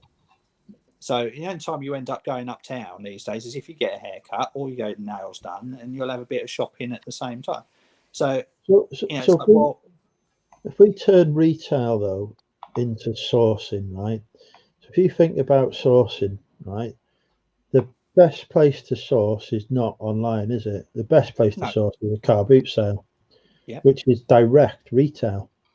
Yeah. One-to-one retail. Why isn't Okay, online better for sourcing? let me ask you this last question. It will really help me in my presentation to them is what the government can do if you have your saying, what you want Chancellor to do for the small business. So Make it the as cheap as government's already done a possible lot for of retail. reform. The government got rid of the government introduced rates retention so that local authorities got the money from business rates and could choose whether to reduce, lower them, etc., offer rates relief, offer schemes and stuff like that. So the government's already done quite a lot to devolve that power. I think you've got to look at not what a central government can do, it's what can a local authority do to support retail within its own area to promote it. I think The biggest thing is what is not what necessarily support businesses. Like we're not, I look at the local newspaper and what conversations come up here in various things. The number one thing that consumers are asking for when these articles come up about taxing online and making high street dining and all that, number one thing is, why the hell are you charging customers to come into your town centre car park? If you go to Sainsbury's or whatever out of town shopping centre with everything, it's free parking. That's exactly that's not a government thing. That's no, but that's a local government thing. That's down to the councils and everything. But that's where it starts. If you want to get people into town, you don't charge them for parking on a Saturday or after 12 o'clock. I mean, the logic the councils come with is that if we don't charge for parking, all that happens is the car parks get full of workers commuters who are going into to work, and the shoppers can't park in them. Well, that's what you make it free after 2 p.m. with a bloody camera on it, and you take people's registrations, and they get a freaking parking ticket in the post if they stay more than 2-3 hours in the car park. You do free parking for the first 2 hours. Yeah. And you charge for whatever, or you do free parking after 2 p.m. on whatever. So because that puts people off going into town altogether. It's like, I'm not going to pay £2 to £1 whatever to go parking for half an hour because I need to go up there. So you need to make it you need to make it inviting for the customers to come into town in the first place, because they won't, because it is all these out of town centres where it's free parking. You've got you've got Westwood Cross in Margate, which is like a high street on its own, where you've got the big Primarks and all that. You don't pay for parking there. You've got a cinema there. It's like you don't pay for parking. And they are absolutely rammed every Saturday and Sunday and during the week. Margate Town, 2 miles down the road, where you have to pay for the parking, all their shops are empty because their traditional high street is different. But if you go down to Hastings, one of their main streets just off the seafront, off the back of it, is full of all these lovely little independent shops that do all the quirky boutique-y sort of stuff, all the handmade stuff, and they do a roaring trade in the summer. It's like Hastings is a seasonal town, and that's where that goes back to what Andrew was saying. So it'd be all these independent that you don't get on. They do good business down there, but for all the while you've got all these generic stores that the high streets are the same carbon copy, whether you go from one town to the next town. You've got a Superdrug in every town, you've got a Savers in every town, you've got a Wilko in every town, you've got Marks and Spencers in half of them, all the others, B&M and everything, and the same in every town. Why do you make it difficult for the customer to get to it by charging them parking? Then they're not going to go. So you make it easier you make it more enticing for the customer, and then you try and make it as cheap as possible for the shop owner. It's right. Off the road from me, we've got Chester, wonderful city, packed full of shops, etc. Brilliant place to go shopping. I won't go shopping there because I have to pay for parking. I can go to Wrexham for free. I can walk there if I need to, or I know where I can park in the town for free. So I ain't going to go, even though Chester is a million times better and I'm far more likely to get something better there. The whole thing that I've got, and it's not cheap for parking either. It's not like 50p or whatever. It's it's £2-3 for a couple of hours parking. That's a lot of money for people, you know. So in future, the biggest reason that anyone would want people to shop local is an environmental impact. So you're talking about things like a free parking that is actually bringing more cars in the town and then increasing the carbon footprints. What's your thoughts on that? So I mean, that's a very contradictory. I mean, the environmental people, they want to support local shop, but only way to support them is to bring more people in the town. Once you're bringing more people into the town, you are using more cars. Whatever method you could have a free park and ride, or you could have, you know, a free shuttle train service. Whatever method you're using, though, you're still bringing in more people to the town who are going to consume more resources of whatever kind. There's always going to be an environmental impact. You can't get away from that. You send stuff online. You've got delivery trucks going around. Whichever way people purchase a product, there is an environmental impact to it. Unless people are making their own products at home, like by growing shit in the garden, there's an environmental impact. You know. No, I completely. You can have like carbon offset schemes, for example. But offsetting, I think, was the future of managing environmental impacts rather than trying to reduce the availability of stuff. Yeah.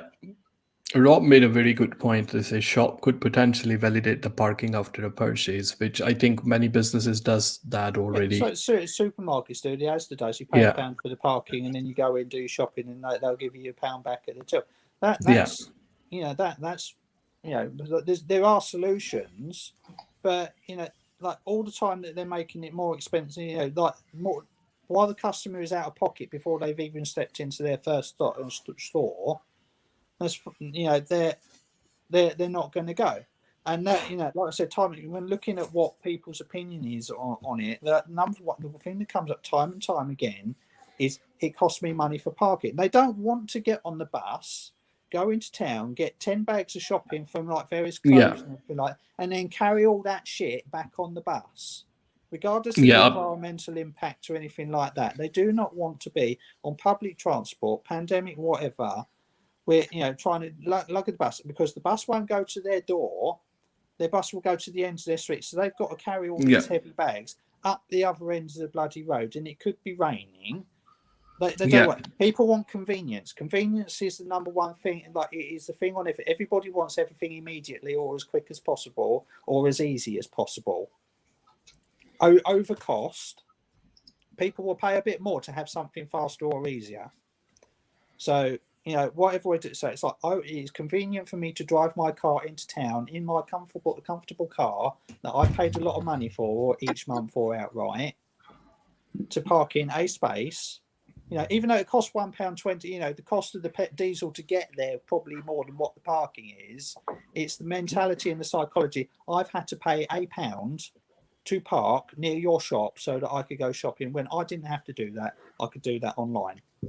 So the government, Richie can put a 10% tax on Amazon and eBay and like any other on every online retail, and it will not change the high street, and it will not change online shopping habits. People will bloody pay it begrudgingly. They will, and it will kick up, but they will pay it, and it will make no difference other than giving the government a little bit extra money in their coffers. It will not change how people think. We will just bitch about it for 6 months, and then we'll get used to it. In a year's time, it'll be, oh yeah, it's because we pay 10% tax on purchasing online, and we eat it because it's more convenient to stay at home than to go into town. I've had people before, and if we do go out, we go into the online retail where it's free parking. I know people before who have been walking past the shop and saying how brilliant Amazon Prime is because they get stuff the next day. And I've said to them, I said, you could get that same thing in there now without having to wait until the next day. Don't care. People are now thinking that getting stuff and not having to wait a few days for it is good, but they're forgetting they can get stuff straight away because they just don't think about going to the shops as their first choice anymore. Yeah, it is too ingrained into our shopping habits and our buying habits these days. The action that the government is looking at taking now to save the high street and to balance out online and offline shopping should have happened 10 years ago. It's once again it's reactive rather than proactive, and the government should have acted in their 2010, not 2020. And they didn't see it. I mean, the companies weren't quite as big as they are now. I mean, Amazon was still huge in 2010, but and things have progressed a lot in 2010. And hindsight is a wonderful thing. But the action they needed to do to save the high street as it is, or how we romanticizingly think of it as, should have happened a decade ago. And no matter how much they tax online or how much they do that, they're not going to change it. So they need to eat the cost and reduce the cost for the consumer in town and the shop owner in town. They need to make it cheaper for both, and more convenient for the consumer, and as cheap as possible for the shop owner. And even that may not be enough because it's all goods and service. I just think free parking. I think that's it. I think free parking. That's the biggest thing. But all that's decentralised and local.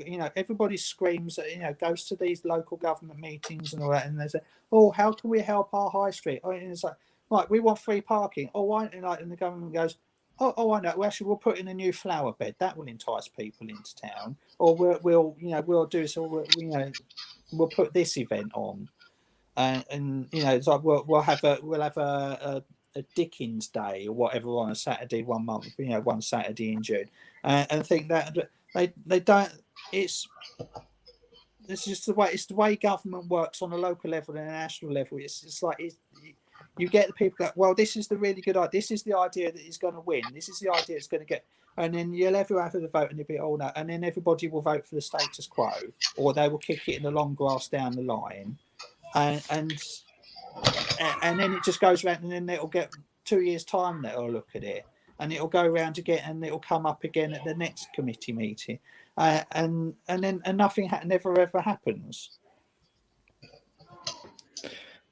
What government can do when it comes to helping local small businesses to have the e-commerce presence or any sort of social media presence? Is there something government can do to help those businesses? Yes, give them no corporation tax on their online sales if they have a retail premises. So give them tax relief on their online sales if they've got business premises. Yeah, you've got to give them incentives to do so, and biggest incentive that because the biggest bill a company will have will be their corporation tax. So you give them related. So he's doing this 130% with big companies buying plant and whatnot and investing in infrastructure. When the corporation tax changes, he needs to do the same for the small businesses on a smaller scale. And so, right, we want you to go online. So it's a very good point. Yeah. We will give you 130% discount on whatever you invest in your online business. I think the expansion because then they can use that to offset their cost on their store. I think the expansion of the apprenticeship scheme, because I still think time's the biggest issue. If you've got a free intern, a free apprentice coming in, setting up a e-commerce site or a social media presence for you, doing that, taking that work and that pressure away from you, brilliant. And if that apprentice then starts generating some serious money, then all of a sudden they've just got themselves a job as well. They pay for it. Because they're the only person who knows how to do that. Because online skills, the online skills, that's what they're growing up with. That's what they're learning at primary and secondary school. Because that's the world we live in. So they're getting taught these IT skills as the basic. I mean, they will be taught by the employer how to apply it to their business and train them in that. But, things like spreadsheets and HTML by building basic websites, and that's all stuff you learn before GCSE these days, and it's stuff that wasn't around when I was at that age. So you use the skills that the young people are learning naturally by they learn social media and how to build a social media platform just by osmosis. Just with their friends and everything. Like you've got 10-year-olds with like 100,000 followers on YouTube. and like 15-year-old girl influencers doing makeup night tutorials on Instagram. And they've learnt those skills just by being like part of that generation, and then take that into the businesses. So yeah, you can totally use the information that they've got and the knowledge that they've got and harness it for your business. So yeah, give them the teenagers, take the apprentices on. Saying free parking happen next, everyone will want a free fuel. Well, the fuel is going to be like the prices for the fuel is going to be way down in next coming years, because the consumption is going to be really bad. So the cars are going electric. So yeah, but you don't calculate. You don't go, oh, okay, well, it's 4 miles from here to the town. I pay £1.20 per litre of fuel, so I get 10 miles to the gallon. And then work out, okay, well, it's going to cost me £1 in fuel to get from here to town. You don't. It's like it's putting that pound coin in the machine. That's where your psychology is. It's like I've got money in the machine. Petrol is like you're driving about left for work and all that. No, you don't think about your mileage as much as you do the petrol. I mean, you've got some people that do. They calculate their bloody mileage down to like the tiniest quarter mile for whatever. It's like, oh, I had to drop my mate off, or that cost me an extra £1, like for whatever, wear or tear on the car. But it's the physical act of parking in a space and having to part with money before you've even left the car park that people don't want to do. The car you go, you put your mile, you put the pump in the car, and you pay your 30 quid for your week's petrol, and you go wherever you want to go. But it's always parking that comes up number one. You do a survey of consumers, forget the shops. So why don't you go into town and buy your shopping? Buy a gift for Mother's Day in town. Because we've got Mother's Day on Sunday. Where did you buy your Mother's Day gift this year or last year? And it's like, I ordered it online. I got my card from moonpig.com. I got anything like that. Or I got it at Tesco's or Sainsbury's or one of the supermarkets. How many of them said, well, I went into the shop in town. You order your flowers online. You get into Flora to bloody deliver them. Yeah, it's like, if you say, well, why didn't I go into town? So we've got to pay for parking. That's the first consideration. So I have to pay for parking because it is logical, because that's the first thing you do. You get in the car and you park in town. I don't want to do that. So you've got to remove barriers. The only thing which as a consumer, the only thing which I physically go and collect is my groceries, which I do click and collect. I don't go in the store and then collect them. Yeah. And I honestly, I don't remember last time when I bought something, like when it comes to clothing or anything like that, by walking into a store and then choosing something off the shelf. I don't even remember that. No, we swap sides. It's and calculating the cost per mileage. I mean, I still drive hybrid, so I keep my fuel costs in my mind, really. Yeah. You're not Land necessarily an Rover. average consumer though, because you've got that sort of business mind inside. You calculate, you've got mileage for your business as well. But the average Joe that goes to a job that works 9 to 5 or whatever, works for an employer, that they wouldn't normally think about that sort of thing. They wouldn't think of mileage and how much per gallon that you've got. And it is the average. I know that my Land Rover does 28 miles to the gallon, which is shit. But that's terrible. I'm not bothered about it. It doesn't stop me travelling anywhere or making any journeys. It just makes you think, oh crap, I'm going to have to put some more diesel in. That's it. I'll still go where I want to go. So yeah. I mean, I've been driving for about 12 years now. Before, coming into the UK, I was driving in Pakistan, so I'm pretty much stuck with Toyota. But back, I had a Lexus IS 220D, and that was, even it was a diesel car, but it used to suck on a fuel really, really bad. That's round about 23, 24 miles per gallon, but no. I had a Range Rover that did 12 miles to the gallon, so this is a step up for me. So I resent paying for parking, but I don't care how much I pay for fuel at all. So because the fuel just goes on a card, Yeah, but look, I'm not sure. I'm putting like actual coins in the machine. I'm physically seeing that money go in, and I'm knowing that I've just paid, say, £5 for an hour. Whereas with the fuel, I'm paying 25 quid to travel all week, you know. Look, I don't know what your driving habits are, but for me personally, I either make a journeys less than probably 5 miles, or I will make journeys over 500 miles. So I'm not a mid-range sort of drivers. I either go very short like a local pickup, or I will go from Newcastle to all the way to the south to London. So by most of my journeys are very longer journeys. Yeah. When I'm driving, obviously, I keep those things in my mind. Like for me, if I go on your cars, that probably going to cost me about £1,800 of fuel just one way. And it's, I mean, on Toyota Hybrid, I can just finish that in £50. And on a motorway, I don't think so. Both of the cars going to have a different experience of driving. Of course, that's a Range Rover. You're a rich man. I'm a normal guy, so I can't afford one. But for me, the Toyota one is the works. Yeah, no, not cost just doesn't come into it for me. And then I'm not like a 0 to 60 kind of guy. Then a lot of people will say, okay, I have to know how the 0 and 60 going to be. So I'm picking up a new car on Monday or Tuesday, I think. So that's again Toyota Corolla Hybrid again this year. So are you going that well?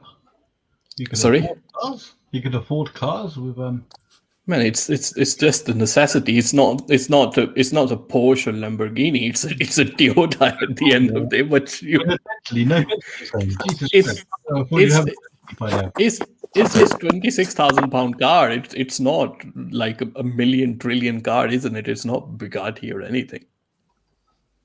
Oh, I'm disappointed. It could at least be a Jaguar.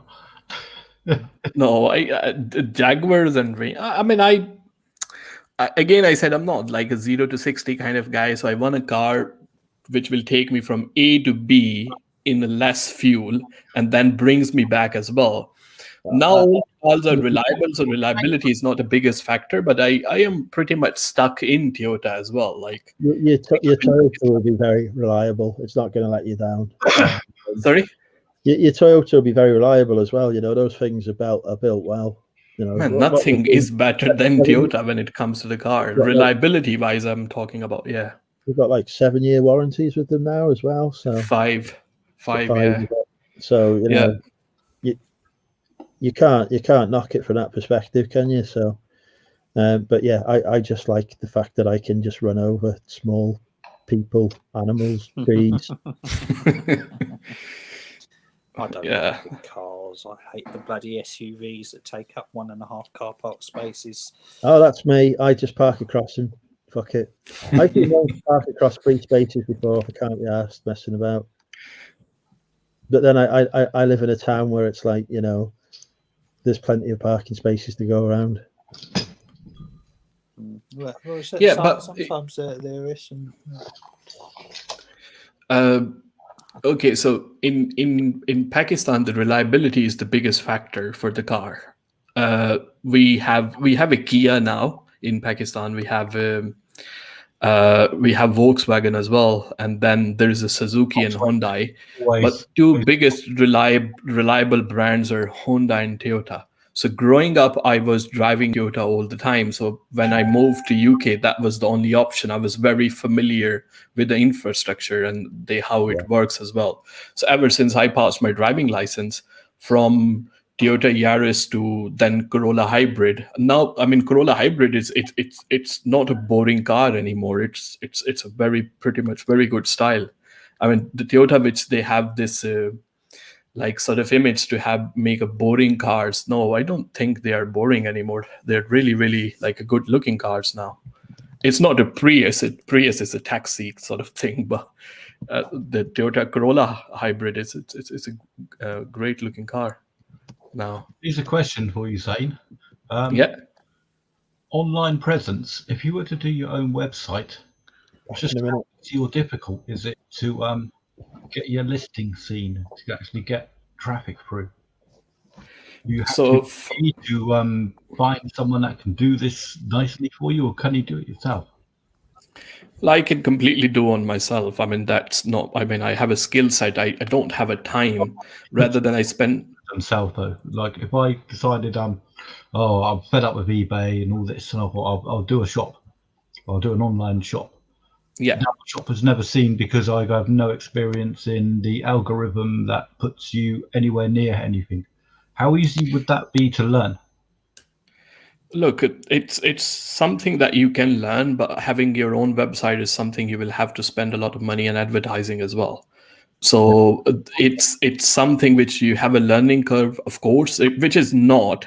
So making a website is not about coding and doing all the HTML formats nowadays. Everything is pre-made. You just have to stuck in your products inside, and within like There's hour no or two. website if no one visits. That Exactly. gives me a good idea. Rather than, because everything's about like SEO and search engine optimization, instead of making the likes of Google pay extra corporation tax and income tax and everything else like that for and penalizing that way, if so, right, okay, if you've got to do some sort of voucher scheme, so new like high street business, retail, bricks and mortar presences that want an online experience, they can have a voucher scheme so that the likes of Google say, right, okay, we will optimize your website for you and drive traffic to your website, because that doesn't cost Google anything, because money's inconsequential to them, but it will be valuable to the business. As say, right, okay, well, Google will have a service where they will optimize for free and no cost to the business.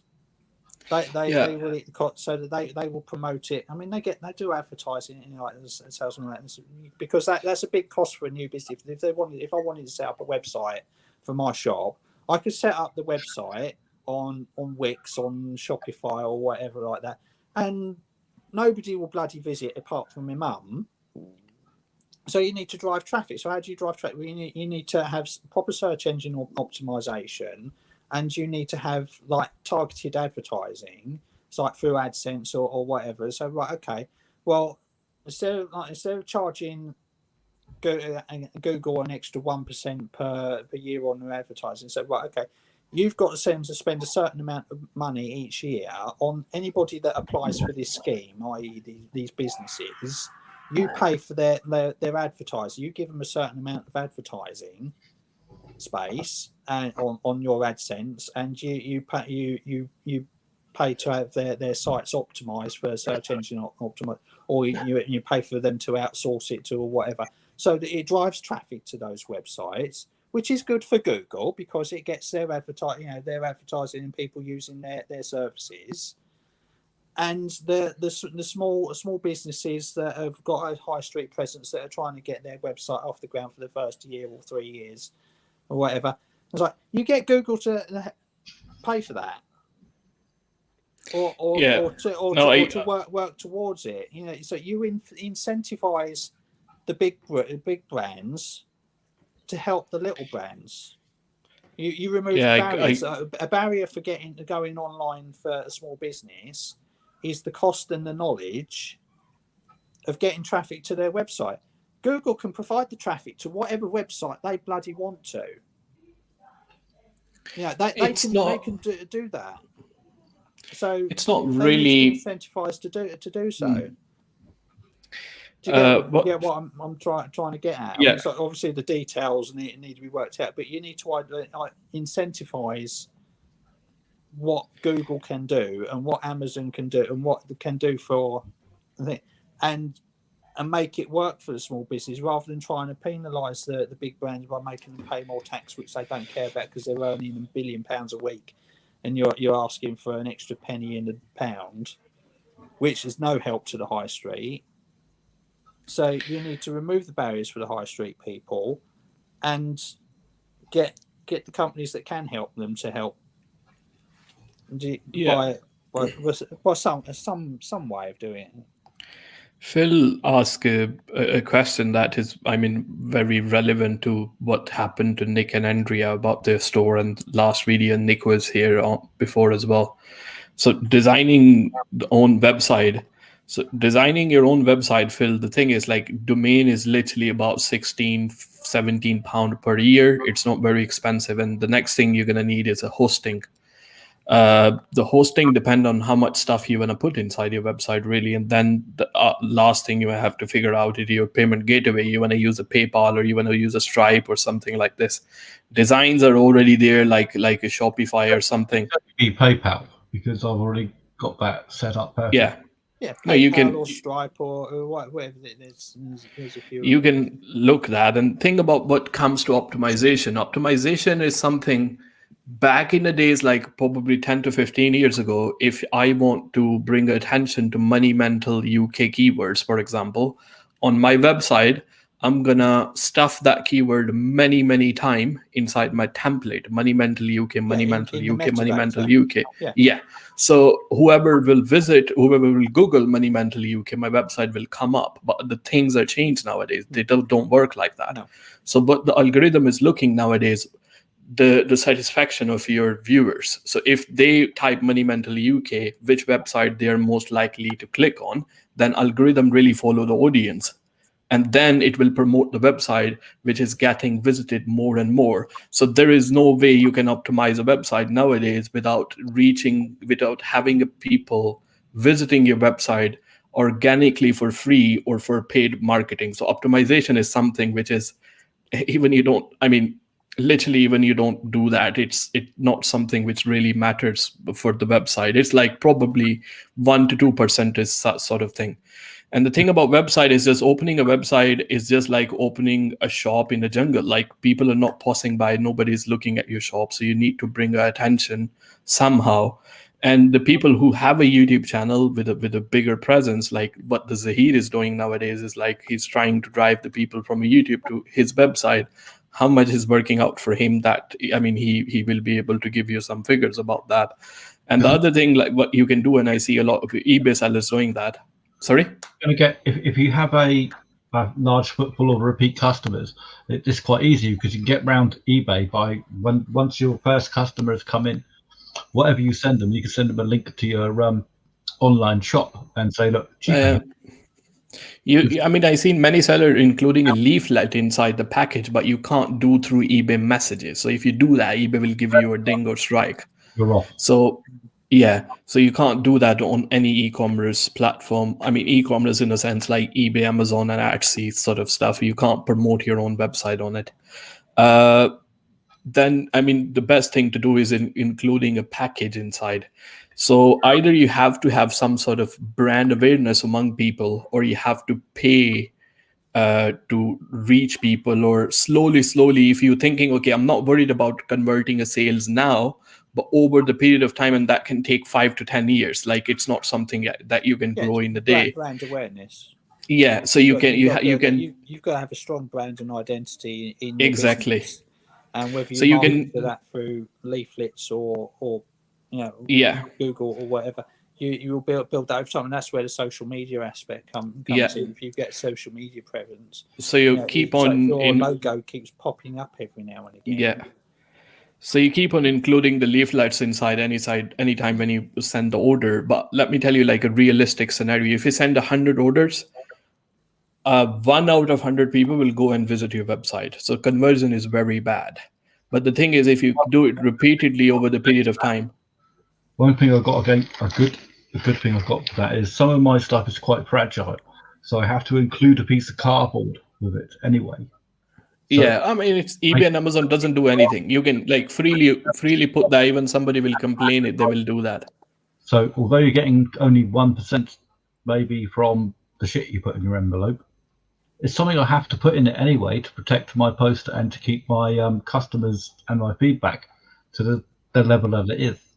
To say a business model is a lot more complicated than people think. Yeah. When you include particular bits in your post and packaging and Christ knows what else, it's got to be worth the money. Otherwise, you're throwing money away. But at the moment, a lot of my sales are first-time buyers, so putting advertising into postage probably won't get a hell of a lot of resale. It might do. I don't have an online presence, and I certainly don't have a lot of social media because I'm not that sort of business model. But Wish have just reached out to me, and everybody else. I've got the same email. You got one as well? Yeah, they sent it out to a crap load of people. Like for Yeah. they lifted your email address off eBay and they They sent must it out have to bought thousands. a database load of it. Yeah. I'm still wondering whether it's worth looking into because they do all that for you, won't they? Yeah, it depends what you sell. I mean, for me, it probably wouldn't be worth it because I just sell one-off junk that I pick up at charity shop and boot fairs, and I don't. Well, I sell multi. Yeah, if you've got multi-quantity listings, then yeah, no, I think that Of might new be more stuff, yeah. appropriate. You know, some more fits for their selling thing. But for the likes of me, no. So for most resellers, I don't think that model would work. But no.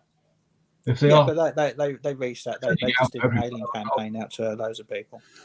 And that's another thing with if you have a one-off sale, then building a website, that might not be a good idea. So if you have a multiple item from one listing, then a website is something that you can look into it. But for one-off listing, no, I don't think it's a good idea for one-off listing. And also going back to sort of how do you get like bricks and mortar high street shops online. Even if they opened up a website tomorrow, it's going to take them years and years and years before they build up any sort of decent sales and turnover and traffic to make it, comparable to what they're doing online to make up for the shortfall of the lack of, what they're losing in footfall in the high street. So, there needs to be incentives to do that, but it's like I say, it should have been done 10 years ago. But we wouldn't have thought about it 10 years ago, and technology's moved on in the last 10 years. But we're behind, and anything that they do today is going to take another 10 years before the results are going to show in the high street. By which time it will be dead. By the time we get to 2030, that any that are struggling, are going to be long gone. Yeah, those local shops can go on an established e-commerce platform like eBay, Amazon, Etsy, and over the period of time, then if they keep on promoting their own website, then 5-10 years, like it take time if you're not spending money in advertising. Then organically. They don't even necessarily need their own website. Yeah. I mean, like the high street shops, they can utilize eBay and Amazon and Etsy and everything like that. I mean, you've got people like Curry's selling; they've got a massive eBay store. Argos as well, and they sell crap ton for they've got their own website. They've got big out of town stores up and down the country, but on eBay they still sell a shit ton through their eBay account.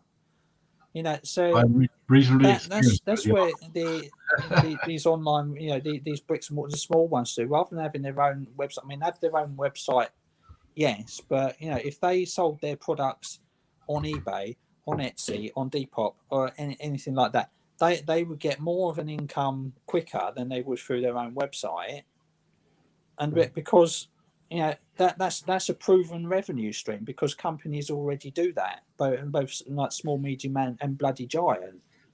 Yeah. It's so that's where taxing online retail, as much as it will bring the government extra revenue, it won't do sod all to help the high street, and it's just a tax for the sake of tax. It's like, we've got to do an online tax in it. And they're using the argument of a failing high street to justify it.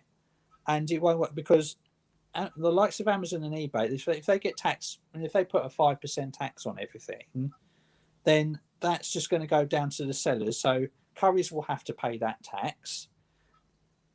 Like Money Mental UK will have to pay that tax. I will have to pay that tax. Phil will have to pay that tax. So will, and all that. Amazon won't be any more out of pocket. eBay won't be out of any more pocket. That extra percentage fee will be passed on to us, a small business. So we're being taxed more, so therefore we're not getting, as a small business, we're not earning enough. So we're not paying as much tax to the government through our income tax and corporation tax. So it's a zero sum thing. It just goes around in a circle, and the high street is no better off. So if you happen to speak to Rishi Sunak, in this or anybody that's got any that's got any influence or whatever, or anybody that happens to be listening to these surveys, it will do fuck all to help the high street. Online will do absolutely nothing than hurt small businesses. So I'm not speaking directly to Rishi, but the report that we are making with the University of Glasgow is a complete report that how we can support our high street and how we can help them to have an online presence. I mean, if I had a phone call with Richie tomorrow, if he phoned me up and said, Damien, so what do you think about online? You're an online business. What do you think about online retail and help it? It's like this. We're going to do a 2% tax because we want to help the high street. Do you think that's a good idea? I'm going to go, no, it is not a good idea. You can tax us 5%, 10%, 20%, 50%. It will not help the high street at all. Everyone will cry, bullshit. Everyone will pay the tax eventually, and the ripples will ripple out. The high street will still die. Online sales will still survive and grow over the next 10, 20 years. And all you're doing is making extra money for the Treasury, and nobody benefits except you won't, because you'll have to pay out more benefits because nobody's got a bloody job anymore. Andrew, you want to add something? I can't comment on current government policy. No, he can't. You just did before. So, online, I mean, I know I've got a vested interest because I am an online retailer.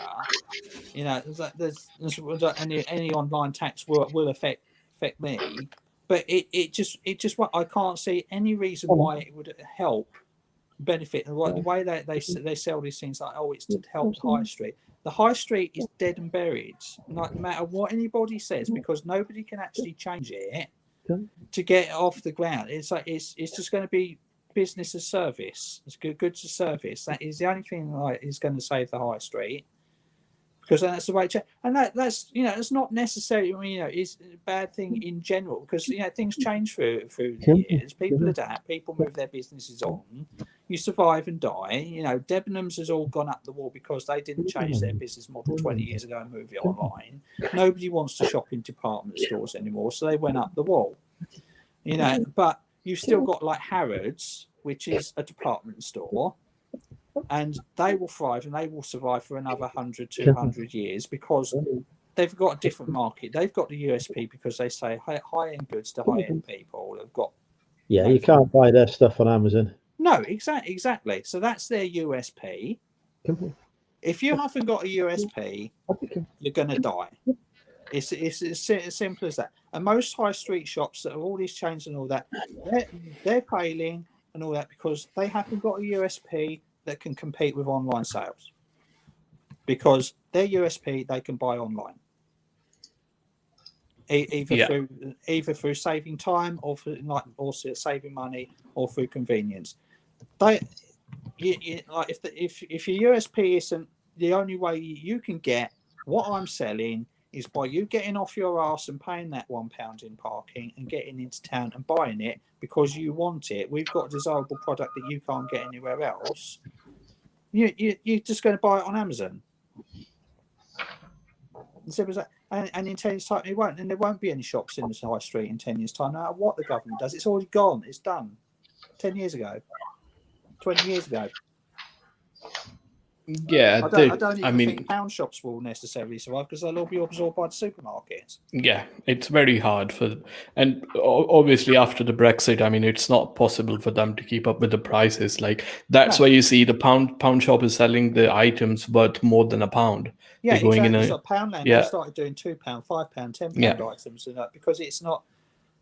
Because the £1 model, the pound and item model worked around the millennium, and that's when the pound shops really started coming out. It was like 1996, 90 something like that. That's when the pound shops really started making things. You'd start them seeing pop up, and then you start seeing the chains coming out in 2003, 2004.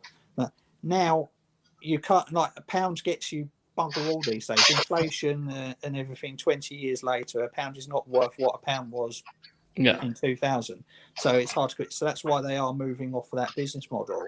But in another 20 years' time, pound shops won't exist because all the cheap stuff will just be incorporated into the big, large chains like Sainsbury's and Tesco's and any out of the town stores. And you'll just get a homogenization of everything, which has already been going on for the last 20, 30 years. And the high street, and the sooner everybody gets over the romanticization of the high street, where we all used to go with our mums on a Saturday morning and go and buy our records while mummy goes and does the grocery shopping and go into Woolworths and all that. The world has moved on. And, unfortunately, businesses are suffering as a consequence because they're not moving with the times, whether it be like the little old lady that's had the shop since the 1960s. And it's very sad that it's closed because Sainsbury's has now taken over and bought, sells everything that she used to sell twice as cheap and twice as much choice, to Debenhams that haven't moved with the times. And everybody in Primark wants their £2 T-shirts and all that because, nobody wants to pay the £20 for Debenhams for exactly the same item. Things are moving. We're in a transitionary period. We've been in a transitionary period for the last 10, 15 years, and it will continue on for the next 10, 15 years. And everybody is going, well, how do we hold on to the status quo? Fuck the status quo. The status quo's gone. Move on. Where are we going to be in 10, 15 years' time? That's where we need to be. That's how I'm going to get my business to where we're going to be in 10 years' time. And that's how I'm going to make my money in 10, 15 years' time. By moving with the times and moving with it and adapting. If you don't adapt, that's it. So, I'm rambling, but it's the romanticisation of what the high street actually is, and where it's the centre of our community, and not all, which is shops, which is where you go and buy shit. That's not what people do anymore. Once the older generation, the baby boomers, have passed on to the next life, and the millennials and Generation Z have moved up, and they're the ones that run government and run the world and the big corporations and all that. They won't give a shit about the high street and all that. They're all about the Amazon and the Etsy and everything like that. So we're in this transitionary period, and and it's hurting people with businesses and all that. But that's where it's gone. It's dead. It was any change should have been done 10 years ago. And the sooner everybody realizes that and moves on, accepts it, and works towards their future in the world that the future is going to be, whether they like it or not, the sooner that they can carry on earning income and providing for their families and bettering their lives. Yeah, and that's just my drunken opinion. I think there should be legalized prostitute. Right, we're going to have a service industry based economy, right? We've got a service-based economy already. That's right, the majority of what service-based high street, I should say, where like everything's just like facilities. Goods as service. Yep. Yeah. More brothels. Yeah. So Glasgow University from me. That is what I have suggested that the government needs to invest in. Right. Let's legalize brothel. Let's get rid of fucking pimping and all of that stuff. Right. Let's have proper legalized brothels with actual standards in place, health and safety, risk assessment, etc. Parking outside my house when they're using the facilities downstairs. Yeah. Free I just want to quickly address dropped curb to have their willy sucked. I just want to address Russell's comment. He says, no, Damien, Debenhams is far better quality in private. Yeah, arguably it is, but that's not what people don't want quality anymore. They want cheap, they want now, they want disposable. They want an outfit that will look good this Friday night. They're not going to wear it again, so they'll spend £30 in an outfit in Primark, go out one night and think. People don't buy outfits to reuse, and so it's like, well, I will have this and then I will wear it for the next year or two every few months. It's like disposable, it's quick, it's convenient and all that, and that's what. And Debenhams didn't move with the change, and Primark was that But I've Primark just realised clothes, disposable clothes. You wear them once and you throw them away. I am dressed entirely in Primark. I'm wearing a Primark Superman hoodie, a Primark t-shirt, and a Primark pair of cargo pants. And the whole ensemble was what, like 20 odd quid? All clothes look good when they're brand new. Whether they're £1,000 or £100. I mean, if you have a £200 shirt, if you wear it to death for a year and you get your pit stains and your pulled out collars and everything like that, it looks just as shit. I mean, it will last longer than a £2 shirt, but that £2 shirt will look just as good, as new. It's just disposable. It's the world we live in. It's quick disposable. It's move along. It's for the now. It's in the immediacy. There is no sort of long term, short. Everything's quick, fast, convenient now. Debenhams couldn't cope with that. They couldn't do an online presence. They couldn't get things that their fashions were outdated. Even though their quality was good quality. All their stuff's good quality, high quality, but that's not necessarily what people, the majority want. So they didn't move. So they've gone. And that's why Primark is a multi-billion-pound business with shops all over the country and all over Europe. And they've been shut for the last 6 months, but they will open up in next month on the 12th of April. Everybody will flock to them. They'll start making millions of pounds per day again. 6 months time, what pandemic? We're back in the black, and Debenhams is still dribbling in the corner going, well, I don't know what happened because Primark don't have an online store. It's what you've got to cater to what the consumers are buying now, or will be buying it in years' time. And Debenhams didn't move it. I can't put it higher, Rob. So, Andrew, can you legally comment on the royal matters and affairs? Royal matters and affairs. Nothing to do with me, royal stuff. Fine, but like So what? The thing is, right? Like, she's married into something without perhaps fully understanding what she was getting involved with. I'll give my opinion on this in a minute, and people won't like fully it. understood it. And that has been playing the game. And she's moved into something without fully understanding it. They haven't adapted to her. She hasn't adapted to them.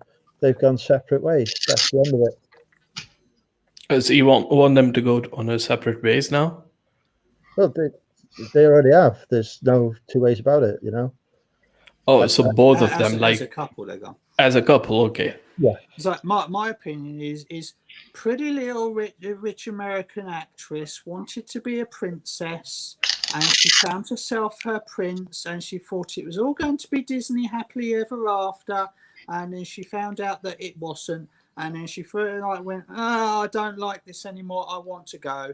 And then she took her husband back to America, and he's just gone, yes, dear, because that's what men in this country do. They go, yes, dear. Anything for quiet life, dear. And so they've gone to America, and they've got, we don't like publicity, but we'll do an interview with Oprah. So, fuck's sake. But it's all because it's the idealized, because Americans love the royals, and it's like, I want to marry a prince. I want to be a princess. And her idea of what being a princess is like is not what the reality was, and she didn't like it. And okay, so honestly, tell me which one of you have watched the full interview? I've not watched a minute of it because I can't say I'm tired of fucking hearing about Meghan bloody fucking Markle. So there was a very interesting YouTube video which been trending in YouTube UK, and I was watching that one. They managed to put together a panel, and the panel wasn't somebody like me. There was a lady from CNN who used to comment on a royal affair. There was a royal corresponder, what that word is, one lady from there. Yeah, and when there was someone from a channel in UK as well, like a TV channel in UK, I don't remember the name. So they put together a panel of 3 people, and they send them an invitation. They told them, we're going to pay you this much. We want to make a YouTube video. You have to make a comments on the interview. And keep in mind, the interview wasn't public until then. Interview was not public. So they accepted the money. They told them, we want you to make it look like you have watched the interview. And then this video will go public right after when the interview will go public as a reaction. We want to be the first one in that game. So they managed to do that. Like the lady said in whole interview, the Meghan Markle was completely acting. And I mean, look, that I'm not like I'm very biased about that. I'm not against. But there's all the shits I give. They've just jumped out the window. I don't care. They're just another family out of billions of people on this planet that are no better than we are, and they don't deserve the attention.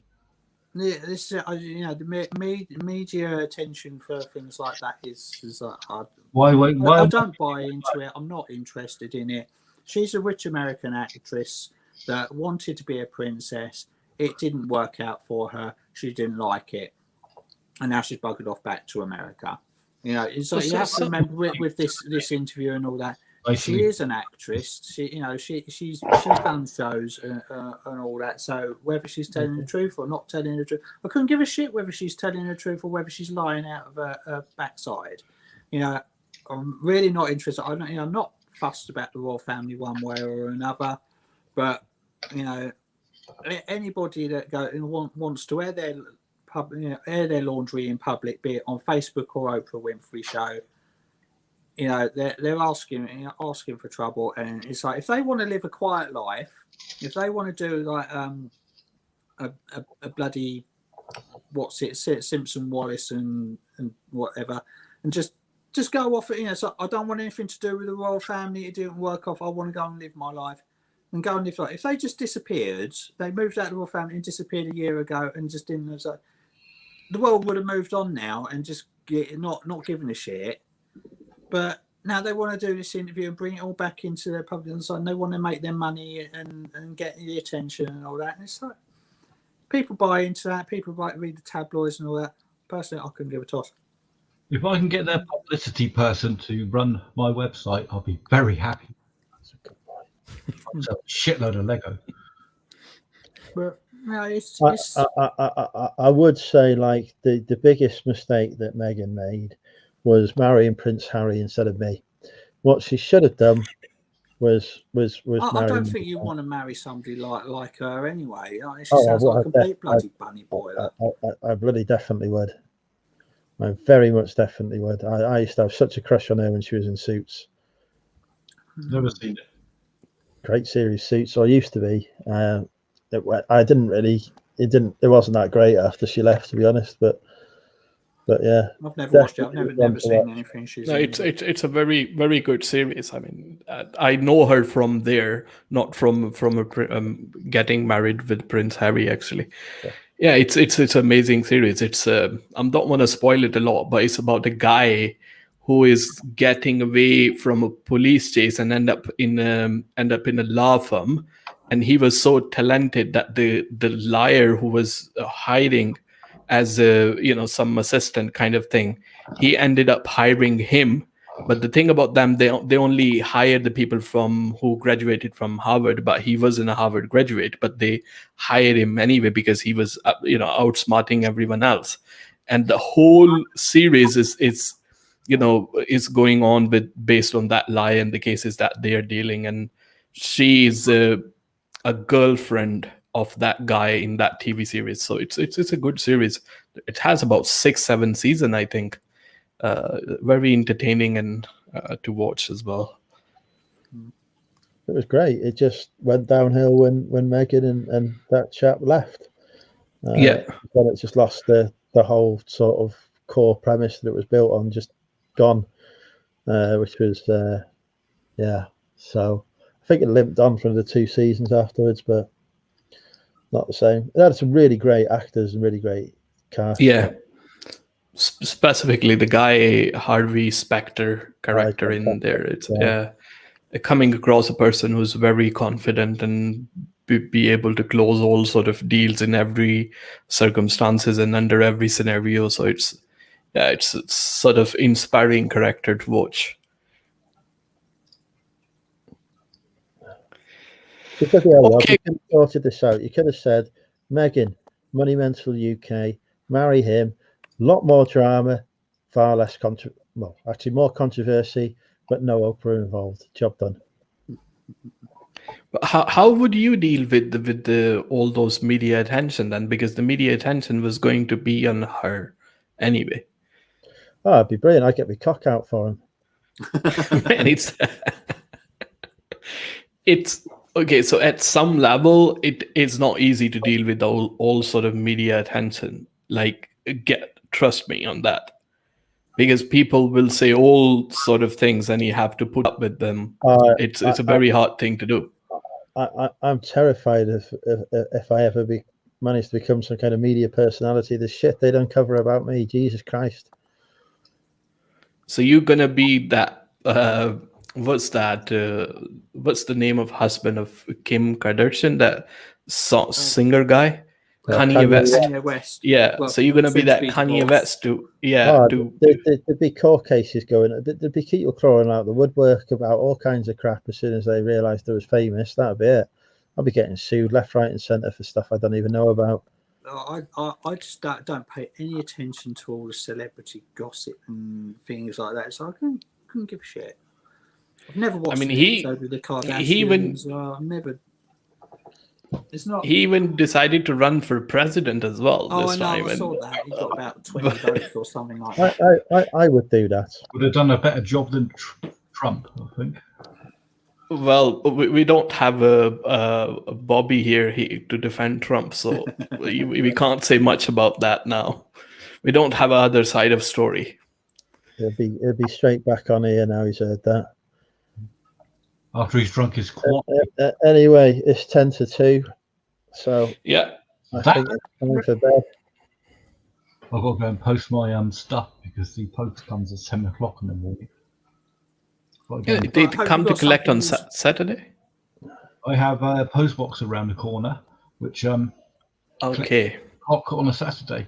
I don't have to post my stuff until Monday, but my feedback is important to me.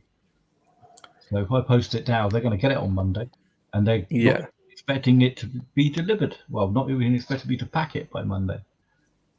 You've got to keep if you're selling something that is being sold by a lot of other people. You've got to keep your edge to make sure you're the person that gives the best service, because after product comes service. Exactly. And on that bombshell, folks, we shall say good night to everyone. Thank you to our guests for joining us. Thank you to Bobby and Nick for popping in as well. Thank you, Zane. Don't forget to give Zane's channel a follow. Damien, DB Resells. God knows what fucking channel Phil's got, some kind of swinging channel, but you know, video. I have got a good kitten video which you would love. There you go. So swinging or pussy, keep your pussy to yourself. Thank you, everyone. Thank you for watching. Take care. Bye. Everybody. Bye. See you later, everybody. Bye.